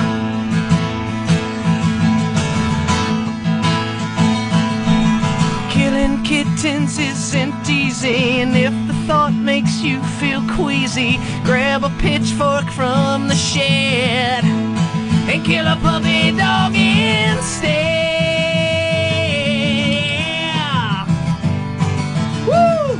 Kill a kitten, you got to kill a kitten, a little furry kitten, you gotta kill that kitten. Well, kill a little motherfucker, taps that motherfucker, kill a little bugger, you got taps the motherfucker. 8675309. 8675309. Let's hear it for Stephen Lane. Nice. You're still holding back a little bit, though, I noticed. He's not used to this satellite radio. You didn't commit to the motherfucker. In my head now, you did not commit to the motherfucker during that song. I'm not used to He'll be on another radio show doing it, just cursing like crazy. Whoa, wait, what? I happened? forgot. Hey, what? Wow. You can't say that. That's awesome. Let's say hi to Adam from Jägermeister. Adam! Oh. Hey, how's it going, guys? Good, good. Tell us what we want to hear today. Come on. A Jägermeister tap machine is on its way to you. Oh, nice. All is right with the world. Nice, icy cold Jaeger. You work for Jägermeister? Yep, I do all the Jägermeister sponsorships. All right. And we're out here on the West Coast getting ready for the Jägermeister tour. And we were going to come by and offer you guys some tickets to the Jaeger tour. It's 9:35 now. Right. How soon? Yeah, when can it be here? Yeah. Not in a few minutes, but it's definitely on its way. All right. We're going to put you on hold, and Ben's going to talk to you. Tears of joy streaming down big Steve's face. Yeah, he Steve's really is sick. going through DTs right now. Yeah. Joe from Brooklyn, what's Gonna up? want it hooked up in that little room over there, right Yeah. by him. On an IV. Yeah. Hey, Joe, what's up? How you doing? Pretty good. Real fast. Come on. Oh, I said Opie's the only guy I know who can kick ass underwater and on rollerblades. Yeah, that's true. Yeah, if you line up Opie's footwear when he's in fights, it would look pretty silly. You'd see like flippers and rollerblades, clown shoes. I don't have time to tell that story again today. Moon boots. I did get I did get in a fight underwater, 60 feet underwater, with a Frenchman. That is as true as it gets. So. Yeah, right out of a scene from Sea Hunt. With a knife in his teeth. It really was. All right. I think we do another song, actually. And then we'll take a break and play What Did We Learn on the Opie and Anthony Show. Like a music show today. Well, I don't know. You know, Steven's a big maybe star so? now. He hits the road, and we might not see him for another 2 or 3 months. That's you true. never know. Or we might see him tomorrow. That Jaeger machine. Dude, if you want to come back tomorrow, by all means, with Tyke, do a couple duets tomorrow with Tyke. Maybe I will. You should, man. Sounds pretty good. I want to hear F Your Sister, but you can't do it by yourself. Only one break left? Not really. Oh, we could just go to the end? We haven't even... we didn't do any breaks today. Yeah, we did a couple. Did we? Yeah. We just did one. Did we? Okay. You got amnesia. I'm getting a little tired here. All right, now what? What are you looking at me for? A song. Yeah, what do you want to hear, Anthony? Let me think. No. I'm really good under pressure. Look at me go. That's all right. Take your time. No need to rush. It's only a live radio show. Yeah, okay, a little dead air. We could do audience participation and do Superhero in honor of Christopher Reeves. Oh. That song could take 20 minutes now. Yeah, it does take. No, we'll do that another day. What happened? How about something a little slower? Down to the Old Pub Instead is kind of nice. That is a nice song. Or I gotta be honest with you. I thought you I meant don't know that slower. I'm prepared to sing that song. Okay. I haven't done it in so long. I don't think I'd remember. nice I don't have my medley. little whistle for the musical For the solo. interlude Oh, that's either. right, that's in the, right, In the okay. middle. I thought you meant by a little slower, something like Special Ed. Ooh. Like slow like that. Yeah, that's an oldie. That's That's a goodie. It's a nice number if you want to do Yeah. that one. It's a nice ditty. It's Do you still expensive. do you still do Special Olympics? Sometimes, if the occasion calls. Uh-huh. I'll do this one. When I was a boy of 10, I had a very special friend. Ed was kind with good intents, but just a little different. Oh, Special Ed. His mama dropped him on his head. Now he's not so bright instead. He's a little bit special, just a little bit special. We'd play tag and he'd get hurt. I'd play soldier, he'd eat dirt. I like math and the spelling bee. Ed liked talking to a tree. Oh, Special Ed. His mama dropped him on his head. Now she keeps him in the shed, 'cause he's a little bit better. Just a little bit better. I ran track, hung out in malls. Ed ran headfirst into walls. I had girly girls and lots of clothes. Ed had names for all his toes, like Larry and Terry and Jerry and Barry and Ronnie and Bobby and Ricky and Mike. And if I love a girl, who cares who you like? And Special Ed. His mama dropped him on his head. Now he thinks he's a piece of bread, 'cause he's a little bit better. Just a little bit better. I thought college life was great. Ed could count from 1 to 2. I like people and the party scene. Ed was scared of the vacuum cleaner. Special Ed. His mama dropped him on his head. Now his favorite color is the radio, 'cause he's a little bit better. Just a little bit. One day talking to Special Ed, he grabbed a brick and he swung at my head.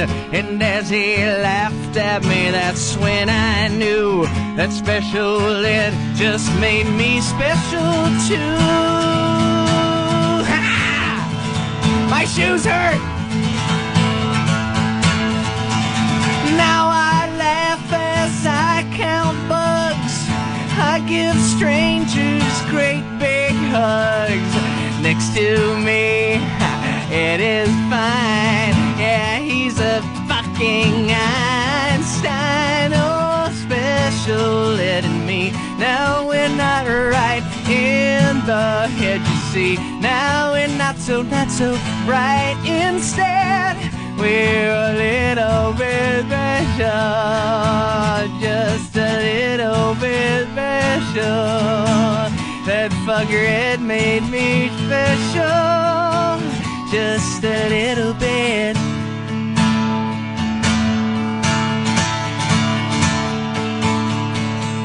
Just a little bit special.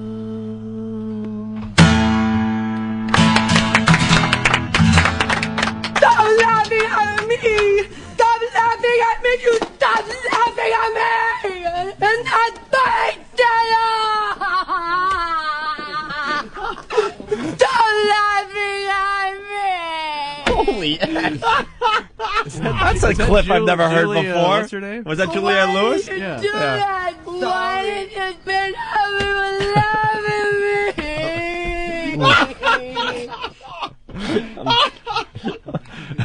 I'm sorry. I don't make everybody laugh. Oh, Giovanni Ribisi. Giovanni Ribisi, who plays the retarded character in every movie he's in. Let's play Name the Retard. I don't want to ever see you again. Yeah, Steven.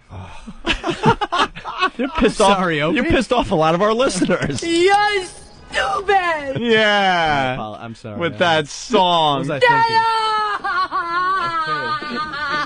thinking? Ma'am, I apologize. Best movie ever. Oh, the other sister. That one's great.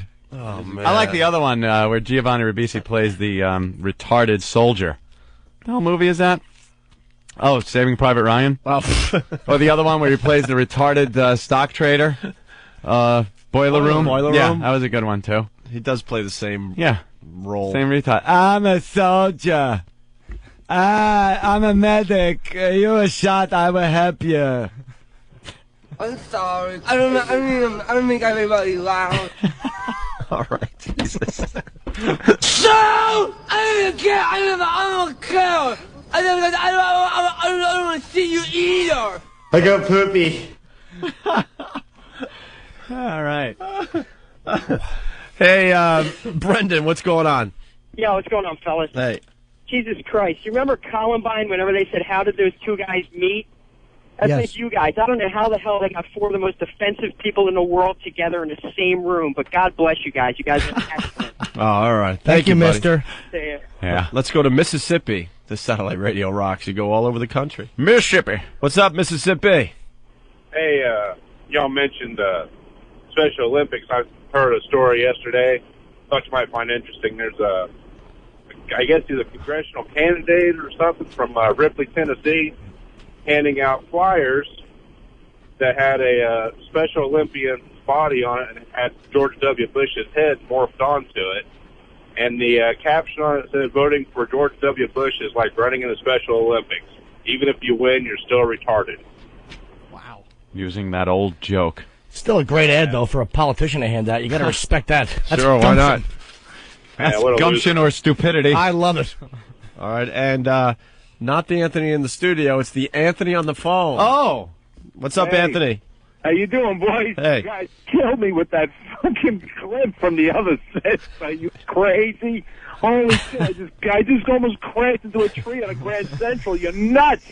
I love the other sister movie. Oh, my God. Juliette Lewis is so fucking hot as a retard. I want to bang her ass. Juliette Lewis playing a retard. I know. You know something? You never see a hot retard.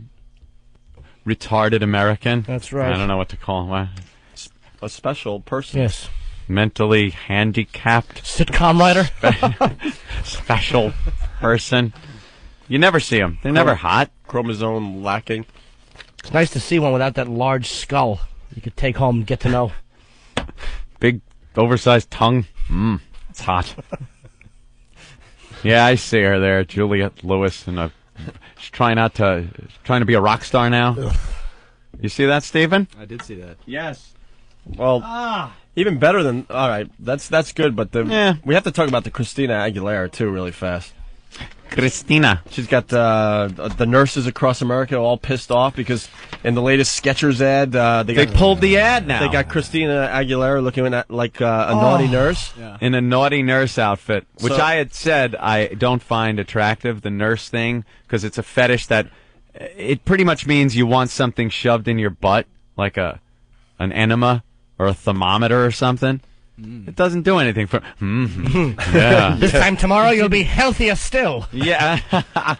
Just doesn't do anything for me, that whole nurse outfit. But she wears it well, I must So why say. are they mad?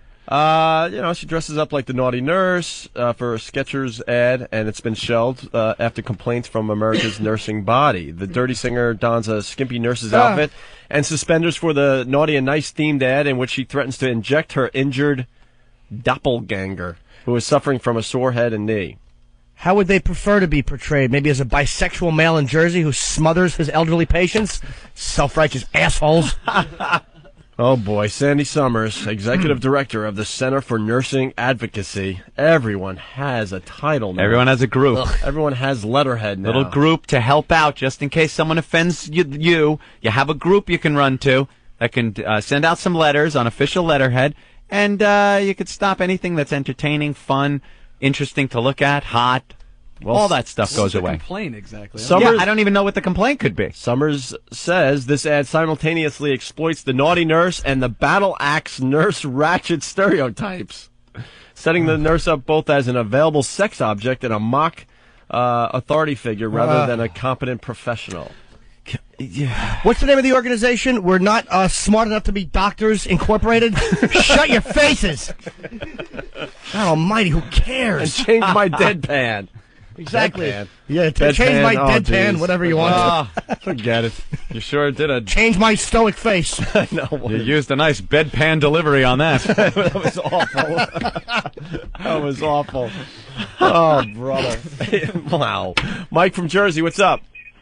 The only problem with these nurses is they're probably not as hot as Christina Aguilera. They're probably all a bunch of fat ass. That's why they're blowing the shit off the thing there.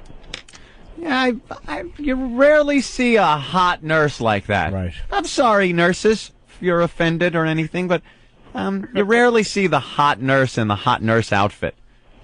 Well, I don't know. My mom is a CMA. She's pretty hot, so. All right, we got to let you go because the phone is really, really bad. It's usually, take these Pio. Mm-hmm. All right, and they leave. Let's jump around the phones a little bit. Bernardo, what's up? Yo. Hey.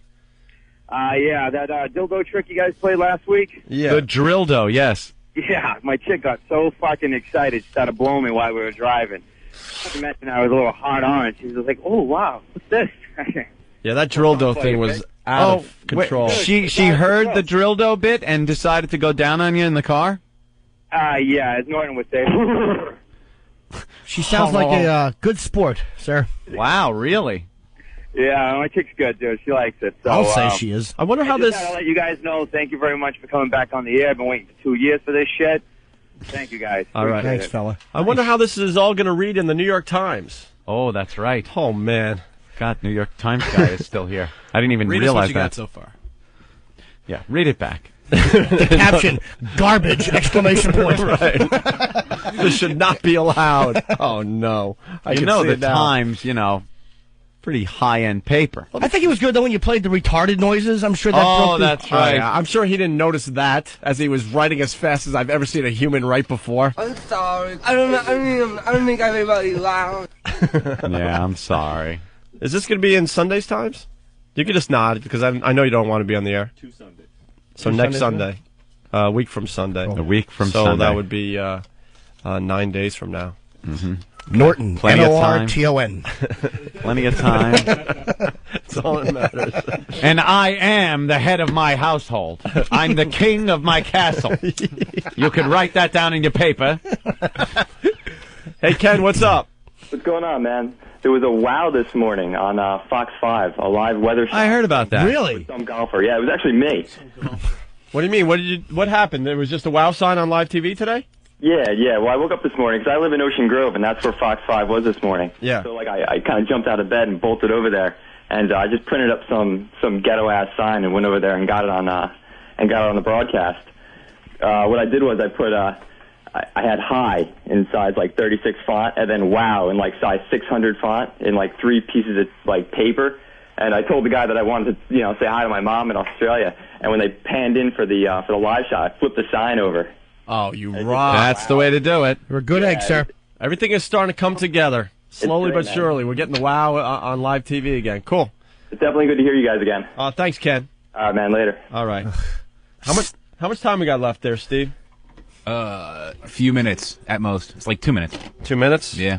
Too bad we can't watch dumb O'Reilly groveling on Regis and Kathy Lee. Oh, that's just like Kathy Lee. Bill O'Reilly, the O'Reilly Factor. All right, Jay from Connecticut. I learned today Bill O'Reilly is just like everyone else, a freaking perv.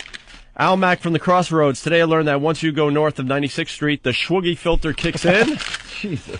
Jim from Philly, I learned that Clear Channel is going to get a tongue lashing like never before. Bob from Manhattan, I learned today people down in Tennessee don't know how to F. Philly checking in, I learned today you could take the golfer out of Harlem, but his family still won't get XM. Mormon from D.C., today I learned Lynch loves the golfers. And Don from Binghamton, I learned today that Stephen Lynch prefers the Mocha Chicks, and if you're a honky, you are singing the wrong tune. Honky. So, Stephen Lynch, thanks for coming by. Welcome back, guys. We really Good to have you appreciate that. The DVD is live at the El Rey. Mm-hmm. All Stephen Lynch's stuff is great, and it's being traded all over the internet, and you're not making a dime. It's kind of something you got to deal with. You're getting I make my money on the tours. There you go. You're getting very, very famous, but you're not You're making no money. making no money off the CD sales and the DVD sales, and it's too bad because the stuff is really, really good. So, Bill O'Reilly, can you show me on Kelly Ripa how you insert the dildo, just like you did on your producer on the phone sex with the producer? Show me how you use the vibrator. All right, tomorrow on the show, Boston's going to try to outdo Tennessee. That'll make sense if you're getting ready to listen to the replay. We had Jim Norton do the girlfriend experience review. Escort, yes. And that went very well on the show. Escort. And Stephen Listen Lynch, to his review. He loved it. And Stephen Lynch made his debut on the show today. If you're just tuning in, you get to hear it. Is it a debut or a reintroduction? Reintroduction. Right. Debut on the new show. How's that? The new show. Debut with curses. With curses. It's kind of a welcome back / welcome to the new show. Right. Stephen Lynch potty mouth. Welcome. Aviator from opieanthony.net. I learned Red Sox fans become Pats fans when the Sox lose. Mm-hmm. Go Pats. Looking for Ben. Oh. Cringebox checking in. I learned that Robin now works on the O&A show, and her cackling is suddenly a lot funnier. Oh! Echo from Philly. Today I learned that a lady of the night needs a fire hose to wash the Jimmy off. All right, we don't have time to do any more of these, I guess. Wait. Yeah. Oh, we're done, Steven? Yeah, you might as well. Really? Yeah, you might. We never know when they're going to cut us off. Well, you will actually be cut off in 1 minute exactly. We've got plenty of time to talk. Get some calls. All right, fine. Yeah, I mean, we want to make sure the New York Times gets our best stuff down on that notepad. That's enough time for you to down 4 shots. Oh, good. The Jägermeister machine's showing up tomorrow. Yeah. That's what he should do. How much time we got left? A beer. Or how much? A shot of Jack. All right, that's 3 seconds. I've never seen anyone drink martinis faster than Steve. Yeah. Oh man. Jesus. Drunk. All right. The drunkard. Now how much time do we have? 30 seconds. All right, what can we do for 30 seconds? Say hi to Earl. How you doing, Earl? Hey, Earl. How are you, Earl? You doing? Contributing about as much as normal. What were you hungry and didn't have any money? Hoping someone will foot the bill? All right, Jesus. Tomorrow on the show, hopefully we'll get the girl that was with Norton last night to give her side of the story. Her side of the story. Her review of the experience. You listen to Norton's side, it's like a love story. We have right now she probably couldn't call in because she's vomiting. 10 seconds. Ben, we have anything else going on tomorrow? Carlos Mencia is making his first appearance on the new show. I've never met him. I think he's just going to be on the phone. Okay, so I'll still never meet him. We're out. Up, done. Bye. Wait.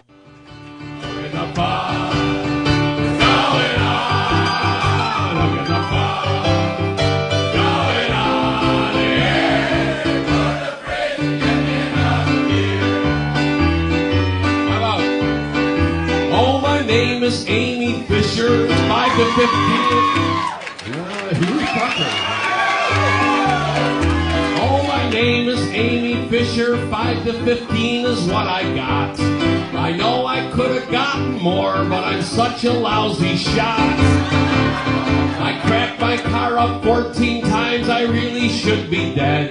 But it's kinda hard to see the road while giving Joey head.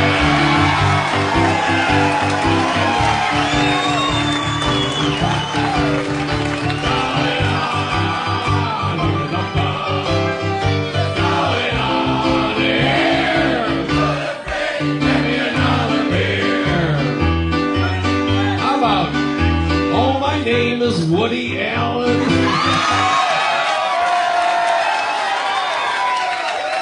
Fucking Woody, man. He's like fucking up there. How many people think Mia's is telling the truth about all that shit? You think she is? Really? I think she's full of fucking shit. Right? Who the fuck knows?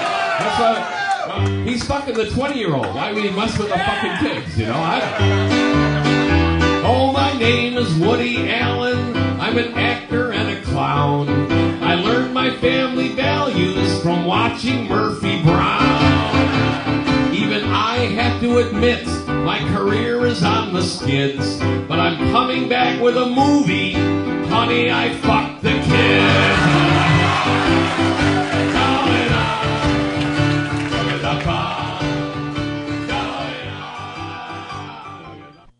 The Technophile. Hi, I'm Laszlo. Self-service video stores are beginning to pop up nationwide. You walk into a lobby full of machines, enter your card, watch a trailer or two, press a couple of buttons, and a DVD pops out. Rental fees are about $1 for 6 hours and $2.50 for a 24-hour period. The company is called Movie Bank USA and is opening facilities in New York, Boston, LA, and other major cities. Large apartment and office buildings are also likely candidates for self-service movie rental machines. The DVD rental market is going to be drastically changed as on-demand services appear from the likes of cable providers and the folks at TiVo. Content distributors are salivating over new portable media centers, which are essentially iPods for video. Digital rights management will be key, but consumers will balk if it's too restrictive and doesn't allow you to take your movies and TV shows with you on the road. For more on portable media centers, do a search on Google. I'm LAZLOW.com, and that's what's on my underground hard drive. 100 channels of crystal clear digital audio. XM satellite radio. Radio to the power of X.